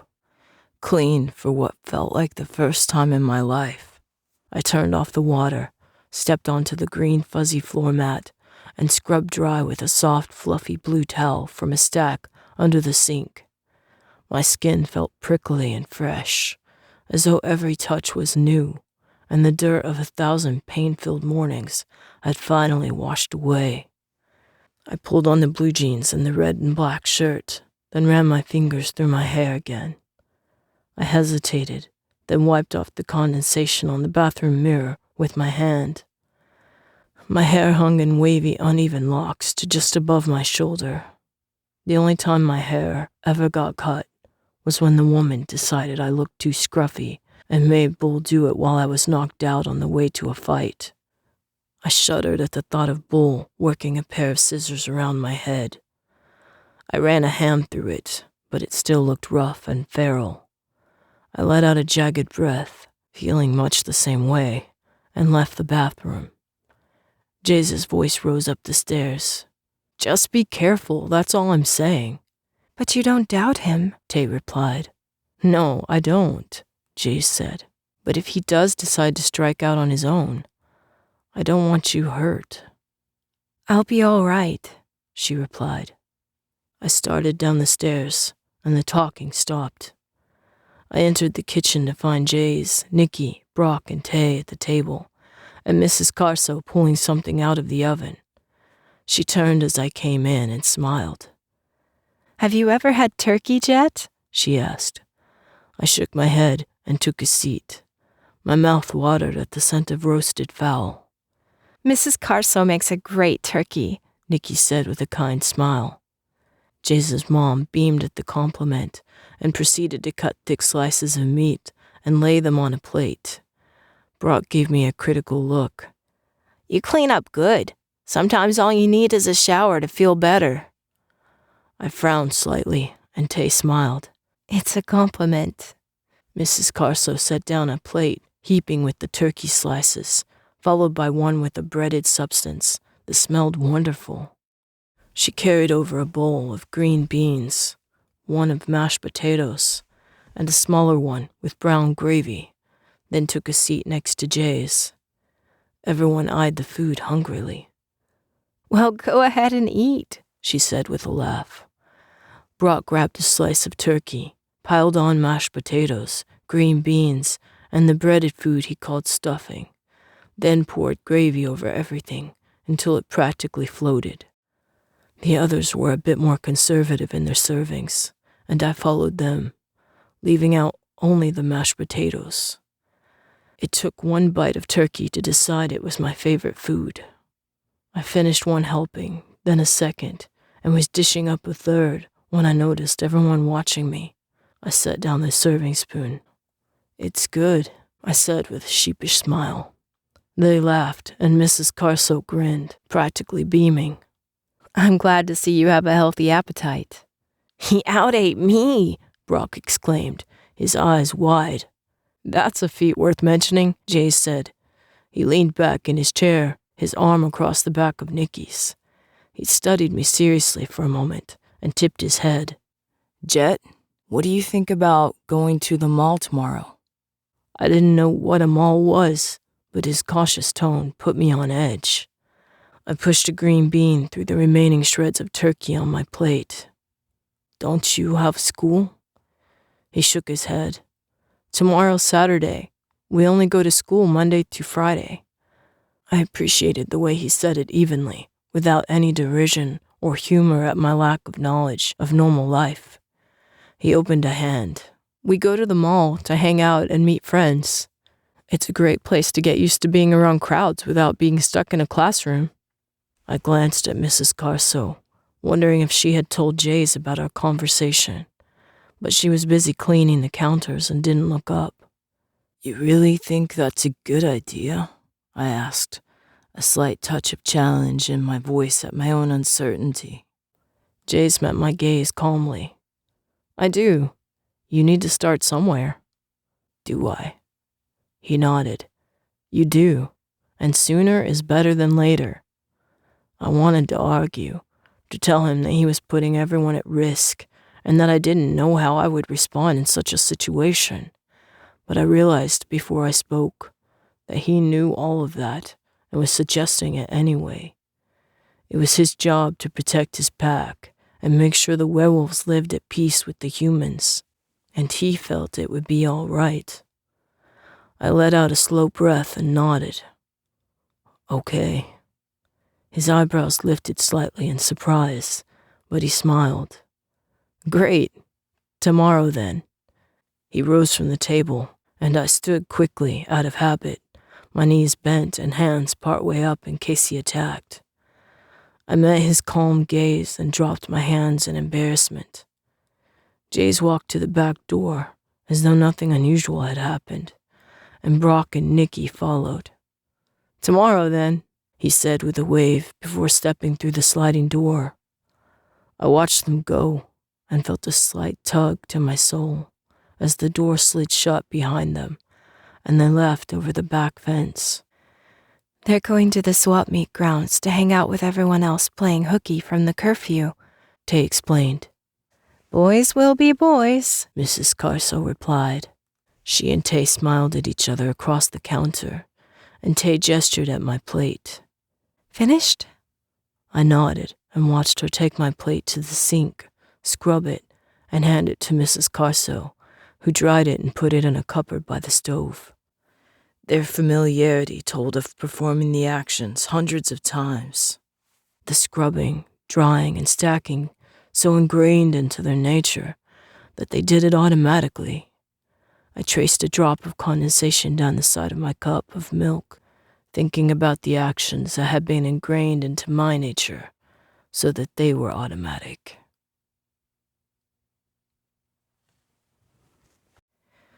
Chapter 17. That night, Tay showed me a movie called Robin Hood. We sat on the couch, and she leaned against my shoulder. The touch of her body against mine made it hard to concentrate on the movie, but I liked the idea of the strong fighting to defend those who were weak. The turkey settled in my stomach, and I realized it was the first time I could ever remember actually being full. It was a comfortable sensation, like the warmth of the shower water and the soft blankets on my bed. My eyes tried to close, but my instincts wouldn't let me fully relax, even though there weren't any other werewolves in the house besides Tay. She tipped her head up at me during one of the quiet parts. I'm glad you're going to the mall with us tomorrow. I didn't answer, worried I would change my mind if I thought about it too much. It'll be all right, she reassured me. She took my hand and held it during the rest of the movie. Her fingers softly traced along the scars on the back, and I missed the entire second half of the movie completely. Part of me longed for every gentle touch, for the tremor it sent up my arm, and for the warmth spread by her fingers. The other part shied away from any touch, an echoing reminder of a time when contact meant pain. I sat at war with myself, but it was a war I would willingly survive every night for the rest of my life, if at all possible. I moved my toes in the old white sneakers, uncomfortable at the way the movement was constricted. I glanced at Jaze. Sorry, they're pretty strict about wearing shoes. It's a sanitation thing, he said. Maybe we can find you some that fit better while we're out.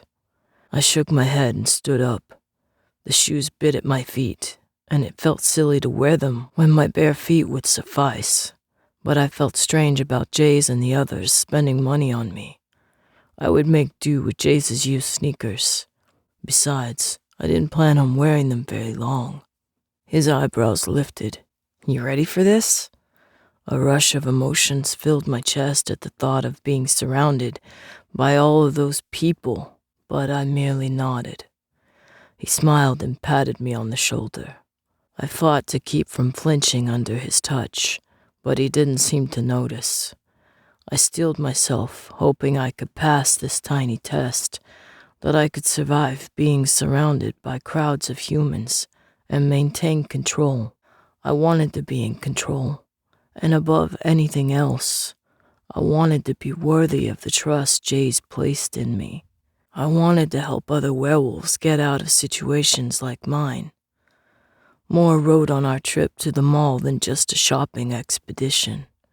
I could see in Jaze's glance that he realized it as well, but there was no doubt in his eyes. I held on to his faith in me because after everything, I had lost faith in myself. Just remember, pretty much everyone here is human. You're stronger than a human, so you're in control. Got it? Jaze asked as he pushed open a glass door, and we stepped into a swarm of scents, people, and chaos. Children ran around adults who walked in groups and attempted to browse despite their protesting little ones. A few lone men wandered around looking as though they were shopping for women instead of items. Several mothers pushing strollers walked together, gesturing and laughing loudly. Teenagers wearing clothing and makeup ranging from black eyeshadow, nail polish, clothing, and spiked bands to purple and pink neon hair, clashing makeup, and bright, scanty clothes lounged on benches and jostled each other through the wide hallway. The smell was almost as overwhelming as the people. Though I caught a faint whiff of werewolf, most of the scents were human, mixed with fast food, old popcorn, and pretzels. Traces of spilled food had been washed off the floor, but the odor still remained, entangled with that of the full garbage next to the door. I felt pulled in two directions. One half of me wanted to leave and never enter a mall again, while the other was intrigued with why so many people came to the same place and seemed to be enjoying themselves. Jet? I looked up to see Tay, Jaze, Nikki, Brock, and Mouse waiting for me near the stairs. I glanced back once at the doors longingly, then took a stealing breath and caught up to them. Tay fell back to walk next to me. You okay? She whispered. I ran a hand through my hair to get it out of my eyes and nodded. She smiled and took my arm. I felt a bit steadier with her so close, and started only slightly when an older man that smelled of alcohol and popcorn bumped against me and continued on his way as though nothing had happened. I stared after him a moment, then Tay's hand tightened reassuringly, and we continued after the others. Jaze stopped at a music store that blared something between rap and make my ears bleed. I stayed near the door in an effort to be further from the overwhelming sound, but by the time he was ready to go, I felt battered and worn thin. He threw me an understanding smile and gestured toward a circle of fast food restaurants lining the walls and competing for customers. Hungry? Always, Brock answered before I could. He grinned at me and led the way to the food court. Tay and I took a seat near a big window that overlooked the front of the mall while we waited for the others. What do you think? She asked. Not so bad, is it? It's crazy, I replied, watching the people below. It was amazing to think that each one had a destination, a home, a life, and a purpose. There were so many mixed emotions down there, such a cloud of excitement, anxiety, anger, nervousness, fear, and happiness, that it was hard to sort them all out. I glanced up and found Tay studying me. Crazy in a good way, I amended, and was rewarded with another warm smile. I really didn't think you'd come. I shrugged and was trying to come up with a response when Brock came over carrying a tray laden with wrapped foods of so many scents that I couldn't place them. Jaze told me to get anything you hadn't tried, he explained with a grin. So I got everything. I laughed. It was a low chuckle, something most people would pass off as nothing, but it was the first time I had ever laughed. Tay looked at me with raised eyebrows, her ever-present smile causing dimples in her cheeks, and I shrugged again with a smile this time. Jaze, Nikki, and Mouse came over while Brock piled the assortment of food on the table. What did you buy? Jaze asked in amazement. Brock swept a hand over the food in a grand gesture. Everything my allowance would afford. At my concerned look, he shrugged. Hey, I live to make sure no werewolf goes hungry. Jaze laughed and slapped him on the shoulder. Nikki took a seat, and he sat beside her so they could split a large hamburger and french fries. Mouse took a seat on Jaze's other side and ate several small bites of something wrapped in a white shell. Brock took about half of what he had dumped on the table and left the rest for Tay and I. She tipped her head at the food. What would you like? I looked the pile over, and my stomach rumbled at the smell wafting from the variety of wrappers. I couldn't decide which one to start with, so Tay finally gave in and handed me a long wrapper, like the one Mouse's food came from. It's a taco, she said, picking up a similar one and unwrapping it.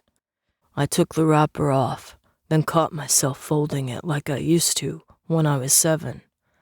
I stared at the paper, taken back to innocence in the days before I phased and was thrown into training.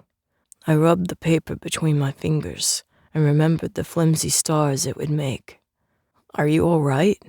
I looked up and found Jaze watching me.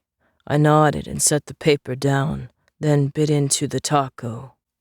Strange spices, cheese, lettuce, tomatoes, and a white sauce I had never tasted before filled my mouth, and I held in a sigh. For as far back as I could remember, I had longed for anything other than steak and raw meat.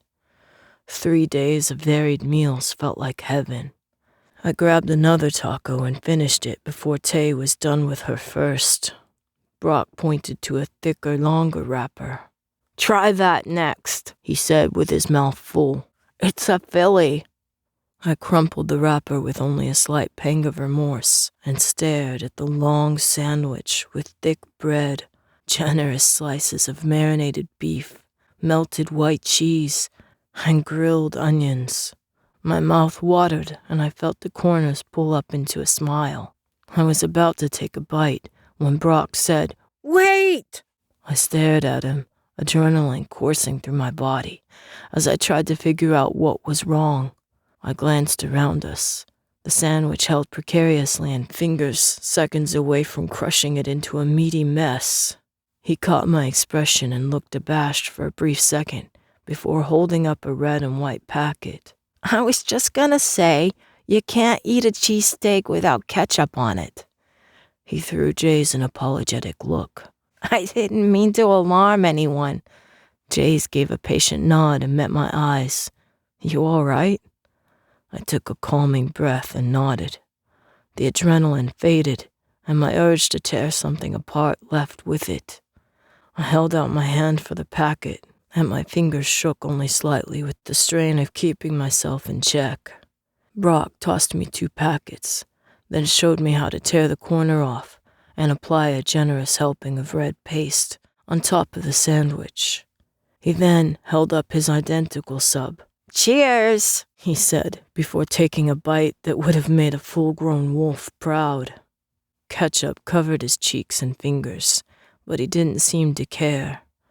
I took a bite and found that turkey wasn't my favorite food anymore. After eating, we walked a few laps around the mall. Tay and Nikki dropped off at a store that smelled of so many different types of lotion. I was glad when we passed it, and my nose finally cleared of the scents.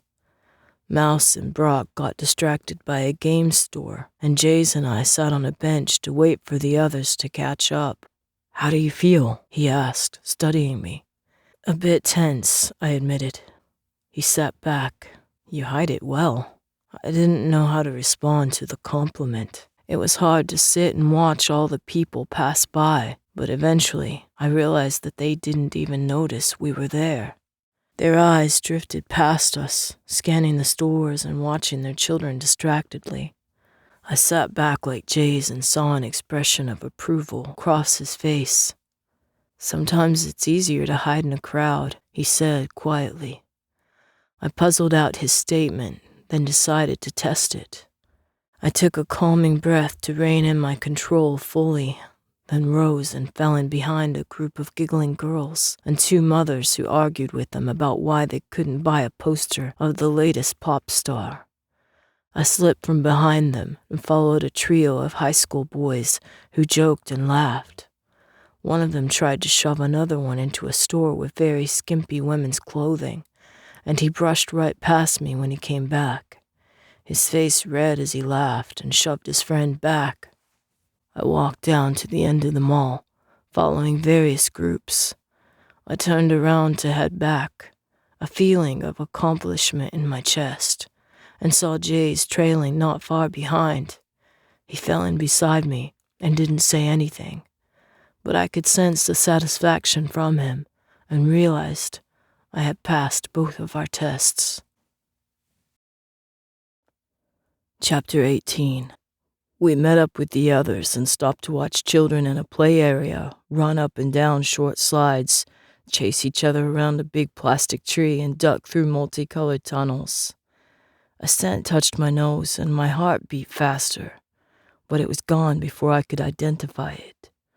I glanced around in an attempt to locate it again, when a woman with shoulder-length black hair and dark eyes hurried up to us. She wore a red shirt and blue jeans and carried a big blue purse overflowing with a change of little boy clothes, a container of apple juice, animal crackers, and toys.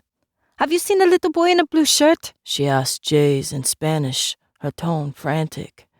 He looked at Nikki, his eyes wide with concern. "What does she want?" "I'm not sure," she said. She turned back to the woman. "Do you speak English?" The woman shook her head. "I don't know English, only Spanish," she said quickly in Spanish. "I need to find my boy. He's gone." Tay, Brock, and Mouse walked over to them, and I waited to see what they would do, but none of them could understand her. "She's looking for her son," I said. They all turned to me, looks of surprise on their faces. "You speak Spanish?" the woman asked. When I nodded, She said a quick prayer of relief out loud and hurried over to me. She grabbed my arm, and I had to force myself not to pull away. He's 5 years old, has black hair, brown eyes, and is wearing a blue shirt with a shark on it. He was just here, but my husband called and I had to find my phone and my purse. When I looked up, he was gone. Can you help me? She stared at me, her eyes pleading and her hand still on my arm. I could see the others watching me from the corner of my eye. Jaze looked concerned and uncertain about what I would do. Tay watched with a non-judgmental expression, and when our eyes met, hers searched mine. I turned back to the woman and nodded, and she broke into a relieved smile. Thank you, thank you, thank you, she said quickly. I met Jaze's eyes. We need to help her find the boy. I pointed at the clothes on top of the woman's purse. Is that his coat? I asked in Spanish. The woman nodded and pulled it out, obviously confused as to why I would want it, but she handed it to me anyway. Which direction did you come from? I said, more to distract her than to get information. The woman turned and pointed in the direction opposite the one we had come. When her back was turned, I took a deep sniff of the coat. The scent stayed in my mind so I could reference it as needed. Jaze watched me, his eyebrows lifted slightly. I turned back to the woman. Let's try that way. I handed her back the coat, and she took it distractedly and put it back on top of the purse. She led off, and I followed a few paces behind. The rest followed, and they talked so quietly I couldn't make out what they were saying. I turned my attention to the task at hand. It took only a couple of steps to verify that the boy hadn't gone in that direction. I could smell the lingering sense of him and his mother, but they were more than 15 minutes old and already fading amid the multitude of other people walking the mall. I let her go to a few stores and inquire, then pointed in the other direction. We need to go the other way. She protested, but I didn't wait to argue. After I had passed the others' curious stares, her footsteps sounded behind me, and she hurried to catch up. She clutched her hands together anxiously and stared at each store we passed. The boy's scent grew stronger, but it was mingled with that of an adult male who smelled of cigarettes and dirt. The boy's scent became heavy with fear and anxiety. I quickened my step, and the woman hurried to keep up. We turned down one of the side hallways, and the woman let out a shriek. A little boy with black hair and a blue shirt was struggling against a tall, skinny man who had a tight grip on his hand. The man held the door open and was trying to pull the boy outside, but the boy had a firm hold on the opposite door handle and wouldn't let go. Both the boy and the man looked up at the woman's cry. "Mama!" the boy shouted.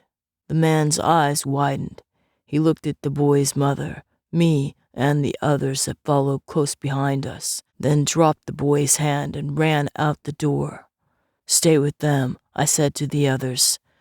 "Chet, wait!" Tay shouted, but I was already out the door. Jaze followed close behind, and it felt strange to know someone had my back. I bolted down the sidewalk after the skinny man.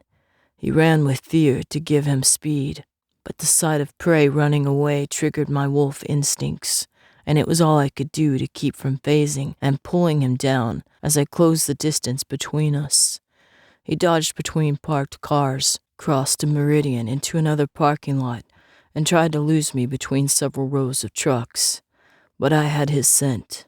I darted between several cars, jumped over a parked motorcycle, and slammed into him with my shoulder, just as he turned to run the other way. The man went down hard and skidded a few feet on the asphalt before coming to a stop against the back wheel of a red truck. I approached him warily in case he did anything stupid like pull out a gun, but the man just lay gasping for air and staring at me. "Wouldn't have hurt him," he squeaked out. The blood in my veins heated at the lie in his voice, and I grabbed him by the front of his shirt and hauled him to his feet. A few buttons popped free from his shirt as I did so. "Where are you taking me?" he asked in a horrified, high-pitched tone that reminded me of the woman's boyfriend. I didn't answer as Jaze joined us, his face flushed and excitement from the chase in his eyes. He grabbed one of the man's arms and I took the other. We escorted the man between us to the entrance of the mall. The Spanish woman and her little boy waited with tears on their cheeks next to several mall police officers, and Tay, Nikki, Brock, and Mouse.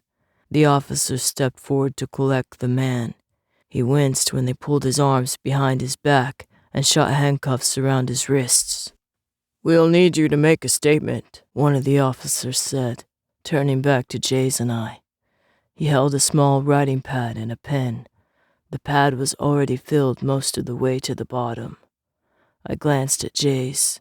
He nodded and we followed the officer back up the hall, along the main aisle of the mall, then turned into a small side hallway. He opened the door to a tiny windowless room with a desk and a leather chair on one side, and 2 metal folding chairs on the other. 3 trays were the only objects on the desk. The papers and trays were very straight. The officer sat down behind the desk and motioned for us to take the chairs. I sat on the edge of mine and tried to look like I didn't want to run at the slightest provocation.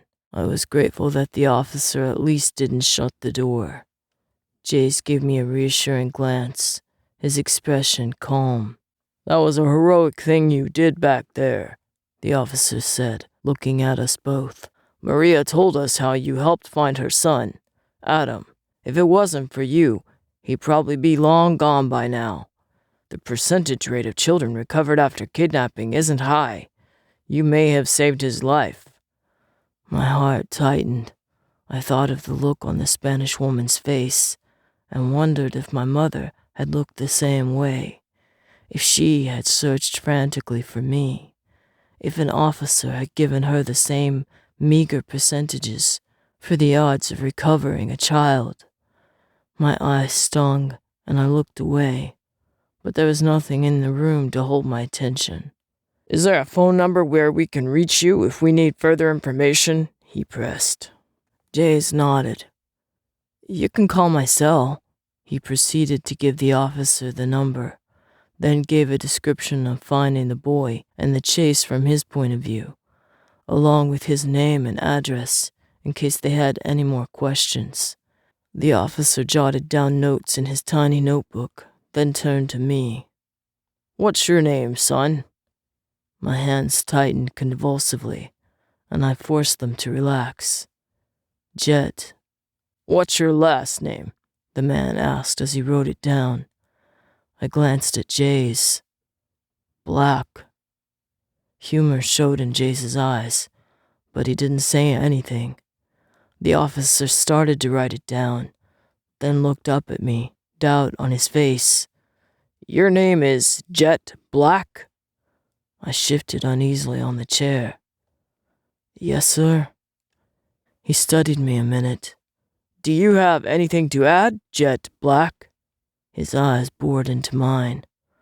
I shook my head. His eyes narrowed at my silence, so I said, "No, that's it." His eyebrows lowered, and he looked from Jaze to me. "And what's your contact information?" "The same as mine," Jaze put in before I could mess up the process any further. "He's my half-brother."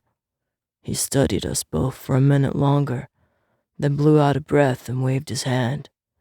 "You may both go, but I might be calling later if we need anything else."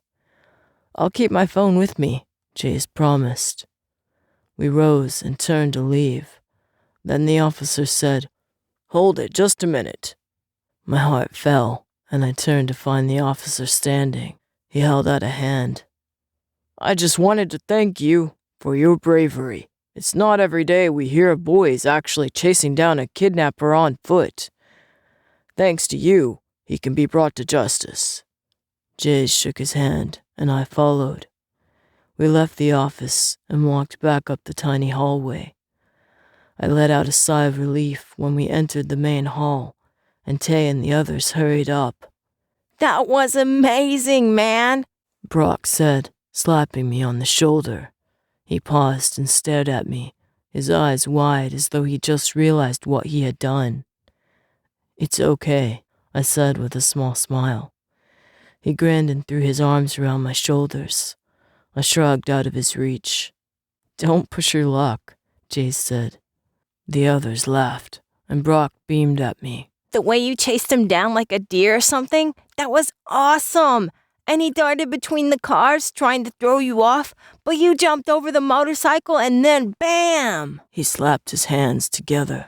Tay laced her fingers through mine, her smile so big it made her face glow. That's probably enough excitement for one day, Jaze said. He glanced at me with a light in his eyes that I was surprised to recognize as pride. The fact that he was proud of me meant more than I wanted to admit. It was my first time in a crowded, human-filled environment, and I had done all right. I hadn't even phased to chase down the guy. I smiled, and his eyebrows rose. He smiled back and tipped his head toward the doors. Shall we? I nodded, and we made our way to the exit. We had almost reached the doors when a voice called out from behind us. We turned to find the Spanish woman running after us, her boy held tightly by the hand and the big purse banging against her other side as she ran. I fought back the urge to disappear through the doors and stood to meet her. She didn't slow, and instead threw the purse down and caught me up in a tight, one-handed hug. Her other hand held her boy's so tight, I was surprised he didn't complain. I glanced down, and he stared at me with wide eyes. I realized that his grip on his mother's hand was just as tight. Thank you, oh, thank you, she burst out in a sob, tears rolling down her cheeks. You saved my son. You saved all of us. He is my life and his father's. I don't know what I would have done. I froze under her tight grasp, willing my heartbeat to slow and to keep from panicking from such close contact with a stranger. She held me tight for another minute. Then Tay put a hand on her arm and gently pulled her away. The woman turned and hugged her just as tight. She then went down the line, hugging Jaze, then Nikki, Brock, and Mouse. Thank you, she said again when she let Mouse go. She stared at us like we were her line to safety. Is someone coming to get you? Nikki asked. The woman looked at me, and I translated Nikki's question. The woman nodded. Carlos, my husband. He should be here any minute, she said in Spanish. Nikki waited for me to translate, then hugged the woman again. We're glad your boy is okay. When I repeated what she had said, the woman broke into tears again. She fumbled for the purse and pulled out a small wallet. I should pay you, she said, searching for bills. You deserve something. I shook my head. It's not necessary, I protested. We were glad to help. Tay closed the woman's hand around the money. Go out to dinner to celebrate your son's safety, she said with a warm smile. I translated, and the woman beamed at all of us. Well, we've got to go, Jaze said, pulling Nikki discreetly toward the door. Mouse followed closely behind them. Goodbye, Brock said, waving at the boy. Goodbye, the boy said in a small voice. The woman smiled down at him. Goodbye, she told us, her voice still full of grateful tears. Tay and I walked out the doors and into the cool evening air. My muscles twitched. What is it? Tay asked, her hand on my arm. I pursed my lips and debated whether or not to tell her. The curiosity of her gaze deepened, and I glanced at the ground, embarrassed. I want someone else to chase. She laughed, but it was a laugh of agreement, not mockery. That's understandable. You haven't been able to run like that before, right? I nodded, and she squeezed my arm. Wolves are made to run. We relish the thrill of the chase, the rush of the wind through our fur, the pounding of the ground under our paws. It's in our blood. I glanced sideways at her. You make it sound like it's a good thing. It is, she said with such certainty I couldn't argue. Brock held the car door open, and we scooted into the back seat. He and Mouse squeezed in after us, and as we rode home, the two of them debated about organizing a werewolf rescue service to track down kidnapped children. I zoned them out, lost instead in remembering the panicked expression on the woman's face when she told us about her missing son, and the glimmer of hope when I told her we would help. I wondered if anyone had offered to help my parents.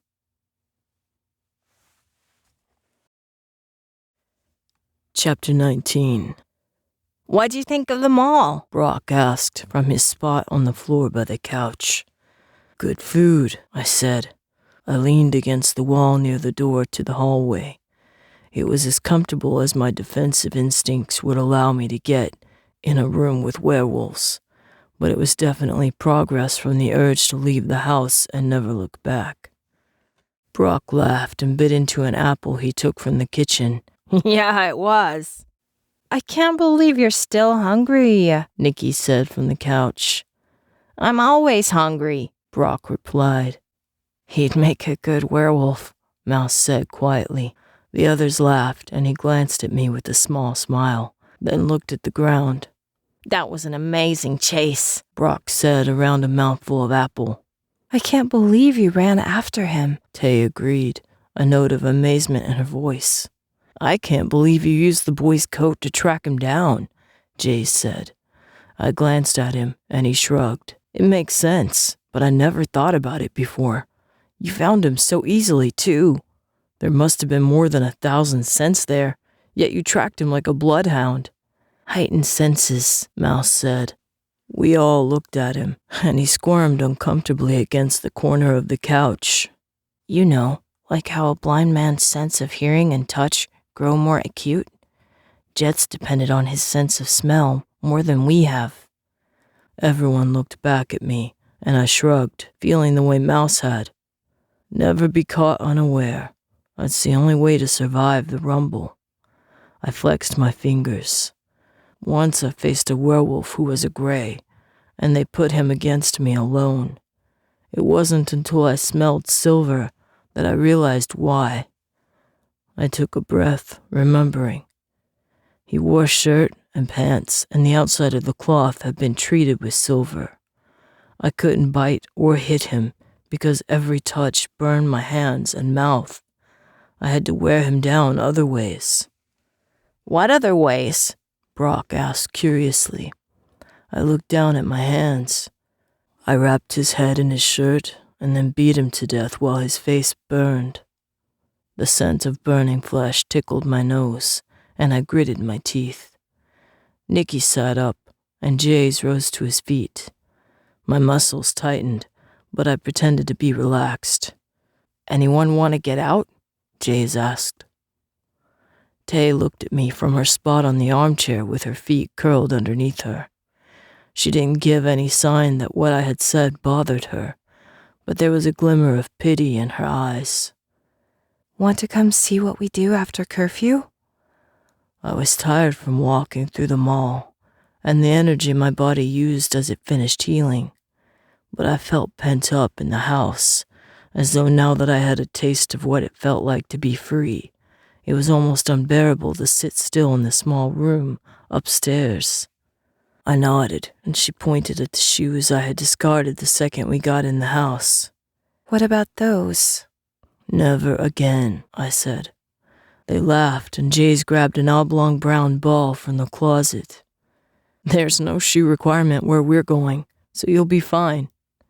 Be careful, Mrs. Carso called after us. I followed them out the back door to the fence. Jaze eyed me. We can go around if you want. I jumped over the fence without effort, but sucked in a breath through my teeth when I hit the ground on the other side, and a jolt ran through my femur. All right then, Brock said, climbing over after me. The others followed, and we waited for Nikki to run into the house next door and grab her jacket. Jaze led the way behind houses, across an empty parking lot lit sparsely by streetlights, and to a high fence, surrounding a bunch of short buildings that stretched across asphalt. Yells and shouts echoed through the buildings. Jaze took us around the fence to an opening at the front, watched by 2 students that he said came from the high school. Pretty much everyone here is from school, he explained. It's our way of escaping the curfew. What's the curfew for? I asked, curious. To protect citizens from werewolves, Jaze said over his shoulder. I stared after him in amazement, and Brock jogged up to walk with us. They won't admit as much, but you'll see at the school and other places you go that the city isn't altogether ignorant of its werewolf factor. We walked through rows of storage buildings until the sounds of shouting and laughter grew louder.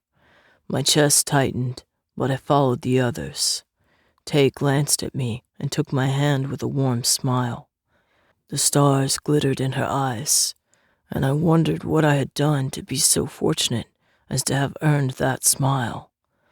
We turned a corner to find over 100 high school students, roughhousing, talking, laughing, using wheeled shoes to skate after a green puck, kicking a black and white ball around, and playing various card games on benches. Brock and Mouse joined a group of card players. Jace tossed the ball he had brought up in the air a few times. Then a student who looked twice Jace's size called his name. Jace threw the ball in a tight spiral, and the student caught it. Nikki joined them after we reassured her that we didn't want to play. Tay led me to a corner shed and climbed up. She offered her hand, but my pride wouldn't let me take it. I climbed up and tried to not show the jolts of pain from my healing body. Tay gave a half smile that told me I didn't fool her. We settled on the edge of the shed and watched the students below. Tay nudged me with her elbow, and I followed her gaze to Jaze and Nikki. The couple stood close together. Jaze caught the ball, then threw it again. Nikki leaned against Jaze and said something, then gave him a brief kiss that brought a smile to his lips. What do you suppose she said? Tay asked curiously. She asked him if he remembered the last time they were up on the same shed, I said, watching the pair and marveling at how close they seemed, how all of their actions complemented each other, like they were extensions of the other person, the way I had learned to make a knife an extension of my arm. I turned to find Tay staring at me. You can read lips? She asked, amazed. I nodded, remembering the tiny television in the woman's basement, and the way she used to get so mad if she ever heard it from upstairs. I used to turn the volume low enough that I could barely hear it, and practiced reading lips instead. I got to where I could watch most Spanish and English programming with the volume off. I wasn't perfect at it, especially with dubbed shows, but I could usually understand the news perfectly, as depressing as it usually was. My mind drifted back to the woman at the mall. I couldn't get the image of her panicked face out of my mind. What are you thinking about? Tay asked quietly. My chest tightened, and I kept my gaze on the students below, kidnappers, and my parents. I wonder if it was like that for them. Tay touched my knee. Maybe we can find them. I shook my head before she could press the matter further. No, never. Why not? She protested. They must be alphas too, if you're one. They shouldn't be that hard to find. I stood up, cutting her off. I can't. I glanced down and saw a hurt expression in her eyes. I sighed and brushed the hair from my forehead with an impatient sweep of my fingers. I don't want them to see what I've become. She watched me, her eyes so full of understanding, it nearly broke me down. I clenched my hands. I remember them. Their faces, their scent. It's something I've never forgotten. My throat tightened. There was so much love. I shook my head. I don't want to lose that. I don't want to read the disappointment in their eyes when they realize their son is a killer. Not by choice, Tay replied quietly. She took my fingers and pulled me down to sit beside her again. You judge yourself too harshly. I ran my hands along the metal roof that still held the warmth from the day's sun. I did it, Tay. As much as you want to argue otherwise, I was the one that tore the life from their bodies. I could have stopped myself. She shook her head. You think you're the only one with alpha instincts? I'm an alpha, in case you wanted to know. I stared at her, but she didn't stop to let me talk. I know what it's like to submit to your instincts, to have your will and the will of those instincts battle. And for an alpha, the wolf usually wins. She closed her eyes for a second, and when she opened them again, they were filled with tears. I tried to kill myself when I was younger, she said. I stared at her, horrified. My parents had adopted me, not knowing I was a werewolf. When I phased the first time, they thought a demon had possessed me. They called a bishop, then a priest, then a rabbi who told them I couldn't be saved. I tried to kill myself the night before they were going to send me away, but I couldn't go against my instincts, no matter how hard I tried, so I ran away. And ended up at Jaze's? I asked. Tears trickled softly down her cheeks and caught the lamplight below in drops of sorrow. My heart ached to see her cry. She nodded. Jaze found me at a bus stop. One of the hunters had tracked me down. He took me in, and Mrs. Carsa's been like a second mother to me. I didn't want them to love me or care about me, but she broke me down, she concluded with a sniff. I reached out a tentative hand and touched her wet cheek. My fingers trembled, but she leaned into my hand and closed her eyes at my touch. I care about you, she said softly, her lips brushing the base of my palm. My heart constricted, and the pulse of blood slowed through my veins. A surge of fear ran through my body at the thought of her getting hurt because of me. I tried to pull my hand away, but she cupped it in hers, then turned and kissed my palm.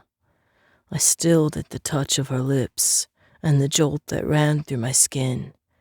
She opened her eyes and smiled at me so sweetly I could barely breathe.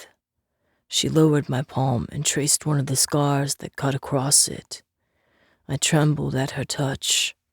I might not know exactly what you went through, but I'm here for you, she said, looking up at me.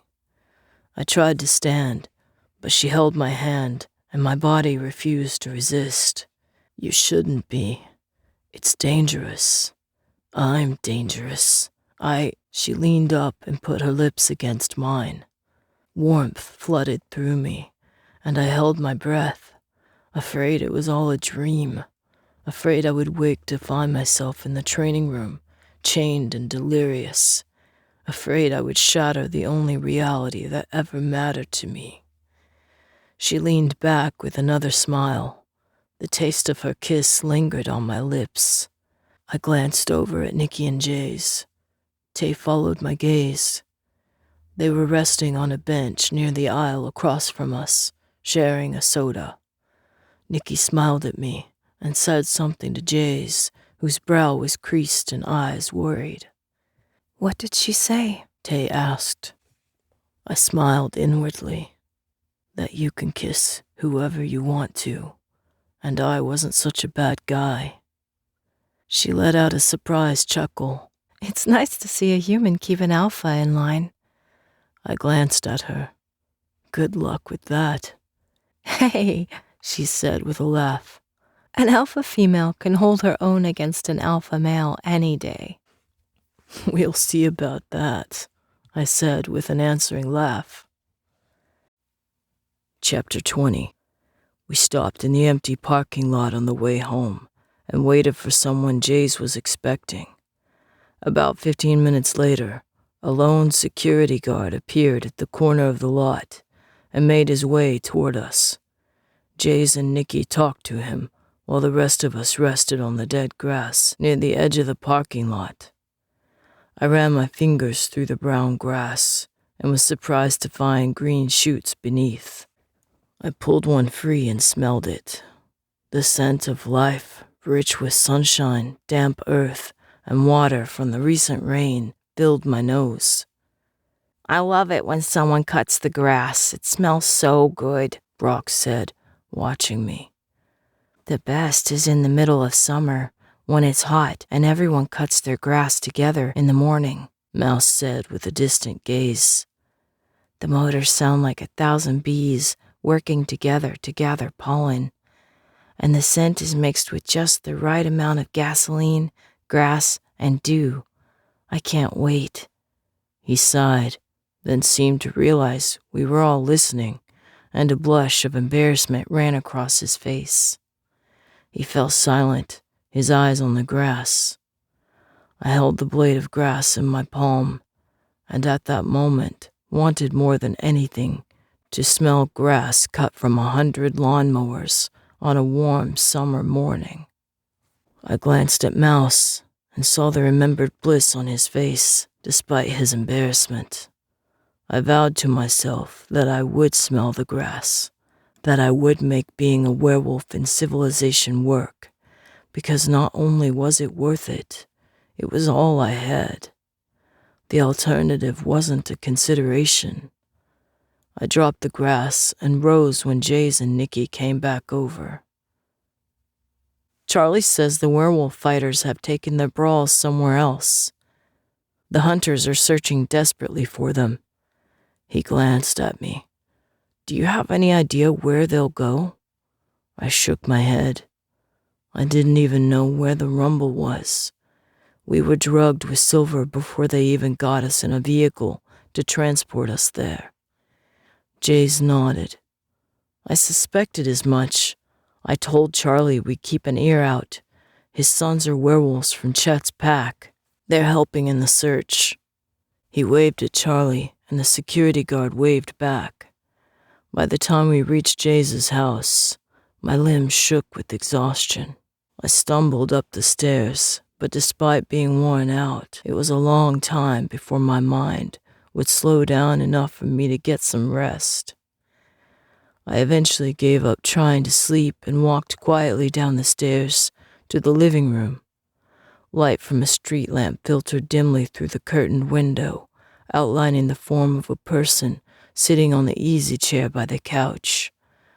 The scent told me it was Jaze.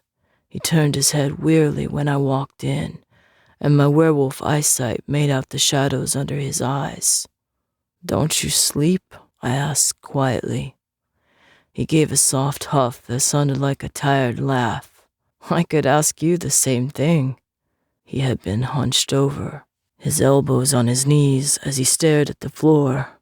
Now he sat back and stretched his legs out in front of him. I stopped by the edge of the couch and leaned against the arm, the closest my instincts would let me get to relaxing near another alpha. Jaze took a breath and let it out slowly, his eyes on the curtained window, a worried sheen catching through the brown. I just got word that someone is out there trying to clone werewolves, or to create them from humans. I didn't know what to say, so kept silent. Jay spoke again after a minute, as though he needed to talk to someone, to work his thoughts out aloud so he could make sense of them. 2 werewolves we freed have told the same story, that there's a laboratory full of werewolves and humans being experimented on, but we can't find it. He turned and looked at me, his eyebrows low and stark, worry clear on his face. I can't stand knowing there are people out there being hurt purposefully, humans or werewolves. I crossed my arms and studied the patterns of light and shadow the gently moving curtains made across the floor. Between your hunters and werewolves, you have an army. They'll find the laboratory. I saw Jay's nod from the corner of my eye. I just hope it's sooner rather than later. I hate having my hands tied while we try to locate them. A slight smile quirked at the corner of his mouth. I always have to be there first, to be in the first sweep, freeing the others. It drives Mom crazy, but I want to do the most I can. The thought of Mrs. Carso's wrath brought a warmth of humor to my chest. I wouldn't get on her bad side. This time, he laughed. After what you've been through, that's saying a lot. We both sat in amiable silence for a few minutes. I finally stood up and faced him. When you find them, I'll have your back. Jaze studied me for a minute. Are you sure? I tried to put words to the rise of emotion I felt. You saved my life and opened your home to me. The only skills I have are fighting and killing. My throat tightened, but I pushed on. If I can use those for good, at least it'll be something, right? I hated the way my words turned into a question, searching for validation, for things I couldn't control. But Jaze nodded, gratitude in his eyes. We could really use those skills, and Mom will feel better knowing there's someone she trusts with me. His words put an end to my wandering purpose, and I vowed to never let him face danger alone. I would be there for every battle and sweep. My hands clenched and unclenched at the promise of using my violent skill for something other than defending my own life. He cleared his throat, then said the same thing that tickled at the back of my mind. If you're going to be a part of this, we need to work on your people skills. His phrasing brought the tiniest smile to my lips, and I nodded. Whatever it takes. I turned to go back up the stairs, but his voice stopped me. Jet, when I paused, he continued. It's nice not to do it all alone. I really appreciate it. I nodded, then continued up the stairs, hoping I could truly carry out what I promised to both of us. The next night, my bones quivered in anticipation, while my stomach twisted with nausea. I glanced out the window for the 100th time, watching for night to fall, even though I knew deep down when the precise moment would be. Nervous? Jaze asked, walking to my side to look out the living room window. I let out a small breath. Every time I phased, either someone got killed or I was beaten to make me stronger. I glared out the window as if my gaze could stop the descent of the sun.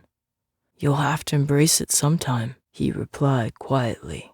He stared above the houses across the street, to the darkening trees and the last of the sunlight that caught in their leaves. It's a part of you. My fangs used to rip out throats and disembowel stomachs. My heart beat faster at the sound of blood pulsing through their veins and the urge to make it stop, and my ears heard every cry of pain and every last gasp of breath. I don't want to embrace that side of me.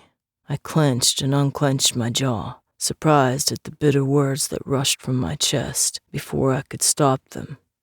And this side is so much better? Jaze asked steadily, his sidelong look meeting mine. I dropped my eyes to my hands on the curtain. Fang marks traced their way along the back and up my arm. I felt pulses that quickened in an effort to stay alive, then slowed and stopped. My fingers tightened and the scarred knuckles turned white.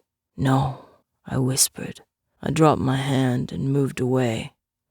Jaze touched my shoulder, and I turned back quickly, knocking his hand aside before I could stop myself. A look of understanding deepened in his eyes, and he stared into mine without challenge. Embrace your wolf side, brother. You'll find peace there if you let yourself. What if I don't deserve peace? I bit back. He gave a small smile. Then that's something you'll have to deal with. I have never met anyone who didn't deserve some peace in their life. He hesitated, then said, except maybe the woman who held you prisoner. My brow quirked. She definitely doesn't deserve peace. His voice lowered. I have hunters out looking for her every hour of every day. She will be found, and then we'll decide what justice demands of someone who steals a life in order to destroy it for her own gain. I nodded, but the thought didn't bring the reassurance I thought it would.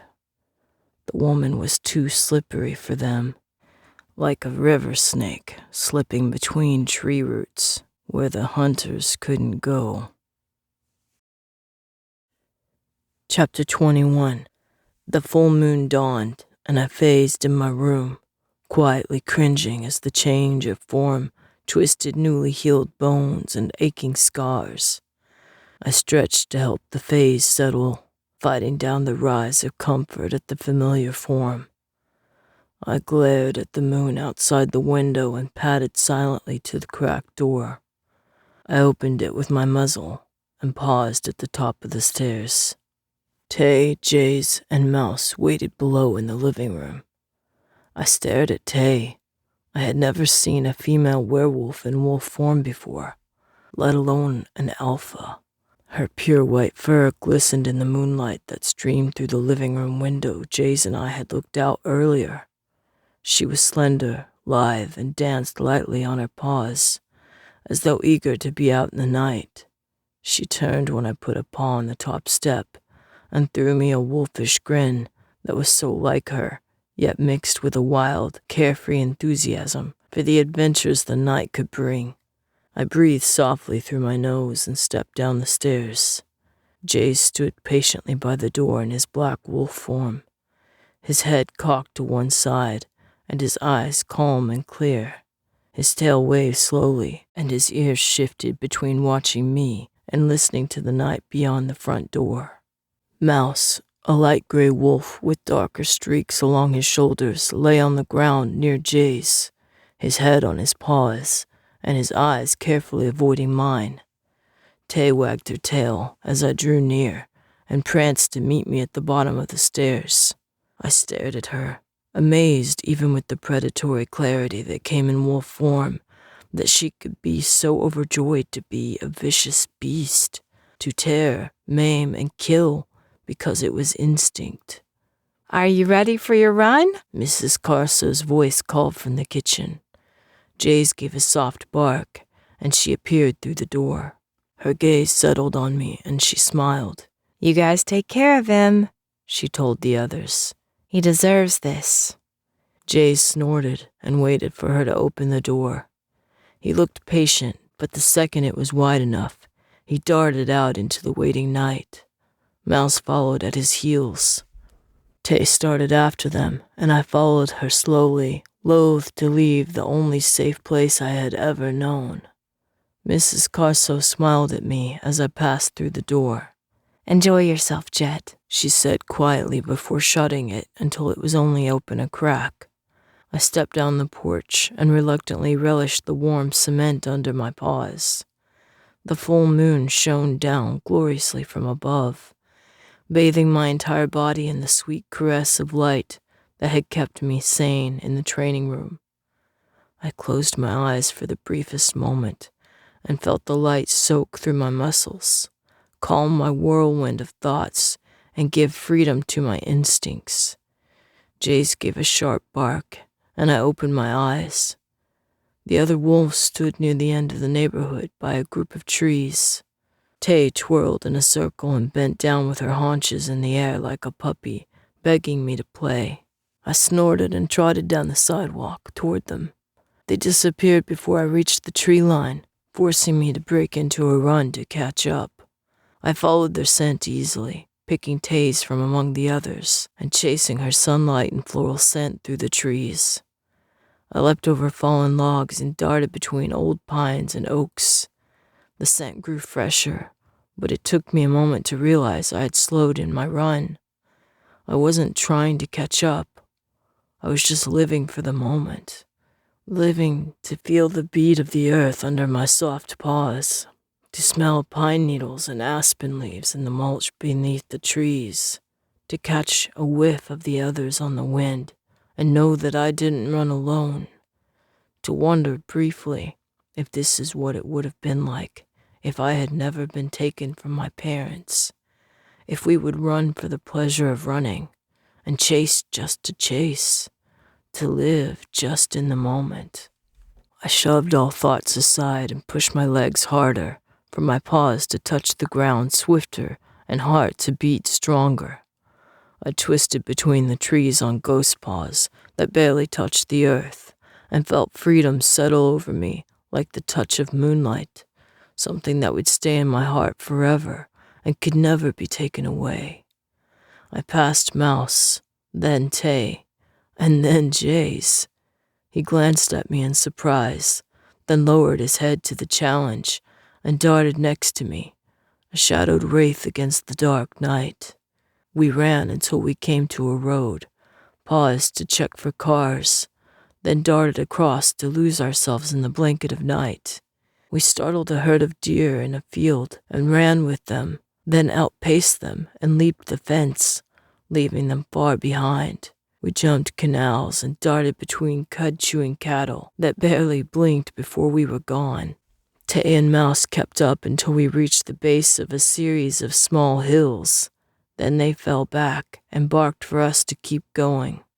I matched Jaze shoulder to shoulder as we loped through long grass as high as our backs, leapt small streams, and startled a herd of wild horses who rolled their eyes at us and snorted long after we had passed.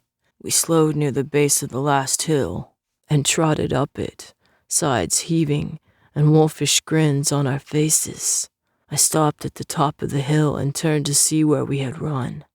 The valley spread out below us, with tiny dotted windows, like fireflies marking the houses, green and blue lights highlighting the skyscrapers of the city far in the distance, and the scent of wildlife, moon-swept grass, and the faint scent of humanity tangling about us in the breeze.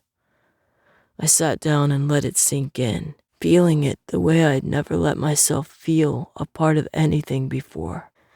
Jace sat a few feet away and also studied the land, his gaze knowing and observing, as though he watched over all the inhabitants below. A howl sounded. A quiver ran through my skin at the golden tones of Tay's voice. Mouse's softer undertones rose to mingle with it, creating a song so haunting and beautiful I didn't want it to end. A deep longing filled my heart, and I wanted to cry and laugh at the same time.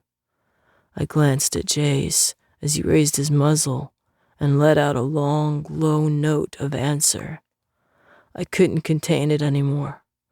A howl, clear, mournful, and echoing the emotions of the run, lifted from my throat.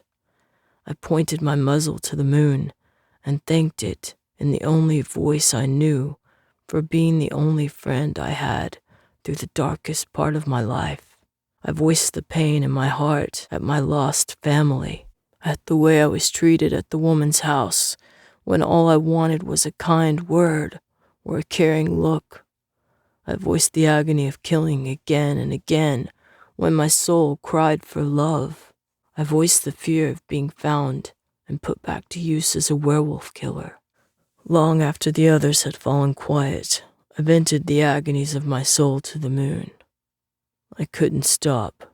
It was as though the emotions had been pent up for so long that they rushed like a torrential river toward the slightest easing. When the final howl died away, I felt exhausted, but lighter, free of the sharpest stabs from the deepest pains, so that only the bearable agonies lingered. I glanced at Jaze. He studied me silently, then rose and trotted down the side of the hill. I looked up gratefully at the moon one more time, then followed quietly to join him. No more lost in thoughts and pain, but free to be just a wolf while the moon held us captive. Tay and Mouse joined us at the bottom of the hill. Tay gave my face a carrying lick, then bumped me with her shoulder and darted off into the night. Jaze and Mouse gave chase, and I followed them, playing a wolf version of tag between the ancient trees that guarded the new saplings like age-worn sentries. Chapter 22. How was the run last night? Mrs. Carso asked over eggs and pancakes the next morning. Wonderful, Jaze said. The night was perfect. I nodded in agreement. Mrs. Carso spread strawberry jelly on her pancake and glanced at me. Have you thought any more about our conversation the other day?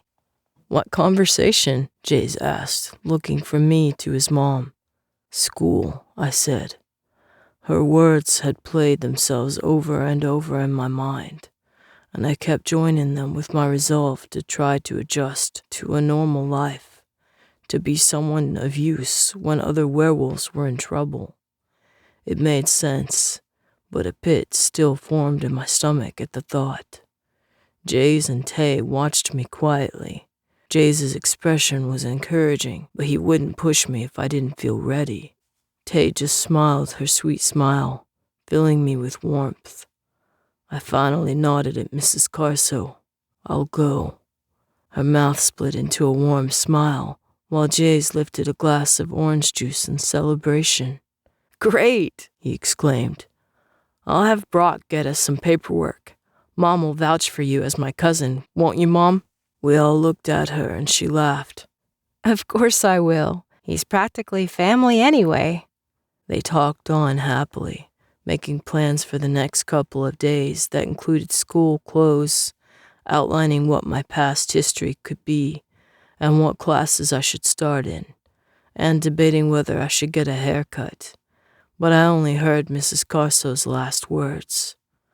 I was practically family. The words echoed over and over in my mind, filling me with a numb happiness that I had never felt before. Don't you think, Jet? Torn from my thoughts, I glanced at Jaze. What? You could be from California, right? I could fill you in on a few areas, some details on the school. It'll be a piece of cake. He held my eyes expectantly, and when I nodded, he grinned. Right. Well, we've got work to do. Mrs. Carso smiled. You've got school to do, she reminded him, gathering the plates to take to the sink. Perfect, Jaze said with contagious enthusiasm. We'll be able to get started.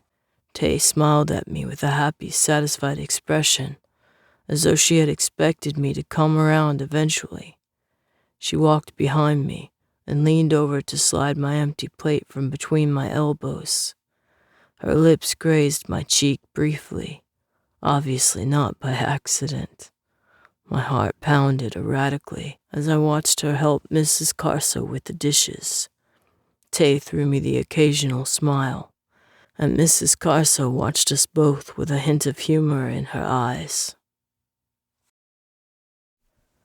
Chapter 23. We went to the mall several times in the next couple of days because Jaze insisted that I couldn't go to my first day of school wearing his hand-me-downs. I protested him spending money on me, but he said that the hunters collected donations under an alias from various organizations to help rehabilitated werewolves get back on their feet. He reassured me that there was more than enough to buy me clothes and whatever else I needed to go to school. I finally had to give in because there was no other option.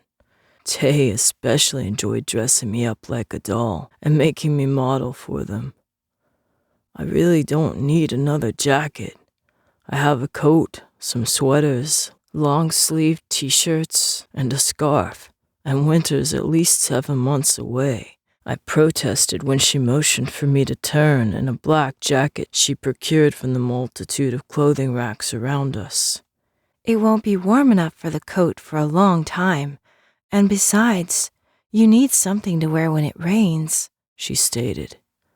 I like the rain, I argued. Her smile softened. So I remember. I shrugged out of the jacket and the others met us at the front of the store. Let's get pretzels, Brock said eagerly. He hurried on ahead before anyone could protest. Tay slipped her arm through mine, and as we followed the rest of them, I wondered at how comfortable her presence had become.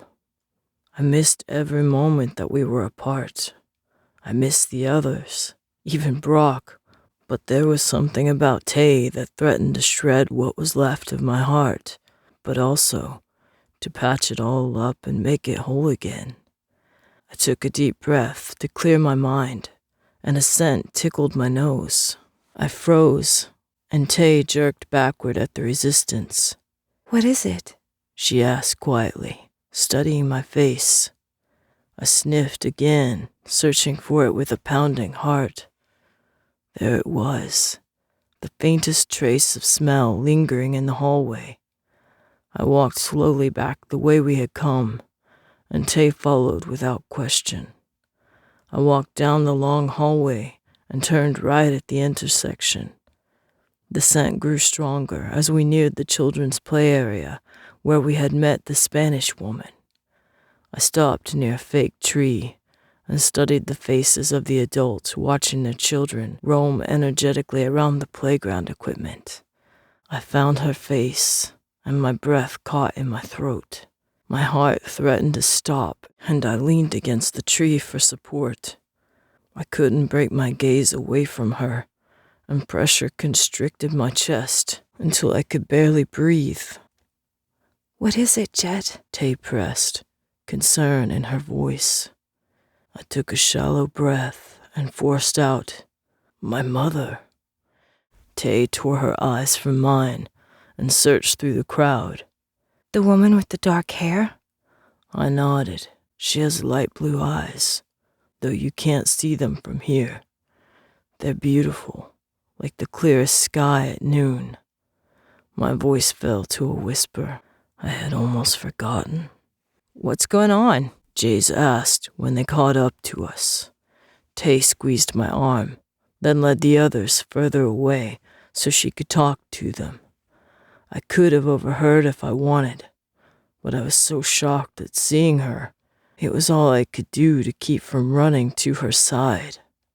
I gripped the tree with my left hand and squeezed so hard my knuckles turned white. The bite of the plastic bark kept me grounded, despite the turbulence of my thoughts. Jaze's hand touched my shoulder and I didn't shy away. He leaned close to my ear. "You should talk to her." I blinked, then shook my head. "You deserve to have your family back," he said softly. I looked back at him and couldn't hide the pain in my voice. "It's impossible that they're here. We lived so far away." My throat tightened, and I worked to force the words out. "They're better off without me. Look." He followed my gaze, and his hand stilled at the scene. My father, his black hair shorter and thinner than I remembered, with deep laugh lines around the calm, caring eyes I used to gaze into, stood in the middle of the play area while a little boy and a little girl chased each other around him. The little girl looked just like my mother, while the boy had my dad's same mischievous smile and a laugh that gripped my heart. I turned, and the steps that took me away from them were the hardest in my life. I went to bed without eating that night. The few memories I had of my parents kept playing over and over in my mind. My mom's soft smile and the way it lit up her eyes. My dad so proud and strong, protecting and loving his young family. Werewolves remembered everything from the day they were born onward, something we had inherited from our wolf ancestors. Those memories had often been the only things keeping me from losing it at the woman's house, the hope that there was still someone out there who cared about me, who might think of me with at least fond remembrance, if not love. It was all I could do to stay in the room and not go through the window and run back to the mall in the hopes that they were still there. But fear gripped my heart, fear that they wouldn't remember me, that they had moved past my short time in their lives long ago, and most of all, the fear that after they found out what I had become, they would ask me to leave and never want to see me again. As strong as I was, that would kill anything left of the good person I was trying to be. After hours had passed and the mall was undoubtedly closed, a knock sounded at the door. It pushed open slowly when I didn't answer. Mrs. Carso poked her head in and, seeing that I was awake, came in the room and stood by the door for a moment in silence. "Are you okay?" she finally asked. "Jaze told me about seeing your parents." I didn't know how to answer her. I pushed up to a sitting position against the wall and studied the pattern of my pillowcase. She opened the door to leave, then hesitated. "I don't know what you're going through or why you decided not to talk to them, but they deserve to know what a good person you are." I glanced at her, and she read the self-loathing in my eyes. She sighed and leaned against the doorframe. "You're just a boy, Jet." I shook my head. I was never just a boy. She waited quietly for another moment, then nodded and turned away, but paused again. "Is there anything I can get you that'll help take your mind off of it?" I almost said no, but something tickled in the back of my mind. "Do you have any paper?" She nodded with a smile and returned a minute later with more varieties of paper than I had ever seen. She smiled sheepishly. "I used to be into scrapbooking before." She tipped her head to indicate the picture of her family on the dresser.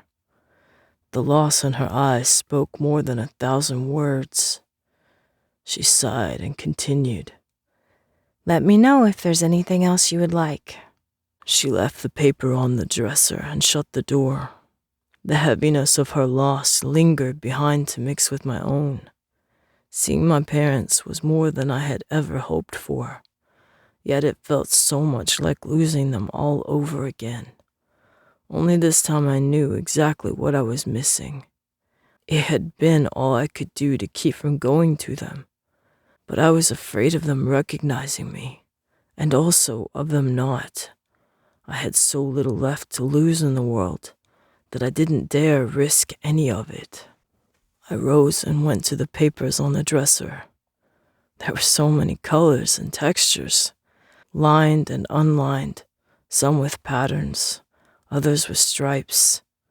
I stared at them, daring to believe that they were mine. I lifted a hand and ran my worn fingertips across the top page. It was green with light yellow stripes, and the tiny fibers felt like softly grained wood under my touch. I picked up the pile, and a smile tickled the corners of my lips. I carried it to the bed, and slowly, carefully, began to fold them into squares and smaller squares. Chapter 24. We walked past security guards and through metal detectors. The scent of silver filled my nose, and I fought back a surge of nausea at the memory of it coursing through my skin. "Steady," Jaze whispered, directly behind me. He dropped several pieces of metal into 2 cups, passed them to a waiting guard, and motioned for me to step through the detector ahead of him. Tay and Nikki followed close behind. Nikki put her silver jewelry back on, while Tay dumped hers in her backpack when no one was looking. Brock hurried to catch up after he made it through the metal detectors. So, He said as he walked down the hall. first things first. You've got to check in at the front office, and they'll give you a schedule. He winked at me. The same schedule we already made. Then you'll go with Jaze and Nikki to your first class. Sound good? We had already reviewed the regular school schedule last night. Students and 2 werewolves from Chet's pack rushed by. The werewolves threw me guarded looks over their shoulders. I began to second-guess my decision to go to school. There were so many people, so many foreign smells that my brain was working on overdrive just to sort them all out. "Push your wolf instincts to the background," Jace said in a low, hushed voice. "You'll go crazy if you try to control everything here. Just go with the flow and remind yourself that you can leave if you ever feel overwhelmed." His words eased my tension a bit. I took a calming breath, and we followed Brock to the front office. The lady at the desk glanced at us over cat-eye glasses, asked for my name, then typed it into the computer so quickly I barely saw her fingers move. Jet Carso, you have Miss Elda's English for first period. I'm sure Brock can show you where it is. She picked a page off the printer and handed it to me. I fought back the urge to fold it into a star as I followed Brock out to Jaze and Nikki. Jaze glanced over my schedule with a triumphant grin and thanked Brock, who left to his economics class. Tay kissed me on the cheek. You'll do great, she whispered, then stepped into a class a few doors down. Jaze, Nikki, and I headed to English. The hallways had emptied with the bells, but the scent of hundreds of students, textbooks, and worn-out carpets lingered in the air. I followed Jaze reluctantly down the main corridor and through one of the side halls. And who is this? Miss Elda asked when we entered the class shortly after the second bell. Your new student, Jaze said. He handed her my schedule, and she glanced at it with raised eyebrows. I didn't know about this, she said with a slight frown. She looked me over. Jet Carso. With the seating arrangement, you should be behind Jaze, but because we are short on desks, I'll have to ask you to sit against the wall until other arrangements can be made. Will that suffice? I nodded and took a seat against the back wall while Jaze and Nikki sat at their usual spots.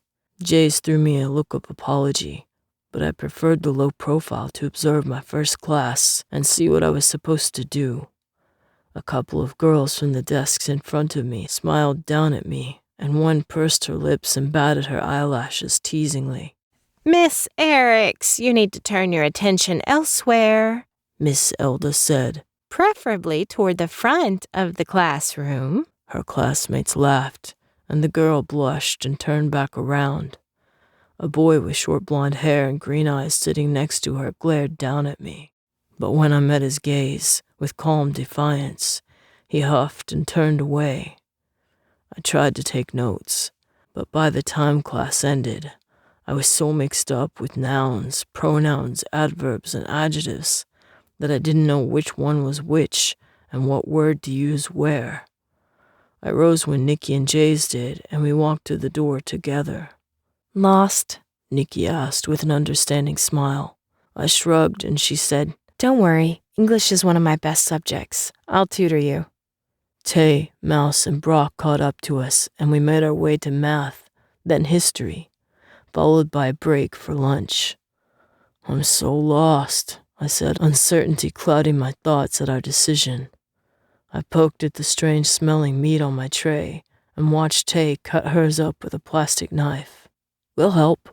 And besides, Jaze said with a mischievous smile, Brock gave you such high grades from your high school in California that you won't be able to fail, even if you don't pass any of your tests until the end of the year. We only have 2 months left, and we can tutor you all summer to help you catch up. I eyed the books that bulged out of my new black and blue backpack doubtfully, but decided not to press the issue. One perk of having a werewolf's memory was once I read something, I never forgot it. If I had to, I would read every book in the school, as long as it might take. We went to physical education, and Brock had to keep reminding me not to use my full strength, so the other students and the teacher didn't get suspicious. It was quite different from Bull's training room, where I was beaten if I didn't use every last ounce of strength I had. By the time we finished with social studies and science, my mind was so full of facts and strange terms that I could barely think. We walked back to Jaze's house, and I collapsed on the couch with an unusual lack of care for my wolf instincts. Rough day? Mrs. Carso asked from the kitchen. Jaze chuckled while Tay sat on the couch next to me and pulled my legs over her lap. Let's just say he's got a lot to learn, Jaze said, going into the kitchen. Nikki followed close behind, and soon a scent I didn't recognize touched our noses. Tay Tay sighed. Cookies. She glanced over at me. There's nothing like fresh-baked cookies to take your mind off a hard day. Nikki came in and handed us 2 spoons covered in a yellow batter with brown pieces stuck to it. Enjoy, she said, licking her own spoon on the way back to the kitchen. Tay licked hers and smiled. Chocolate chip, my favorite. I poked at a brown thing that looked like a beetle, then eyed it doubtfully. Trust me, Tay said with a laugh. I shrugged and stuck the spoon in my mouth. Sugar, eggs, flour, and chocolate mixed together to form a gooey, delicious ball on my tongue. Good? She pressed. I nodded with the spoon in my mouth, and she grinned and finished her own spoon. Just wait till the cookies come out hot and fresh, with a little cold milk to dunk them in. You'll think you're in heaven. I glanced at her again, and she shook her head with a teasing grin. Nope. We're not discussing how you don't think you'll make it to heaven, so just eat your batter and enjoy the moment. She balanced her clean spoon on my knee. Besides, she said with a twinkle in her eyes, you're going there even if I have to drag you kicking and screaming. I laughed. You might just have to do that. Cookies are ready, Mrs. Carso called from the kitchen. Tay pushed my legs off her lap and pulled me by the hand to the kitchen. The novelty of school had worn off by my second day of math. The numbers didn't make any sense, and I couldn't figure out why they would want to make them even more complicated. I folded a few stars and gave them to a girl who kept eyeing me from the back row. She giggled and tucked them into her book. Jaze glanced back at me with raised eyebrows, but I just shrugged and folded another one. I made it through the next couple of classes, but by lunch I was on edge to the point of breaking and couldn't stand the thought of sitting through another mind-numbing lecture on topics I didn't understand. I told the others I was going to use the restroom and slipped out one of the school's back doors. The mall was over an hour's walk away, but the thought of walking alone in the sunshine away from the chaos of school and the number of strangers that filled every inch of it pulled at me, and I finally gave in. I walked through lesser-traveled alleys and side roads, skipping the highways that would have made the trip faster. I wandered past rundown houses with little children playing in the yard next to old washing machines and cars without tires, fields of weeds up past my waist, feral dogs that ran at me in challenge, then scampered away when I showed my teeth, and down roads lined with sunflowers that nodded in the breeze, as if greeting me politely when I passed. I reached the mall and wandered the halls after verifying that my parents weren't at the play area. It smelled like them, though, and that was enough. I walked through several stores and received a few curious looks from employees, wondering why a high school student was at the mall instead of in class. A group of rowdy college students shoved past me near the food court, and I barely flinched, clenching my fists to remind myself that I was in control. Jaze found me at the mall a couple of hours later, back at the play area watching the children who laughed and played without a care in the world. "How'd you get here?" he asked. He leaned against the railing. Walked. A smile touched his mouth. "Long walk." I nodded. It felt good. I've never been able to just take off and walk before. He glanced at me. "Probably not the best idea during the middle of school." I shrugged. Less traffic. He laughed and handed me a sandwich from his backpack. "Tay made this for you. She was worried you'd be hungry." My stomach growled in response, and I accepted it with gratitude. "Tay's at the hospital helping out," Jaze explained without waiting for me to ask. "She took a lot of time off while you were recovering. I knew Jamie would appreciate the help." I nodded and brushed the remaining breadcrumbs from my fingers. Jaze gestured below. "Any luck?" I shook my head. He nodded. "Don't worry about it. We saw them in the evening. Maybe they're evening mall people. We can come back." He threw me a questioning look. "I would like that," I said softly. He smiled in understanding and led the way to his car. They weren't there when we arrived back at the mall later that night, but I could still smell my mother's soft scent mingled amid the people who had come that day. I hoped if I kept coming back that I would be able to at least see her again. Chapter 25. The next few days passed uneventfully. I went to school, studied with the others in the evening, and we walked around the mall before dinner. We didn't see my parents again, but it felt better just being in a place where I knew they had been. On Friday, Tay and I finished lunch early, and she was walking me from the school to the detached gym and weight room for my PE class. I had been edgy all day, but couldn't explain why I felt so unsettled. We went through the doors outside and walked down the sidewalk to the gym when a scent touched my nose. I spun and a growl tore from my lips. "Jet, what is it?" Tay asked, alarmed. She fell silent when she spotted the 6 adults walking toward us from the corner of the school. The breeze confirmed that they were werewolves, angry and carrying silver. "Let me handle this," I told her quietly but firmly. "But "This is my fight," I said in a tone that left no room for argument. Tay backed up against the wall, her eyes wide and face pale. A surge of welcome adrenaline sped through my veins as I turned to face them. "What's a ghost doing at high school?" A werewolf who looked about 40, smelled of car parts, and had grease stains on his pants asked. When I didn't answer, he gave a cold smile. "You're supposed to be dead. We paid Marcy an atrocious amount of money to have you killed. Yet here you are." "You killed Rush," another werewolf said. "He was our alpha." They formed a loose ring around me.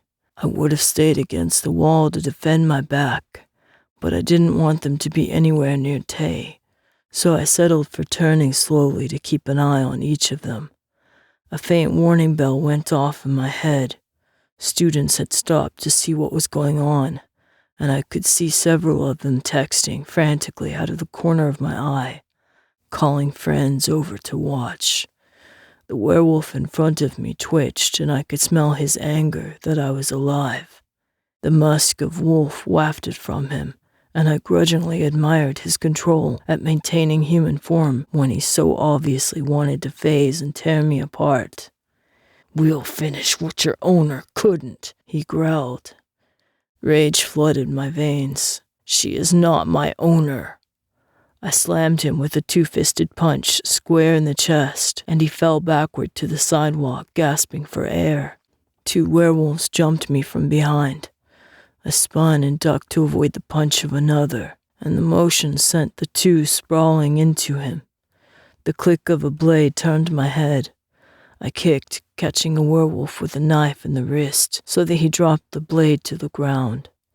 The unmistakable smell of silver filled my nose. I blocked a series of punches from the 2 standing, while the others got back to their feet. Motion flickered in the corner of my eye, and I ducked and kicked, knocking 2 onto their backs before rising to block a kick with my forearms, punch the attacker in the groin, knock away another knife, and backhand a werewolf, then jump up and slam the leader in the face and in the chest with a double kick that sent him sprawling back to the pavement. A werewolf to my left picked up both knives. I ducked a haymaker and threw a straight jab that bloodied a werewolf's nose, swung a left and a right to another's stomach, and grabbed the arms of another attacker as he punched using both of our momentum to spin him into the leader as he tried to rise from the sidewalk again. Then I turned to face the werewolf with the knives. "Don't cut yourself," I said softly. He gave a wicked grin and advanced, twirling the knives in what he assumed was a menacing fashion, but instead showed his weakness, playing with them instead of killing with them. He sliced down with both blades. I avoided the first and lifted my arm to protect my head from his surprisingly fast recovery. A silver blade sunk deep into my forearm, ripping it from wrist to elbow in a line parallel to a similar scar. Adrenaline surged through my veins, and I tore the knife from his grasp and threw it down at the leader as he tried to rise again. It sliced through the collar of his jacket 1/2 inch from his neck and into the ground, pinning him back to the lawn. He growled and ripped it free, then rose with the blade in his hand. I snapped my attacker's wrist, and he dropped the other knife and backed away, gasping with pain. I kicked another werewolf in the chest, and he toppled over a third that was on his hands and knees, trying not to throw up. I blocked a kick and chopped an attacker in the throat, dropping him to his knees, then turned to face the leader again. He stared at me, his eyes wide and the knife held in a weak grip. "You killed him," he said, as though I should have just let them kill me in return.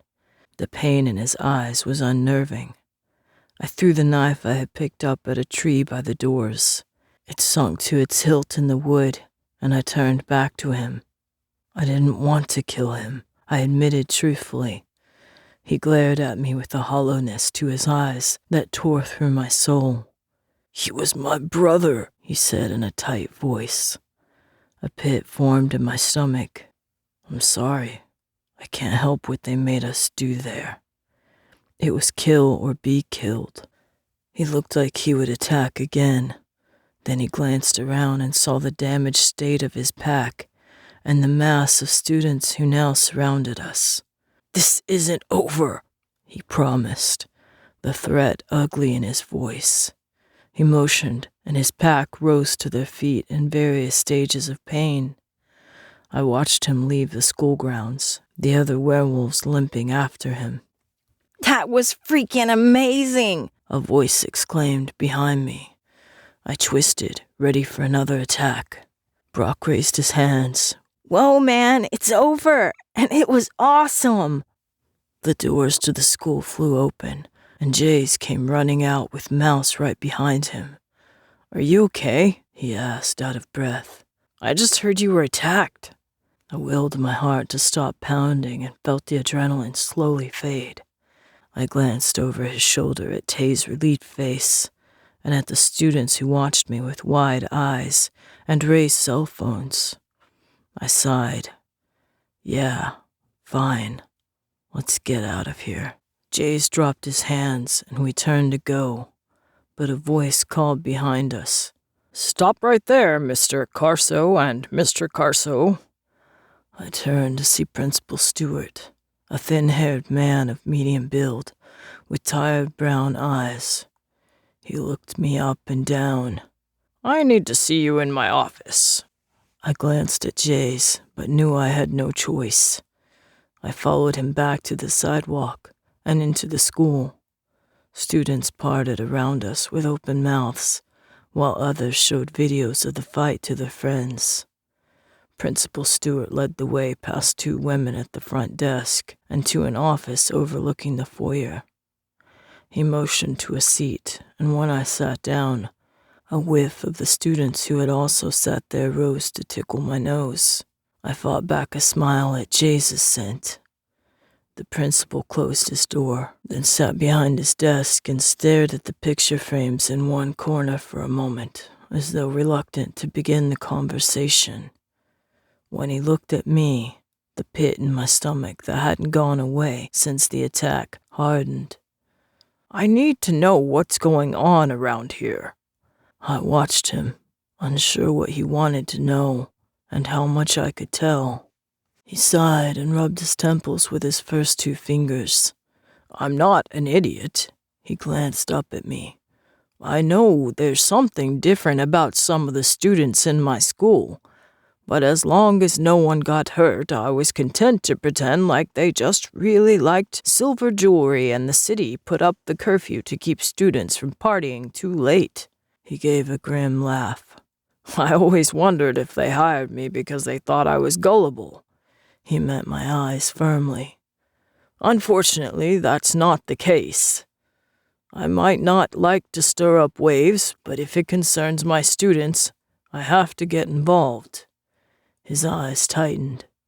An attack on school property concerns my students, and I need to know how one student can beat up 6 adult men by himself. At my surprised look, he nodded grimly toward his phone. Yeah, I got the video. It was impressive. I took a deep breath. You sure you want to know?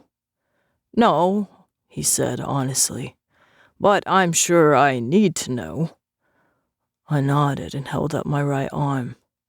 The knife slash that ran from my wrist to my elbow had torn through the sleeve of my black shirt. I pushed the sleeve up and turned my arm. Principal Stewart sat up. I didn't know you were hurt. We should... I shook my head and he quieted. Look. I ran a hand down it to wipe away the blood and showed him that the wound was already healing for the most part, except for a shard of silver near my wrist. I worked it free and tossed it on his desk. He looked from the wound to the silver. How can you be healing already? It happened 10 minutes ago. His face paled, and he looked at me. What are you? I'm a werewolf, I said softly.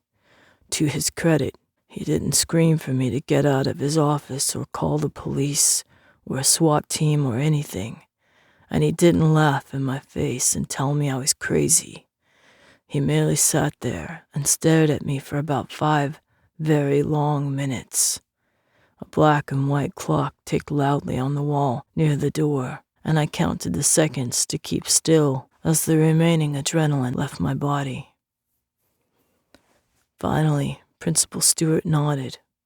Okay, he said quietly. You are a werewolf, and there are other werewolves at my school. I assume Chet's one of them. I nodded. And Jaze, Mouse, Tay, and 11 wolves that make up Chet's pack that I don't know very well. His face paled further, but he merely nodded. I waited a minute, then stifled a sigh. Do you have any questions? I offered. He hesitated, then spoke quickly, as though he had been coming up with questions for a long time. We discussed our allergy to silver, and he laughed when he realized we could still wear it for brief amounts of time, so the metal detectors installed by the school board didn't matter. He asked about territory, pack hierarchy, the full moon, and what it felt like to phase. Then he got personal. So what's your past? He caught me before I could regurgitate Brock's lie. Your real past. I knew your file was fake the moment Brock set it on my desk. I looked down at my scarred knuckles. I don't want to talk about it. The principal sat up in his chair, and for the first time looked like someone worthy to be in charge of hundreds of students' lives each day.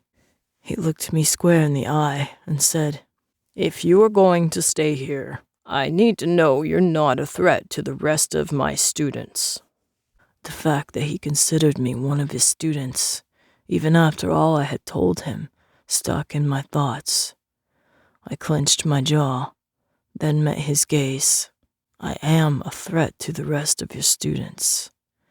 His eyes widened slightly, but he listened quietly as I described my kidnapping, the woman's house, the training room, the arena, and the rumble. I told him about Jaze saving my life after the last fight, and how they took me in when I had nowhere else to go. I ended with the fight and the werewolves who came to avenge their alpha. I rubbed the healing wound self-consciously. So it's not safe for me to be here. Not when they found me so quickly. It's not, he agreed, and my heart fell. He met my eyes and continued. But it will be eventually. You take care of your problems and resolve your past, and this school will be waiting for you when you're ready. I gave him a doubtful look. even though I've never gone to school before, and my grades were all lies. He nodded. We'll make it work. He stood and offered me his hand. If you end up having nowhere else to turn, come to me. You're still one of my students, and I'll do everything I can for you. His eyes darkened. And I'm going to meet with Jaze and see what we can do to get more of you kids out of that rumble. I rose and shook his hand. I appreciate it very much. I walked out of the office feeling like I had accomplished something greater than just a conversation with the principal. Chapter 26. Chet's gang caught up to us on our walk home from school. What was that? Chet demanded, his eyes sparking angrily. Nothing I couldn't handle alone, I retorted, having seen his dark hair and black jacket out of the corner of my eye during the fight. You got yourself into this mess, and you can get yourself out, he said. Tay opened her mouth, her face filled with anger, but Jaze held up a hand. You know Jet didn't get himself into this, but he's trying to get out of it, and deserves credit for that. Oh, credit, Chet drawled. I'm supposed to give him credit when 6 Greys come into my territory to attack him? They didn't exactly leave unblemished, Brock muttered behind me. What was that? Chet demanded. To my surprise, Brock stepped up beside me and said, He beat the tar out of them. They won't be back. Chet's eyes widened slightly, but a glance at Jay showed that the Alpha was prepared to defend his friend. They might not, but others will, he growled. This school, this city, and your family won't be safe until Jet is gone. He spun on his heel and walked back toward the school with his pack close behind, leaving us quiet and empty.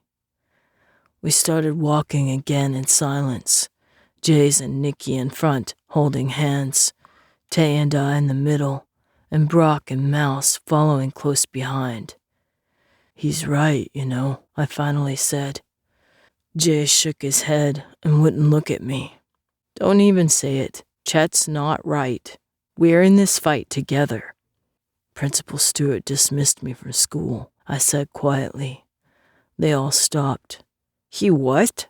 Jaze asked. He can't do that, Brock argued. He can't dismiss you for fighting when the guys who came weren't even from our school. Heck, they were way too old to even be students. More like parents of students, Mouse said quietly. Yeah, Brock agreed, grinning at him. I told him about werewolves. They all stared at me this time. I felt Tay's hand clench in horror and gave her a reassuring look. He knew something was up. He asked, and I felt I could trust him. Instinct, Mouse said quietly. Everyone looked at him, and he ducked his head. It's the same way a dog knows whose intentions are innocent and who will hurt his master. Instinct works. Jaze turned back to me. Instinct aside, why on earth did you tell our principal he's got werewolves at his school? Because he deserved to know. At Jaze's pressing look, I continued. He wants to keep his students safe, and ignorance doesn't protect anyone. Can we keep going to school? Tay asked softly. I nodded. He said nothing changes, and I can come back when I have things straightened out. Jaze sighed in relief and began walking again. Nikki rested her head on his shoulder, and they whispered to each other. I could have listened in, but gave them their privacy. I think I'll head to the mall, I said when we reached Jaze's house. I'll take you, Tay offered. I haven't been there in a while. You sure you'll be okay? Jaze asked. I nodded. I managed not to kill any of them. And he didn't phase, Brock pointed out. Jaze's eyes showed his concern. If they found you, others could. Stay alert and call me if you see anything suspicious. We will, Tay reassured him. She slid into the front seat of her little red car, waited for me to get in on the passenger side, then paused before turning the key. "Wanna drive?" I smiled and shook my head. "Let's keep a little sanity." She laughed and started the car. We walked slowly around the mall, our feet taking us to the children's area without thought, and I glanced over the little playground, not expecting to see anyone.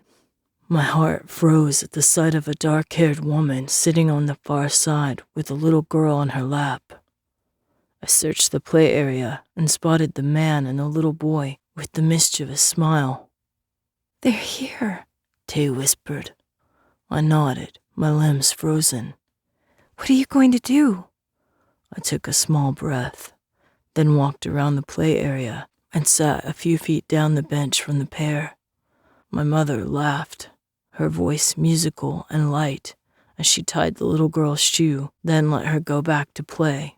She's adorable, I forced out through a tight throat. My mother glanced at me, her eyes as bright and beautiful as I remembered. "She's our little sunshine." She watched them both for a moment, a tender smile on her face, then gestured toward the little boy. "And he's our little tornado. Together they make for some great adventures." I smiled at the fondness of her tone and wondered what they had called me. "Are they your only children?" I asked, my heart clenching. She nodded, and it felt like someone punched me in the stomach. I turned my attention back to the children, and my father, who crouched behind a purple and blue painted fake rock, waiting for them to find him. "We had one more," she replied softly after some time had passed. My heart skipped a beat, and I glanced at her, but she looked at the children, a distant cast to her gaze. "He was taken from us." "Kidnapped?" I asked, trying to sound casual. "Stolen," she replied. The bitterness in her tone left no doubt as to how she felt. "I'm sorry to hear that," I said softly. "He was our world," she said, her voice thick with emotion. "You never found him?" "We never stopped looking," she replied. She turned back toward the children and wiped away a tear that traced down her cheek. Pressure built until it felt like someone was standing on my chest. I tried to think of a way to change the subject, a skill I wasn't good at, when she said, "Have you lived here long? I haven't smelled many of us around." Her voice was casual, and I remembered that both she and my father were alphas. I shook my head. "Just moved here." "How are you settling in?" "Fine," I said, as honestly as I could. "Found a good pack." "That's good," she replied with a smile. I rose and was about to leave when a familiar voice stopped me. "You okay, honey? Have you been crying?" I looked back and met my father's eyes. He smiled at me and gave a cordial nod. Then his nostrils widened, and his face paled. I wondered at first if he could tell I was an alpha, and it was territorial instinct. Then he stammered, My boy, my little boy." He stared at me, his eyes wide and filling with tears. My mother turned back to me, and her hand went to her mouth. She shook her head as she stared at me, her light blue eyes shining. "It can't be," she whispered. Before I could say anything, she stood and wrapped her arms around me in a tight hug. Her shoulders shook and tears soaked through my shirt. My father wrapped his arms around both of us and said over and over again, "My son, my son." I looked over my mother's head and found Tay watching us from across the play yard. Her eyes were also bright with tears, and she gave me a warm smile. "How can you be here?" my father asked with a shaking voice. The little boy and girl noticed the commotion and came running over. "What's wrong, Daddy?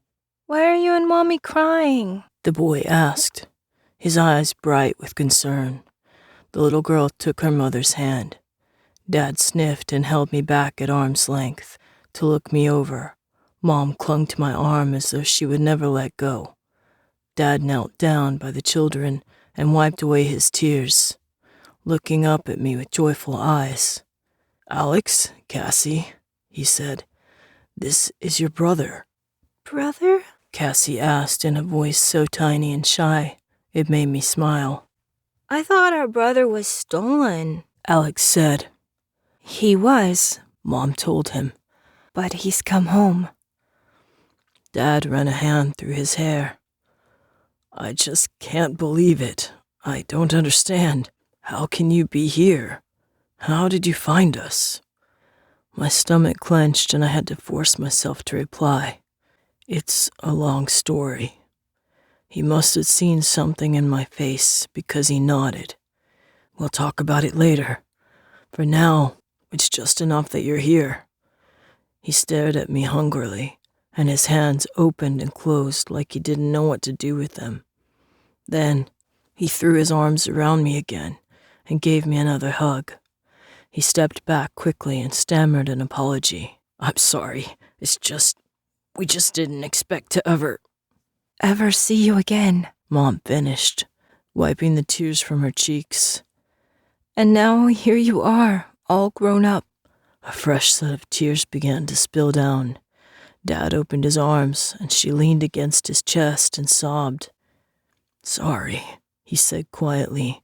"It's a lot to take in." "Should I go?" I asked tentatively. No. They both said so quickly the children jumped. Please stay, Mom begged, her eyes pleading. Dad just watched me, and when I nodded, he gave a big smile. He motioned to the bench, and I sat down. Mom settled next to me, her hand on my arm, as if still trying to convince herself I was real. Dad sat on her other side, but leaned with his elbows on his knees to see me. Can we keep playing, Daddy? Alex asked. Dad nodded, and they both scampered back to the slide with matching giggles. "They're amazing," I said after a minute. "I never thought." "That you'd have siblings?" Dad asked. I nodded, and he gave another smile.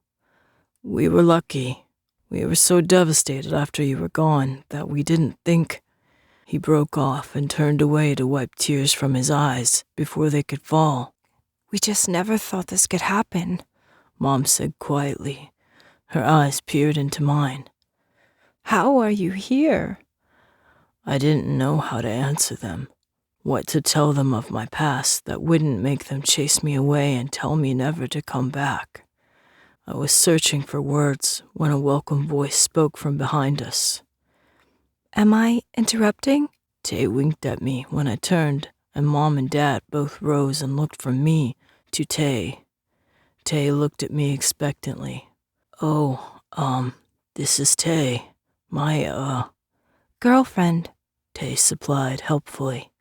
At my stare, her smile grew even bigger. "Pleasure to meet you," Dad said kindly. He held out his hand and Tay shook it, followed by Mom's. Do you, stay together?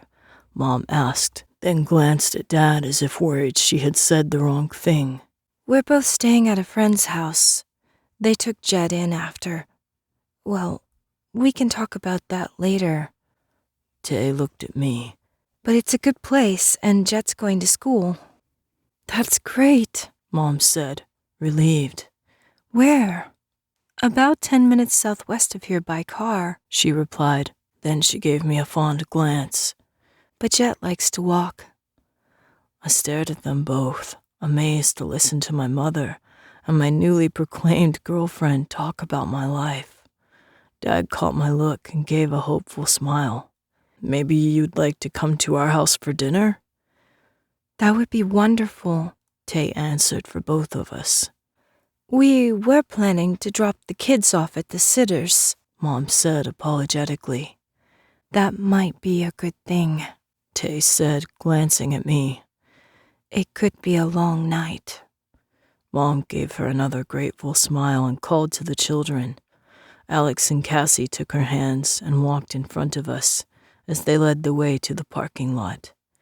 Tay took my arm, and Dad walked on my other side, surreptitiously throwing me odd glances when he thought I wouldn't notice. Mom gave Tay directions, and we parted in the parking lot to walk back to our cars. I glanced back at Mom and Dad several times and caught them looking at me too, as if they were afraid to let me leave their sight. That was amazing, Tay exclaimed when we got in the car. What am I doing? I asked no one in particular. Tay took my hand. Getting back to the family who was torn away from you. That's what. But the werewolves attacking, and the arena and everything. None of that matters with family, she said with a certainty I wished I could feel. Didn't you notice the way your mom kept looking at you, like she was finally whole again? They love you, Jet. They never stopped loving you. And they never will. That's what family's for. Her voice caught in her throat, and I remembered her foster parents and the way they had tried to get rid of her when they couldn't stop her from phasing. She took my hand and gripped my fingers tight while she drove. I rubbed the back of her hand with my thumb to reassure her, and she smiled. I stared out the window at the houses we passed and wondered if it could be real, if I was truly going to my home with my real mom and dad and my brother and sister. Chapter 27. Tay went a longer route to give them time to drop off the children, but we still pulled up sooner than I was ready. The house was small and white, with green shutters and a green roof. Mom and Dad had arrived first and already had the lights on. They glowed warmly through the dark curtains, and Dad stood in the doorway, letting the light spill out around him to illuminate our path to the porch. He smiled at me and stepped back without a word so we could enter the living room. I wondered briefly why it didn't bother me to turn my back on him when he was an alpha, but the pictures on the walls captured my attention. Alex and Cassie played together in most of them, twin siblings with matching dimples and dark hair. Their pictures hung around the living room in multicolored frames, but one set stood apart from them. It was a collage framed in silver, with finely worked flowers around the edges. The pictures showed Mom at the hospital, her face worn but smiling, and Dad in a hospital cap and gown. The next picture showed a baby freshly born, his eyes still closed and mouth open in a yowl of protest. The picture next to it was of the same baby, swaddled snugly in a receiving blanket, with a blue knit hat on his head. The one below, the biggest one, showed the baby sleeping soundly in a crib, with white and blue blankets and a little white bear in the corner. "Is that me?" I asked in a whisper. Dad nodded, his eyes damp. "We were so proud of you. You were so strong and healthy. A big baby boy who barely waited for the doctor to arrive before being born."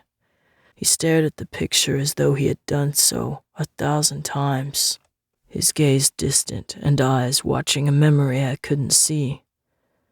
"How did it happen?" I forced out past a knot in my throat. Dad glanced at me, then shut his eyes tight and rubbed them with the fingers on one hand.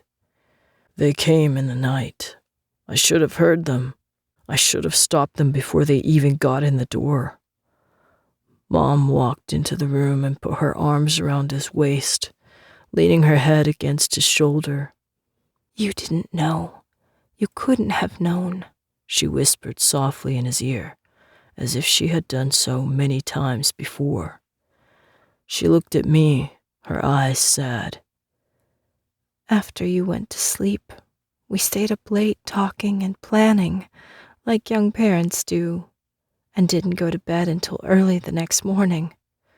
Somehow they knew, and just as we fell asleep, they stormed the house. We ran to your room." Her voice choked off, and Dad hugged her close.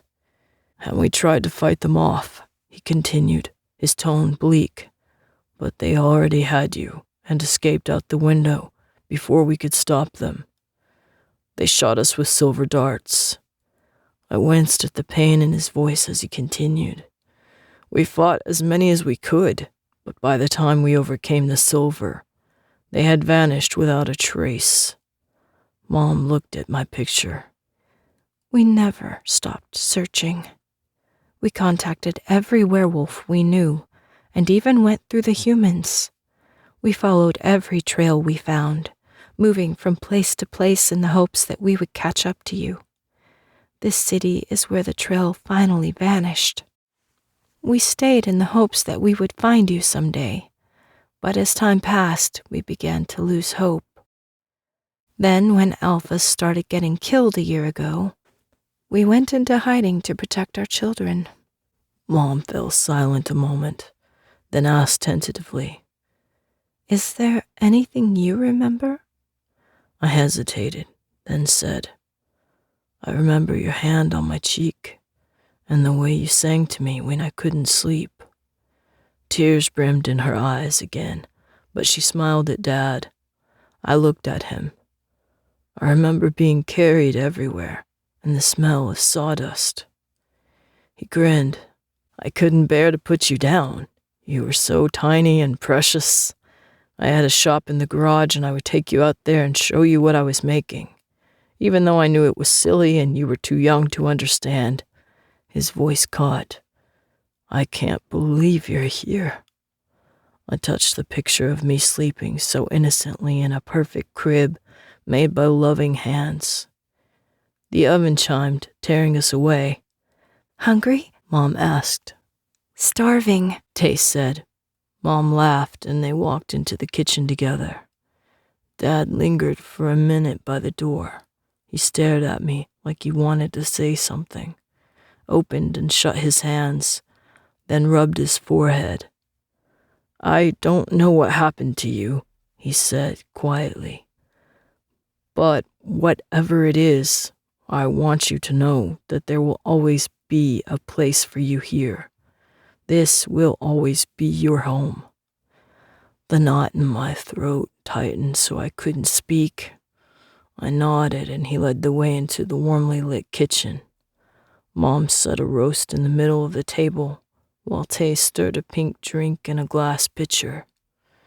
Dad motioned to the table, and I took the seat across from him. Nervousness rushed through my veins so powerfully, I could barely stay seated. I picked up the butter knife next to my plate and toyed with it. "I never could understand what a dull knife is good for," Dad said. I looked up at him and stared at him, my eyes wide. Tay laughed as she set the drink on the table. "Jet said the same thing the first day he moved in with us." Dad chuckled and held up his butter knife like a sword. I did the same, feeling ridiculous and happy at the same time. "How long have you been at your friend's house?" Mom questioned, sitting across from Tay and I. I glanced at Tay. 15 days ago, she said, and it made me smile that she was counting. "Where were you before that?" Dad asked carefully. I took a deep breath, sure that everything would change once I told them, but knowing I owed it to them after all they had gone through to try to find me. Mom started to cry a minute into my story. I hesitated, wondering if I should edit some of the details, but Dad read my mind. "Tell us everything," he said firmly, his hand slipping into Mom's. "We need to know all of it." I studied my knuckles as I told the story. I didn't leave anything out, not even the humiliating details of the woman's house, the training room, the arena, and the rumble, the way we were treated like animals, paraded around like horses, and examined like bad fruit. I didn't leave out the beatings or the arena battles, but there were several times when I had to stop and get my bearings. Tay held my hand and kept me going, and I heard her breath catch at the things I hadn't told her.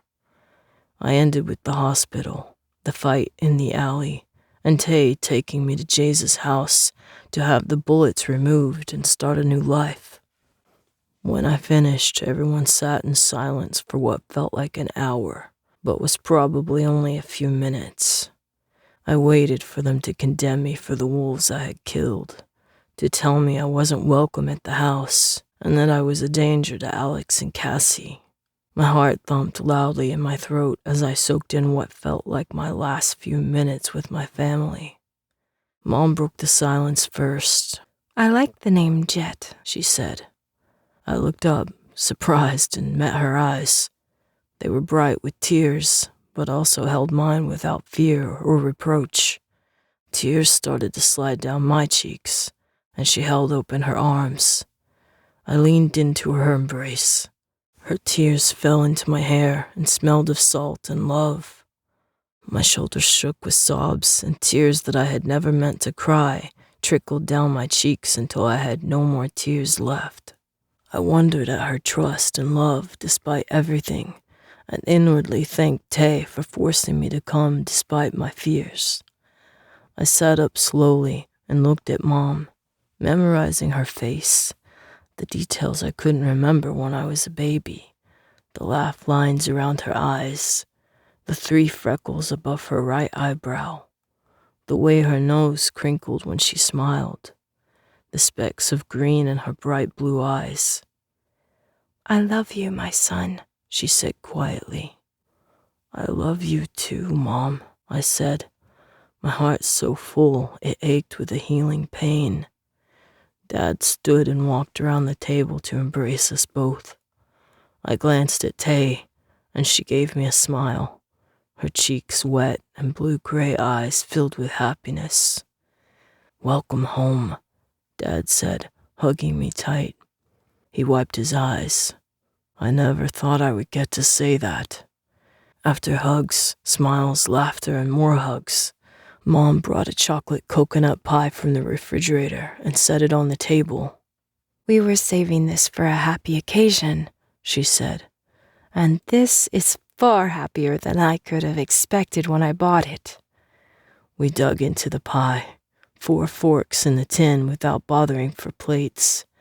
It felt funny, sharing food with people who were all but strangers a few hours ago, but now felt so right and welcoming. Mom told stories about Alex and Cassie, and how they always told the children they had a brother out there somewhere. "What's my real name?" I asked. My heart gave a slight jump at the chance to regain one of the things I had lost. "William, after your father," Mom replied. She gave Dad's arm a tender squeeze. "William," I said, tasting the name. "I like it." Dad beamed and put his arm around Mom. "So you're going to school?" Mom asked. I glanced at Tay. "Well..." "We both are," she said. I smiled at her gratefully, and she scooted her chair closer so she could lean against me. "Jet just started his first year." "That's wonderful," Dad said. Mom glanced at the cow clock above the oven. "You've both got to be exhausted." She met my eyes. "You're more than welcome to stay here. We can move Cassie into Alex's room, and we'll get a bigger bed because she's only in a toddler one right now. Or you're welcome to sleep on the couch, or..." Dad cut her off with a hand on her arm, and she gave me a flustered smile. He smiled at us both warmly. "We know you already have a place to stay, and it might take some time to get used to being here. Just know that our home is yours, and you will always have a bed here when you want it." He rose, and when I stood, he gave me another hug. "That means more than you know," I said, blinking to keep more tears from falling. "We always knew our boy would come home," Mom replied. "We never gave up hope." Her voice caught, and she put her arms around me in a tight hug, then turned and gave Tay one as well. We walked through the living room, and it was hard to go out the front door. I hesitated, wondering if I should stay. I marveled at how natural it felt, and at how the gaps and ragged edges of my heart were filling in so quickly. But Tay needed to get home for school in the morning, and I needed time to work through everything that had happened. So we thanked them for a wonderful evening and promised to come back again the next day. When we drove off in Tay's car, I looked back to see them both watching after us in the doorway to a home whose walls were filled with laughter and love. Mom and Dad's arms were around each other's waists, and amazed smiles shone on their faces. Chapter 28. That was wonderful, Tay said breathlessly. They're amazing, and they love you so much. I mean, of course they do. It's just, who would have thought you would have found them here, and everything would be so great? I couldn't stop smiling. After a youth spent with never even a reason to smile, my cheeks ached from doing it so much, but it felt so good I didn't care. I stared out the window as I thought about my parents, knowing I finally had a real home. Then, a thought occurred to me. You said you were my girlfriend. Tay glanced at me as she drove, and a dimple showed on her cheek. Does that bother you? I shook my head. No, it's just, I never thought I'd have a girlfriend, and my heart almost stopped when you introduced yourself that way.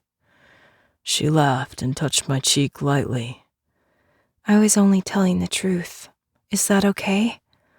Her eyes left the road to search mine. I nodded and she turned her attention back to the passing streets and streetlights. Good, she said in a satisfied tone.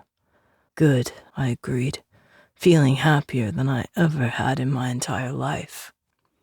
Tay stopped the car near farmland, about a mile from Jaze's house. She got out and tipped her head for me to join her. I followed curiously, and by the time I walked around the car, I found her waiting for me in wolf form. She gave me a small bark and twirled in a circle, beckoning me to join her.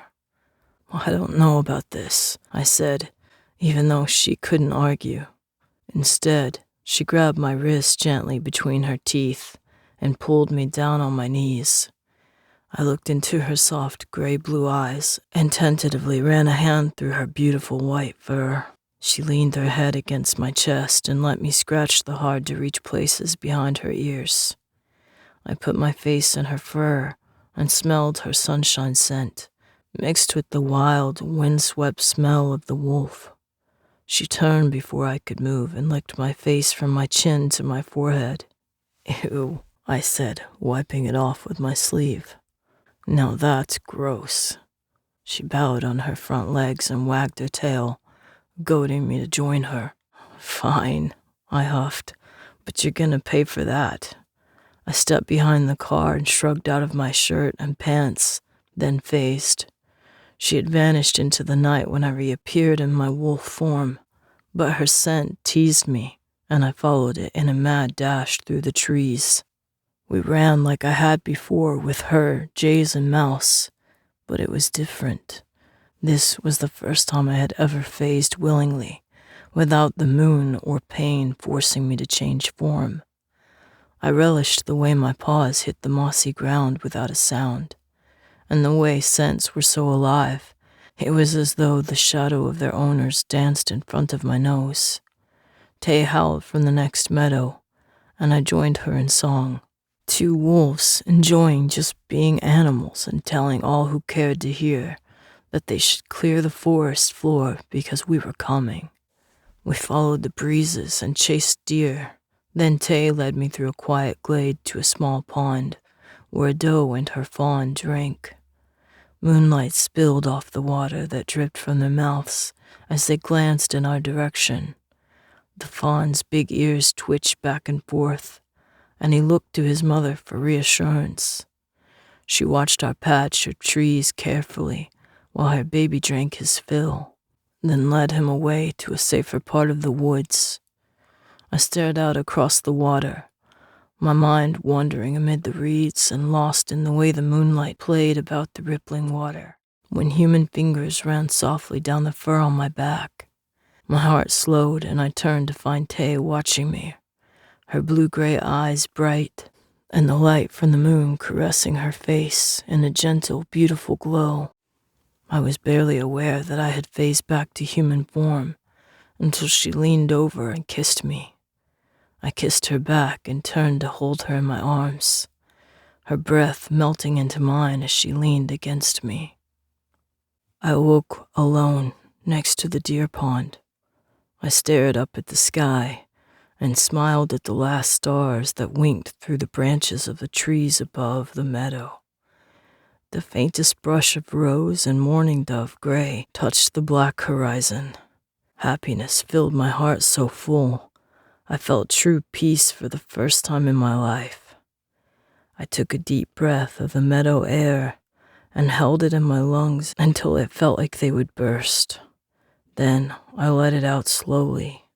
I rose and made my way back to the car. Tay sat in the driver's seat with her bare feet on the steering wheel, tapping softly in time to music from the radio. She sat up when I drew near, gave me a warm, deep smile, filled with love and so many other wonderful things I didn't feel I deserved, but would try to live worthy of them for the rest of my life. I wasn't sure you were going to come back, she said with a half-teasing glance. Me neither, I replied. She leaned over and kissed me. The suddenness of it surprised me, but her lips smiled against mine, and I closed my eyes and enjoyed her taste and smell and the way my heart threatened to pound from my chest. She then pulled away, gave me a smile, and started the car. When we turned onto Jaze's street, the happiness I felt vanished in a heartbeat. What is it? Tay asked, her voice soft. I pointed to a white van parked across the street from Jaze's house. Strangers are here, I said. She parked a few houses away, and I opened the door before the car stopped moving. Anger, distrust, and anxiety met my nose when I reached the porch. The smell twisted in my nostrils and tangled around my heart like a vice. The thought of Jaze and Mrs. Carso in trouble sent a surge of rage through my heart so strong, I grabbed the door and tore it off the hinges, then stepped into the living room to find 4 men holding the Carsos and Jaze's friends at gunpoint. Before anyone could react to our entrance, I tore out one man's throat, grabbed his gun, and shot a second man, then picked up the first man's body and threw it into the third, sending him crashing into a bookshelf near the kitchen door, where he fell senseless to the ground. Jaze used the distraction to disarm the man who held a gun to his mother's head. The man now struggled in vain against Jaze's arm around his throat. I crossed the distance between us, and with anger and adrenaline fueling my actions, I punched a fist through his chest, tore his heart out, and watched him fall lifeless to the ground. A horror-filled silence followed. I stared at the man at my feet as I held his heart in my hand. It fell from between my fingers to rest on the carpet. The blood on my hands felt thick and ugly, and as the black anger that coursed through my body at the thought of the people I cared about in danger faded, I wanted more than anything to wash them clean. I looked around at each body, memorizing their faces and taking in the faint tendril of the woman's scent on their clothes. It made sense then why they were after me, and why the woman had tried to kill me if they were so ruthless about collecting their debts. I met the eyes of each of my friends, Tay, Nikki, Mouse, Brock, Mrs. Carso, and last, Jaze.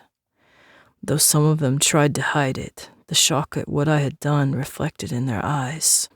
My heart hardened, and I clenched my fists, the blood sticky between my fingers.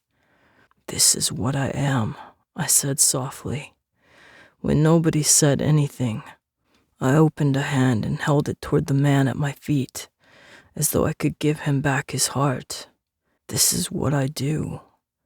I looked at Mrs. Carso. She blinked back tears and held Jaze's hand so tight, Her fingers were white. Relief at their safety touched the air, but it was nothing compared to the horror of what I had done. "I'm sorry," I said, and a hopeless tear slid down my cheek. I wiped it away angrily and turned toward the door. "Where are you going?" Mrs. Carso asked. Her voice shook, but it still held warmth. I turned back slowly. "I brought this to your house," I said, at a loss for what she wanted from me. She shook her head. "No one deserves to be hunted down like an animal. It's not your fault they won't leave you alone." She swallowed, and a pale wash of the terror she had experienced showed in her eyes. "They were going to kill us when you got here, and then kill you for some contract they were under. You saved our lives." I glanced at Jaze. He gave a shadow of a smile. "I owe you one." I shook my head, the knot in my throat so tight I couldn't reply. Tears caught the light on Tay's cheeks, but she looked at me with trust and relief despite what I had done. My chest tightened at the realization of what the attack meant. "No one's safe." "We'll protect each other," Jaze replied. "They can't come here and think they can take you without a fight, and they won't catch us unprepared again. I'll have the hunters and werewolves hold watches around the clock, and..." I shook my head. "Jaze, they're relentless. I won't stand here and watch them kill everyone I care about." My thoughts, so abruptly torn from the reunion with my parents, raced back to silver manacles and cage bars, to limb-numbing darts and the taste of blood. I shook my head.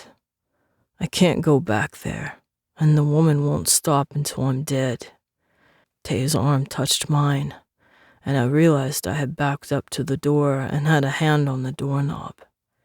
"You don't have to go," she said softly. I shook my head. "You don't understand. As long as I'm here, you're in danger. All of you." "We can handle it," Jace pointed out. "You can't run forever," Nikki said. "We have to figure out a way to stop her." Mrs. Carso held up a hand and everyone quieted. "Jet, do you have somewhere you could stay tonight so they don't find you here until we figure out what to do?" I thought of the metal roofs and solid structures of the traders' market where the students went after curfew and nodded.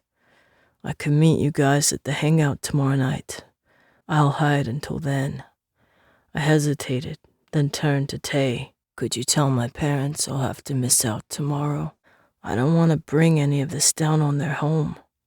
She nodded. "I'll let them know, but they'll probably want to help." Jaze's eyebrows lifted. "You talked to your parents?"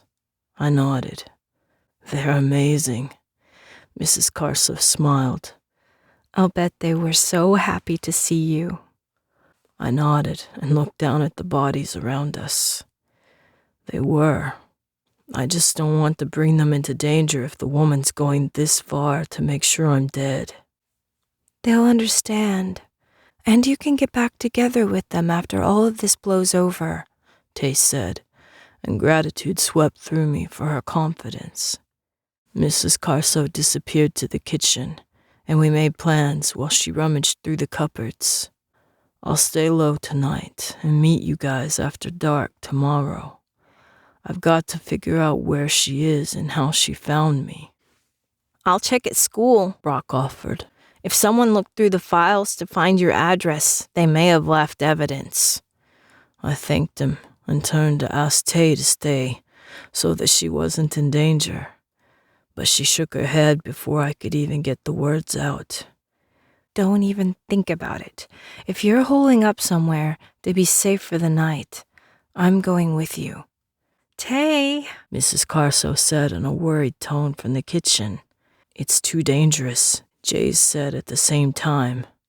"It's dangerous for all of us," Tay retorted. I took her hand.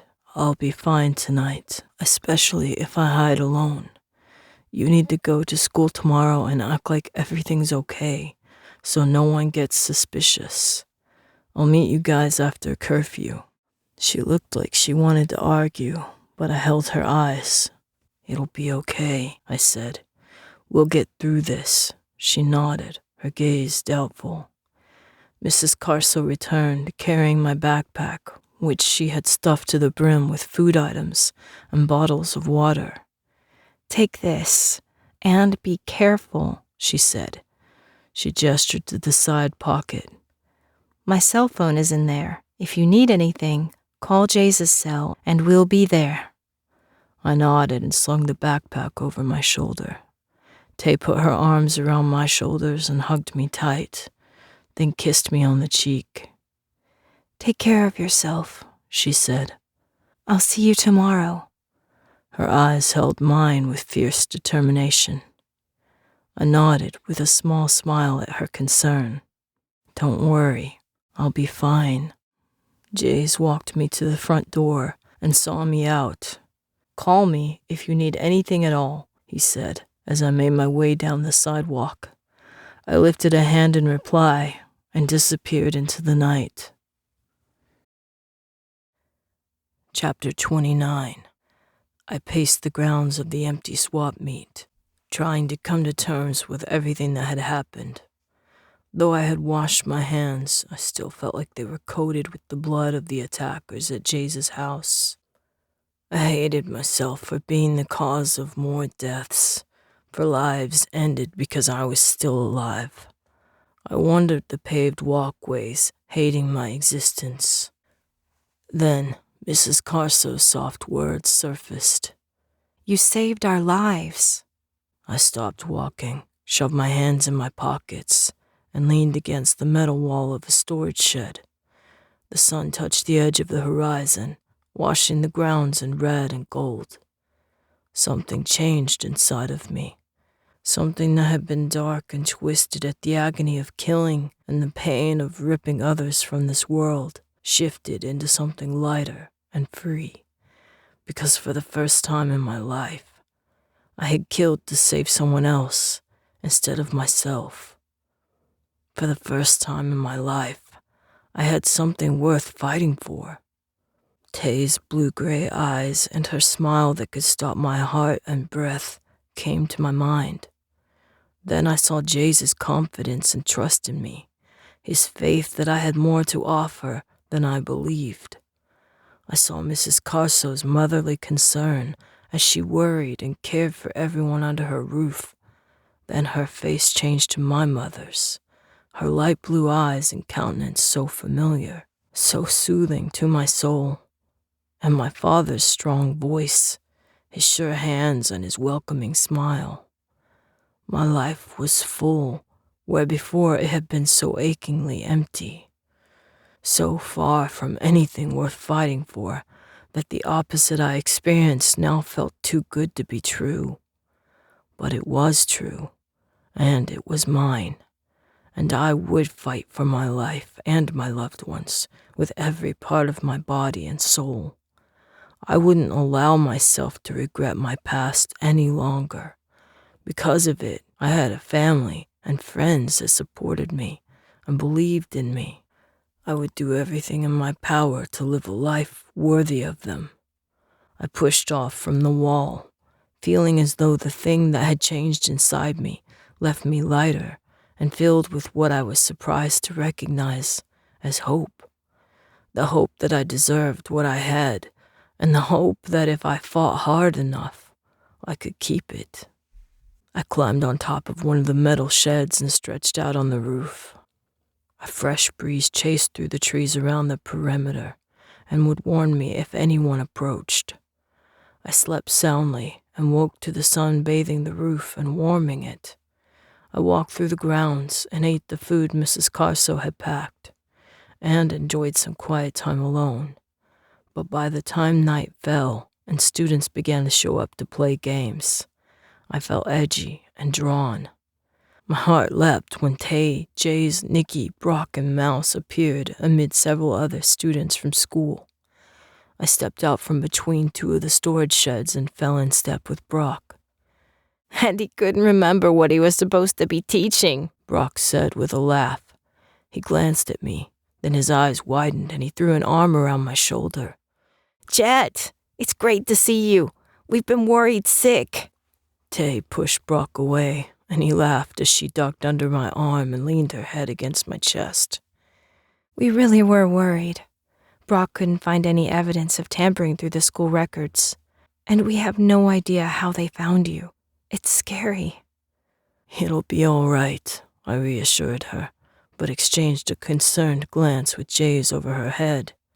He gave me a worried frown and led up to a metal bench along the far fence.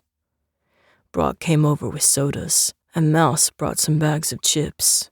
Well, at least we can enjoy ourselves right now, Brock said with a grin, tossing each of us a can. Jaze tapped his against mine and then popped it open. No one's playing? I asked, indicating the rough football game down the aisle from us. Not today, Jaze said. We want to be ready, just in case. I sat back against the bench behind us and studied the stars above.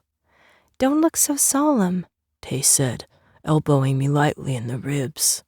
She traded her elbow for fingers and tickled me. I smiled and caught her in a bear hug that pinned her arms to her sides. If you insist, I said. A football landed with a loud thunk on the bench beside us, and I picked it up. Want to play? A student a few years younger than us asked eagerly. I could feel the other's eyes on me when I nodded. Sure. The boy's face lit up and he motioned to his friends. Come on, guys, you're starting to act like me, I rebuked them with a grin. What, all solemn and serious like you might kill the next guy who looks at you wrong? Brock asked. He ducked my attempt to put him in a headlock and skipped back out of arm's reach. But it's so much fun.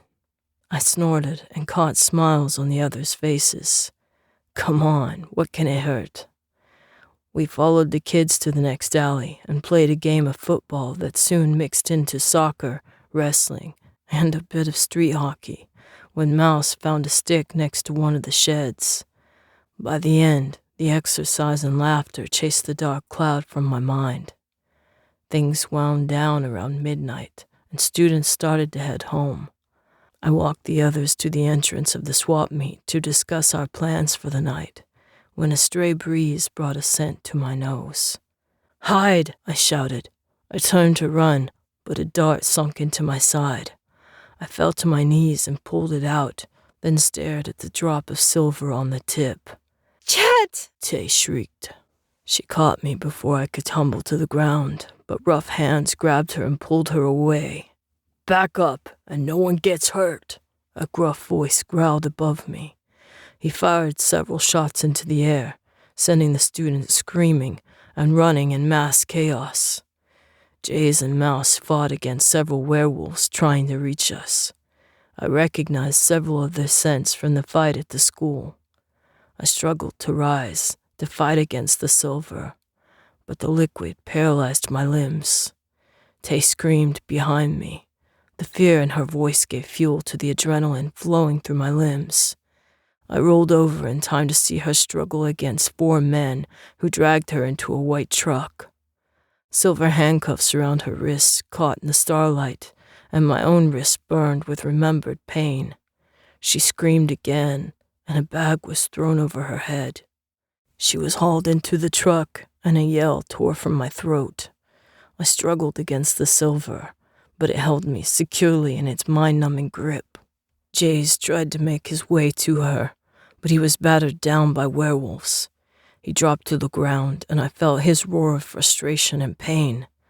Satisfied that he was incapacitated, the werewolves came over to join my captors. I met Jaze's eyes, and he tried to rise with Nikki supporting him. Let him go, he yelled. He didn't do anything. Nothing compared to what he will be doing, a cold, deathly familiar voice said.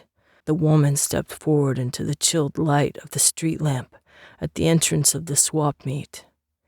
She glared at me, a triumphant light in her eyes.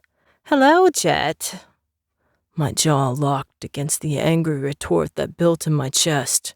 and I could only meet her gaze with defiance and outrage to hide the surge of fear I felt. Her malicious smile faltered slightly, but she nodded at the men around me. Pick him up. Unforgiving fingers gripped my arms and legs. We have some debts to repay before I give you the death you deserve, she said with a chilling smile. It's nice to have you back, my pet. I searched desperately for the truck that held Tay, but it was gone. The woman's werewolves carried me to the parking lot and threw me unceremoniously into a cage in the back of a black van. The bars burned against my skin. Leave him alone! I heard Nikki yell before the door slammed shut, blocking out the light and the sound of my friends. My mind flew in overdrive as I ran over the potential means of escape, but I knew I couldn't accomplish them paralyzed with Silver. The van started, and the tires against the road sounded loud to my ears. I willed my heart to slow so that it didn't push the poison so quickly through my veins, and concentrated on moving my fingers. They began to respond faster than I thought possible against the hold of the Silver. Adrenaline coursed through my veins, and the Silver diluted. I wondered if the overdose of Silver at the hospital had weakened its effect on me, and felt a surge of gratitude toward Dr. Benjamin. I turned my attention to my toes. They started to move. Pain shot up my legs, but I ignored it and worked on my feet. After a few minutes, I was able to turn over and get on my hands and knees. The pain from fighting the Silver was excruciating, and nausea surged at each movement. But the terror that filled me at being under the woman's command again lifted slightly with my increased control. Hope flooded my chest until I tried the cage bars. The cage was better made than the others I had been transported in. The bars were silver-plated, but also coated in liquid silver that burned my skin wherever I touched them. The lock was thick and impregnable by anything but the key. I banged against the door with my fists until they throbbed. I worried that the woman would hear me, but the thought of staying with her worked me into such a panic my hands and feet were bloody from the bars by the time I stopped. I huddled in a corner, shaking and trying to keep in control of my emotions. I couldn't be in one of her cages at her whim again. I couldn't go to another fight where I would rip out the throats of other wolves for her pleasure. I couldn't kill anymore. Couldn't bear to see the looks on werewolves' faces when they came to ask me why I did it. I couldn't watch eyes glaze over as blood colored the mats a dark, sticky red. I buried my face in my hands, my thoughts jumbled and racing in circles like a moth around a flame about to burn out. The memory of werewolf blood rose in my throat, and I screamed. A tinted window slid open at the front of the van. Hang in there, my pet. We'll be there soon enough, the woman said in a tone that was so smug I wanted to shove her words back down her throat. I dove toward the window, but hit against the bars. The cage barely budged against bolts that held it to the floor. The woman laughed. Good thing you alphas can't kill yourselves. You're too priceless to let die before I'm ready. She slid the window shut with another laugh, leaving me in a helpless rage.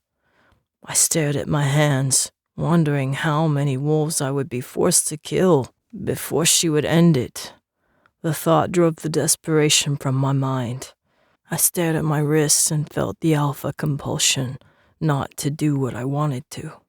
I glanced at the tinted window, and though I couldn't see through it, I knew she sat there, happy again with the thought of her werewolf killing machine. But I wouldn't give it to her. I pushed aside all wolf instinct. It was easy to see now where my human thoughts ended and the instincts took over. I thought about the lives I had destroyed, and the others the woman had lined up for me to end. The survival side of me howled at the back of my mind, but I could control my human side. I neatly boxed up the howling and held it at bay, surprised at how easy it was to do.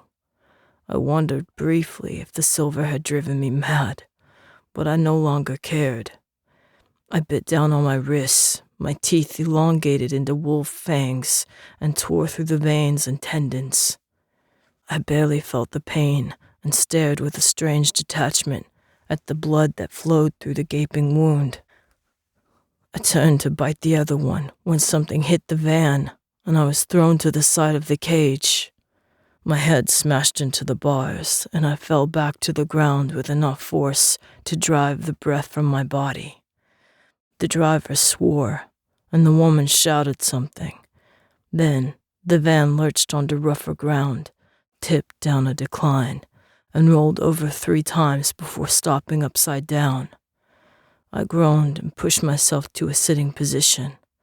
My wrist streamed blood, and a gash above my right eyebrow trickled into my eye, but all else faded to the background when I saw that the wreck had jarred the cage door open a couple of inches. I glanced back and heard moans and the woman's angry voice coming from the front of the van. I gritted my teeth and kicked the cage door as hard as I could. The door swung open, and my heart leaped. I climbed out onto the inside of the van's roof, forced one of the back doors open, and stumbled out onto the dark, barren dirt near a freeway. Cars streamed past with blinding headlights and horns honking, while others stopped to check on the accident. I half climbed, half stumbled up the incline to the road and looked for what had hit us. "Jet!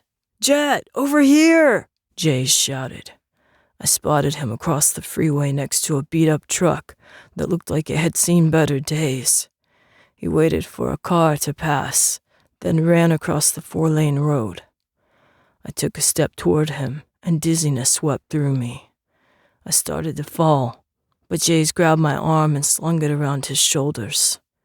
"I told you I wouldn't let her take you back," he yelled above the roar of the passing cars. He waited until it was clear, then hurried us both back across the road as fast as I could manage. My legs shook by the time we reached the truck, and I collapsed on the passenger seat. "Let's get out of here before any cops show up," Jaze said to Mouse, who was behind the wheel. He slid into the small back seat to leave me the front, and pulled the door shut. Mouse started the engine, but a voice caught my attention. "Wait," I said. I struggled to pull myself up. "What are you doing?" Jaze asked. He glanced back over his shoulder at the oncoming cars. I pushed the door open and leaned against the truck. Jet, you dirty animal, get back here right now. My lips twitched into a snarl at the woman's voice. She glared at me from across the road, lit by headlights and faint starlight as cars passed. A surge of adrenaline ran through my body, and I pushed myself forward. The woman gave a twisted smile and motioned for me to come to her, the way one would command a dog. Fury filled my chest. "I'm not your pet anymore, Marcy," I yelled at the top of my lungs. Her eyes narrowed, and I could see the outrage in them from where I stood. She stepped onto the road. "How dare you!" she shouted. "I raised you and took care of you. You owe me." She crossed the first lane, and my heart clenched in remembered terror at the look on her face. But I wasn't the same werewolf that cowered from her glare and listened to her every whim. The fear that gripped my heart changed to rage and certainty that she would never control me again. I wouldn't give in without a fight. I took a step forward and saw headlights bearing down at me from my right. The truck swerved to miss me as Marcy yelled, "When I'm finished with you, you'll—" But whatever she was going to say was cut off when the semi-truck slammed into her. I gaped at the spot where she had stood until someone touched my shoulder. I spun around with a last rush of adrenaline fueling my limbs. "Get in," Jay shouted, his eyes wide. He jumped into the front seat of the truck and pulled me in after him. Mouse revved the engine and sped down the highway. Chapter 30. She's gone, I said in a daze, staring at the blood that flowed from my wrist. Goodness sakes, man, Jaze exclaimed at the sight of the blood. He ripped the hem of his shirt and wrapped it tightly around my wrist. He glanced at my face. This looks self-inflicted. I barely heard him. I wiped my brow and stared at the blood the gash left on my fingers. Jaze grabbed some tissue from the glove compartment and wiped the blood away, then pressed it to my forehead and pushed my uninjured hand up to hold it in place. That silver sure does a number on your immune system, he muttered, tearing another strip of his shirt free as blood soaked through the first one around my wrist. I stared out the window at the reflector poles along the road. Light caught the circles and bounced it back as I replayed the scene of Marcy getting hit over and over in my head. It was hard to accept that she was gone, that the terror that rose in my chest at the sound of her voice no longer had a grip in this world, that I was truly free of her greedy, merciless clutches. I shifted my eyes to my reflection in the window. Red showed through the tissue on my forehead, so I held it tighter. I studied my scarred face, weary eyes and clenched jaw. The vision of Marcy and the semi-truck ran through my head again and vanished for the last time. I focused on my reflection, and a slight smile of relief touched my lips. I let out a long breath and felt her hold disappear like the memory. "Are you okay?" Jaze asked. He touched my shoulder, and I turned to look at him. He searched my eyes as though worried I had lost what made me me. "We've got to find Tay," he said, pulling me back to the present. Her name tore through my heart like a dagger. I saw the white truck again and remembered her scream as the bag was put over her head. In the chaos, everything had faded but the terror of being back under Marcy's control. But now, the stark reality was that Tay, the one person in the entire world who was so caring, accepting, and healing that she had been able to break down the walls a lifetime of pain had formed around my heart, had been taken away. I stared at Jaze, my silver-numbed mind working in overdrive to figure out how to find her. What do we do? "We go home," he said. "The hunters and werewolves are already searching. Maybe they've already found her." But there was uncertainty in his voice. My limbs shook with the inability to do anything to help her. I stared out the window, wishing we were home.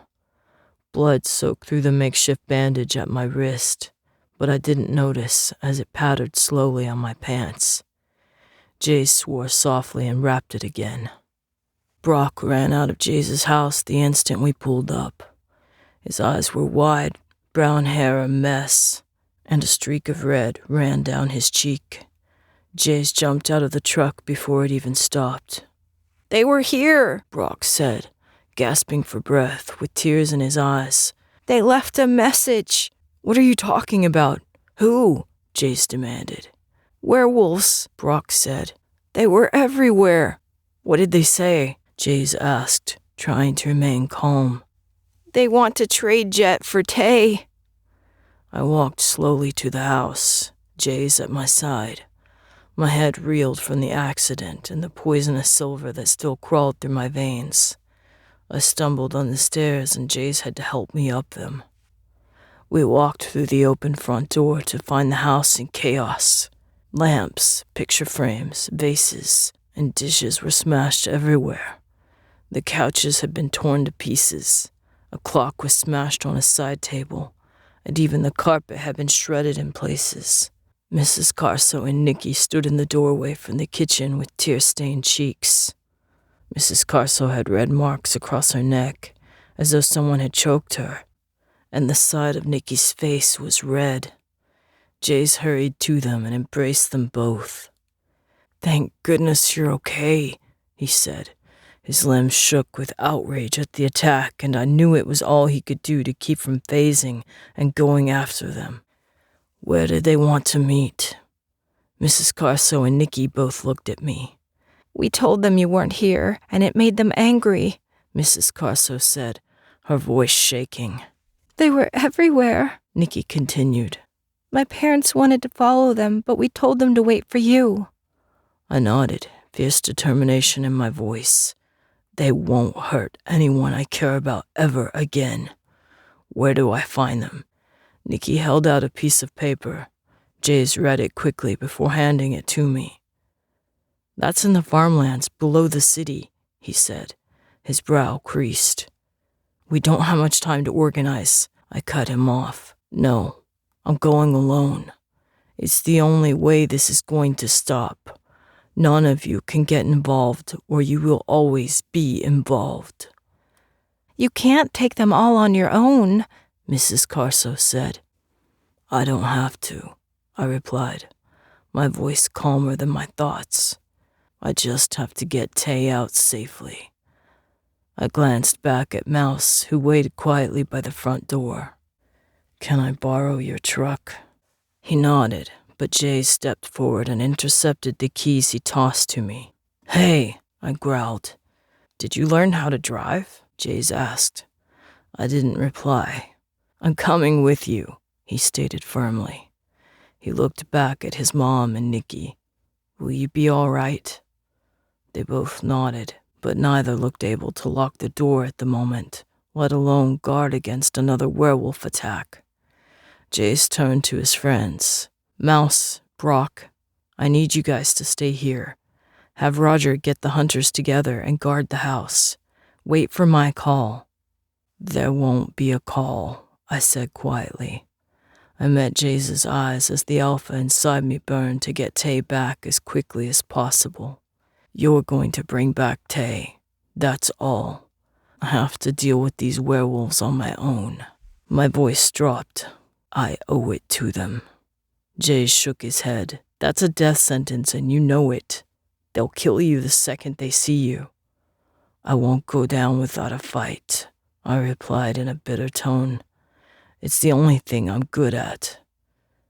You're a student, Mrs. Carso said, a hint of motherly strength coming back to her voice.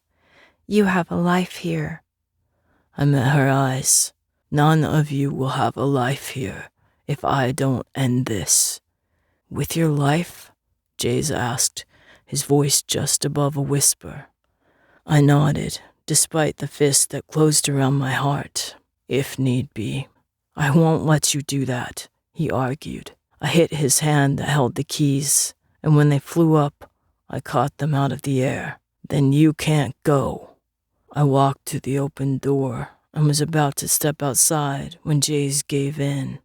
Fine, you can fight your stupid losing battle for whatever reason you think you owe them, but I'm going to bring Tay back. I tossed the keys back at him and stepped out onto the porch and into the embrace of the deep night. I made my way to the truck, and Jaze climbed in a minute later. Just had to make sure they were all right, he said by way of explanation. But my mind was with Tay, wondering if she was all right, or if she was scared and hurt because of me. I clenched my hands into fists and felt the movement pull at the blood-caked bandage around my wrist. I ground my teeth together and stared at the road. Chapter 31. The pavement hummed under the truck's tires. Jaze drove us through the city and into the sparsely inhabited countryside. Lighted windows dotted the otherwise dark fields that lined the street. Jaze slowed to a stop by a dirt road, checked the paper Nikki had given him, then turned onto it. We passed fields of harvested corn, the stalks of which stood empty and dry like weary sentinels. This is where they said to meet them, he said, stopping next to a field that looked like all the others, except for a black pickup truck with gasoline cans in the back. We climbed warily out of the truck and started walking through the field. Others had trampled down the corn stalks before us. Gasoline, Jaze said, a hint of alarm in his voice. I nodded. Someone had dosed the dry stalks with fuel. I had no doubt who it was for. I smelled the werewolves before the stalks parted to reveal a trampled area between two fields, split down the middle by an irrigation canal. At least 20 werewolves stood waiting for us. "Glad you could make it," a man wearing a black shirt and torn jeans said. Jet! Jaze! Tay shouted from beside him. Her hands were tied together, and when she tried to run, the man grabbed the rope and pulled her back. She elbowed him in the stomach, but he merely smiled at her as though she hadn't done anything. "Our agreement," the man said pleasantly, as if we exchanged goods instead of a life for a life. He held up a set of handcuffs that glinted in the moonlight. "Let her go, and I'll stay," I replied. Tay's eyes widened in shock, and she shook her head. "Matt, do the honors," the first man said. He gave the handcuffs to a shorter, brawny werewolf, who took them gingerly by the cloth the first wolf used to hand them over. "Tay first," Jaze said from behind me. The man's eyes narrowed. "You brought company?" he asked. "Just to make sure Tay gets home safe. He's the only one," I replied, eyeing the cuffs Matt brought over. The leader sighed. "Okay then, I'll let her go the same time Matt handcuffs you. Deal?" I met his eyes with alpha challenge, and he fought to hold my gaze. "Only if you promise that Tay and Jaze's family will be safe and never bothered by any of your wolves ever again." The leader lifted an eyebrow, but he nodded. "Deal. We have no quarrel with them." I held out my wrists, and Matt fastened the handcuffs using the cloth so he didn't touch the metal. My wrist still bled from where I bit it, and Jaze's bandaging job did little to slow the loss of blood. Matt's lips lifted back in a sneer of disgust as he carefully fastened a handcuff around it. He then dragged the wrist behind my back and fastened the other one to it. "Too bad you didn't finish the job," Matt growled in my ear with a low chuckle. The cuffs burned into my skin, and I flexed compulsively. They were a lot stronger than they looked. Matt gave a small, triumphant smile before backing away. Tay ran past Matt and threw her arms around me. Her body shook like a leaf, and I wanted more than anything to carry her away from all of this. But I had given my word, and she read the resolve in my eyes. She shook her head and looked from me to Jaze. No, you can't do this. You can't stay here by yourself. They'll kill you. "It'll be okay," I tried to reassure her. She shook her head and looked pleadingly at Jaze. Don't leave him here, she begged. He can't do this. "He made me promise," Jaze replied, not meeting her eyes. I leaned close and kissed Tay on the cheek. "I can break these cuffs," I whispered, the first lie I had ever told. But she heard the truth. No, Jet.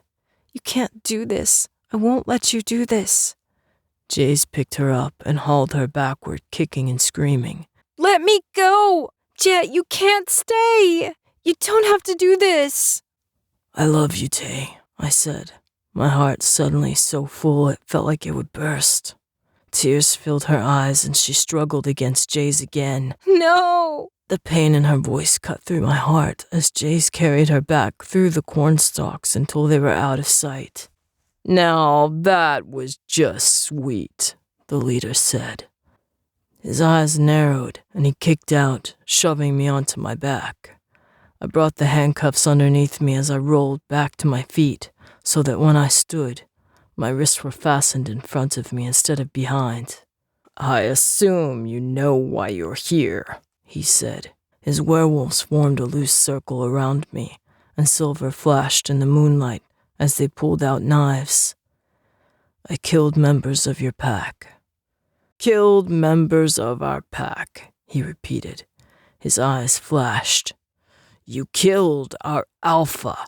You killed his next in command, and you killed his father."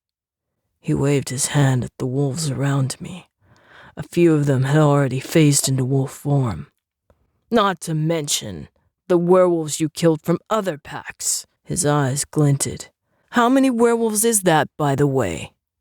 99, I said evenly, "and 4 humans." Gasps of shock sounded from around the circle.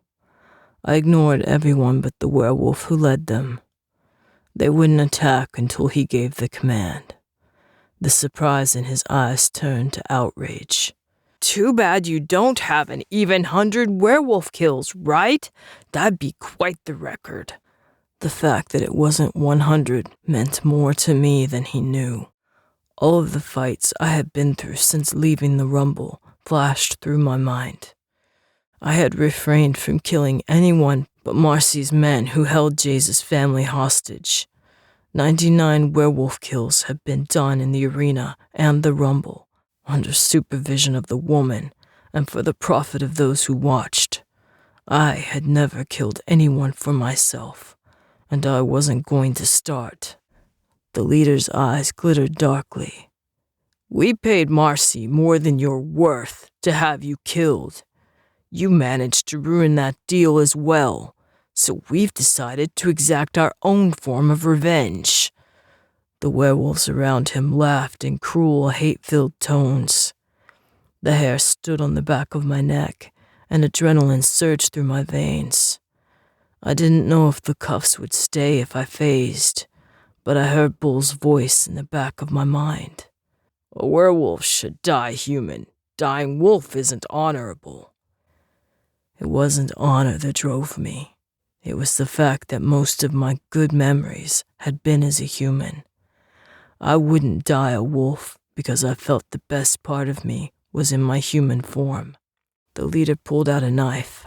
"I guess there's no need to draw this out anymore." He threw the knife, and I turned to the side in time for it to barely nick my shirt before driving deep into the stomach of a werewolf behind me. The leader's eyes widened when the werewolf fell to the ground, clutching the blade. He looked back at me, and the anger on his face was unmistakable. He jumped at me, hands outstretched to dig out my eyes. I dove to the side, then turned on my knees and hit him in the head with my handcuffed wrists. He staggered back, clutching his forehead. Red ran between his fingers to drip on the ground. He stared at it a moment, then turned to the other werewolves. "Get him!" The werewolves advanced with blades raised and teeth bared. I blocked 2 with the handcuffs, let a third slide through the opening between my arms, then docked in through the attacker over my shoulder and into 3 other wolves. A knife stabbed the back of my thigh, and I yelled in pain. I turned and kicked the werewolf in the head. Then my leg gave out and I fell to my knees. A knife bit into the top of my left shoulder, while another sliced across my back. I growled and spun, catching the knee of one attacker and bending it sideways with the force of my fists. I ducked a kick and jumped forward, barreling into the werewolf's chest and bowling him backward over 2 other wolves. Another knife sliced down my back, while one of the werewolves in wolf form bit into my calf. I stumbled to the side and felt the flesh tear. I rolled, knocking him free, and kicked out as another wolf dove for my throat. He slammed into 2 human werewolves behind him, and they fell to the ground. Another werewolf drove a knife into my stomach, and I doubled over. Fists and feet beat on my unprotected back. I gasped when a well-placed kick broke my ribs, driving the air from my lungs. I fell to my side and curled up. Pain flared from the blows. It was then that I finally realized I was going to die. Up to that point, I had foolishly held on to the thought that I would make it out somehow, that the luck, providence, or whatever it was that had saved me in countless fights would step in and see me through. But it seemed that had also fled. Tay's face flashed through my mind, her eyes wide and filled with tears as Jaze carried her away. Dying was worth it to me if it would protect Tay, Jaze, Mrs. Carso, my family, and my friends. I was ready to give in and take what I deserved, despite the alpha instinct that screamed at the back of my mind, for me to defend myself. "Hey," someone said through the fray. "Do you smell that?" "Fire!" someone else said. The leader growled nearby. "Who started it early?" "I don't know," Matt replied, his voice taut. Several werewolves around me paused as fire snaked through the field around us. Then, a familiar voice called out, "Leave him alone!" I looked up to see Jaze, Tay, Mouse, Chet, Mom, Dad, Meg, Roger, and Chet's pack step out of the dried stalks of corn. Fire raced behind them, lighting the field around us and sending sparks to float up into the sky, rivaling the stars until their dancing orange forms winked out of existence. I stared at Mom and Dad, and tears filled my eyes at the concern and anger on their faces that someone would hurt their son. "This isn't your fight," the leader growled, blood streaming down the gash in his forehead from my handcuffs. In answer, Jace phased into wolf form. My parents, Tay, and the other werewolves phased to join him. They stalked slowly around the circle, just inside the ring of fire, teeth showing and deep growls rumbling from their throats. I stared at my parents. It was the first time I had seen them phase, and their alpha forms looked regal and deadly. Dad's pitch black next to Mom's pure white, their eyes on mine, filled with compassion and understanding, and reflecting back the firelight that tangled around us. The leader turned and caught me with a knife across my cheek. I grabbed his wrist and snapped it with a quick jerk, then stumbled from the blood loss and silver still flowing through my veins. 2 werewolves tackled me from behind. I rolled, then grabbed one by his shirt and threw him into another werewolf. 2 more werewolves came after me, but the midnight black wolf forms of Jaze and Chet blurred through the air as they took them down, then turned and attacked 3 more. Everywhere I looked, my friends and family fought werewolves to protect me. Mom and Dad grappled with 2 greys, and it was a relief to see how easily they handled the pair. Mouse held his own against another grey. I searched for Tay and saw her white wolf form in the midst of Chet's pack, protected and helping where she could. The fact that everyone was around me fighting and taking pain for me was more than I could bear. I took 2 halting steps backward, and someone grabbed my foot. I kicked free and looked down to see the leader groping for a knife. I grabbed him by the back of his neck and dragged him to his feet. I held the knife to his throat, and he stopped struggling. "Stop!" I shouted with the force of a thunderclap. Everyone turned to look at me in the midst of their struggles, blood-streaking faces and teeth, anger and battle rage glinting in eyes that usually reflected only kindness, and pain and fear permeating the air around us. The flames worked their way slowly into the circle, lapping at ankles and causing the werewolves around us to close in tighter. "Enough fighting!" I growled. I shoved the leader to his knees on the ground in front of me, the air filled with tension when I stepped forward to draw my knife across his throat, to end the violence, the threat to the lives of those I cared about, and to finally find some semblance of peace. I met Tay's eyes across the burning, flattened stalks. Smoke colored the air, entangled with her scent. The one scent I could pick out above any other. The scent that would stay with me for the rest of my life. She watched me with her soft, caring eyes, and I knew she would understand if I killed the werewolf in front of me, if I had to do it to make sure those I loved were safe, if I did it for her. I gritted my teeth and crouched behind the werewolf. I pointed to Tay with my knife. "Do you see that girl? The one you held hostage to get to me?"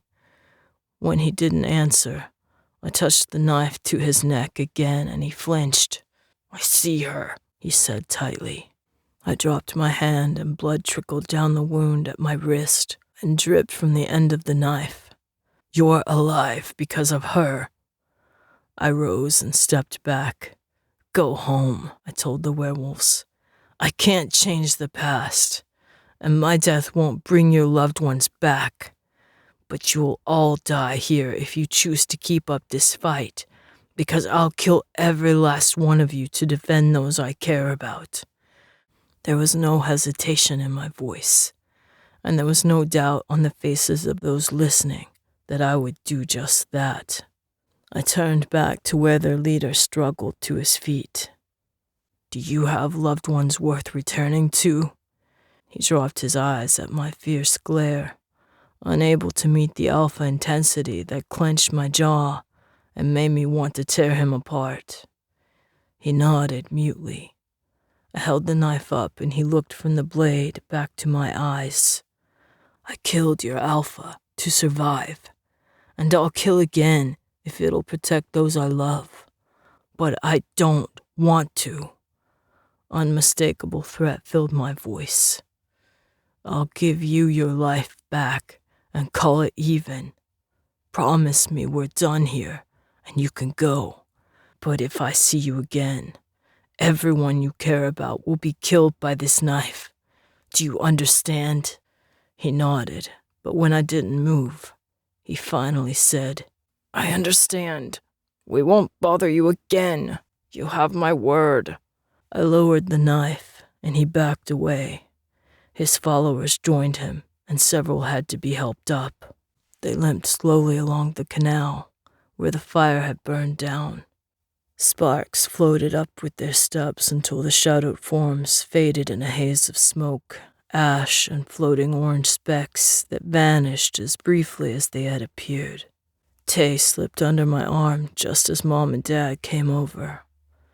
They hugged me tight, relief showing in their eyes. Jaze told us what happened, Dad explained. We came right away and met Jaze's eyes across Dad's shoulder. He shrugged, a slightly abashed smile on his face. I said you could go fight. I didn't say I wouldn't join you with some additional help. His eyes tightened slightly. And from the looks of things, you needed it. It was under control, I replied, though we both knew the truth. My legs wavered from the shock of everything that had happened, from blood loss and from the remnants of silver in my veins. Let's get you to the car, Jaze said, as if he knew how I felt, even though I tried not to show it. Dad and Jaze half carried me through the remains of the burned field to Dad's car. Tay climbed in first, and they helped me onto the back seat. Dizziness made my head spin, and I leaned my forehead against the seat in front of me. The events of the past few days rushed through my mind. I turned my head and blinked at my reflection in the window. Marcy was gone, and Tay and Jaze's family were safe. I was no longer hunted and didn't have to fight anymore. I glanced at Dad, who drove the car, his right hand holding Mom's, who kept looking back at us from the front seat. I had my family back. More than that, I had the opportunity to start my life over with the strength of a family and friends around me. I was far stronger with them than trying to fight by myself. They gave me purpose, motivation, and the want to be something everyone could be proud of and love instead of fear. I no longer lived just for myself. For the rest of my life, I had something worth fighting for, and loved ones around me who would never let me fight alone. Something fell on my cheek, and I put up a hand and wiped away a tear. I stared at it. Are you all right? Tay asked softly. I looked at her beautiful face, her kind eyes, and the smile that played about her lips. I could barely believe that she was sitting next to me, let alone cared so much as to call herself my girlfriend. More than all right, I answered. You look exhausted, she said. She eased me down until my head rested in her lap, then smoothed my hair from my forehead. You should sleep. I don't want to miss anything, I said, even though my eyelids drooped shut. Everything will be all right when you wake up, she promised. She smoothed the hair back from my forehead again, and again I fell asleep to the soft, soothing touch of her fingers on my skin. This has been Black, the Silver Series, Book 2, written by Cheree Alsop, narrated by Michelle Carpenter, copyright 2011-2023 by Cheree Alsop, production copyright by Cheree Alsop.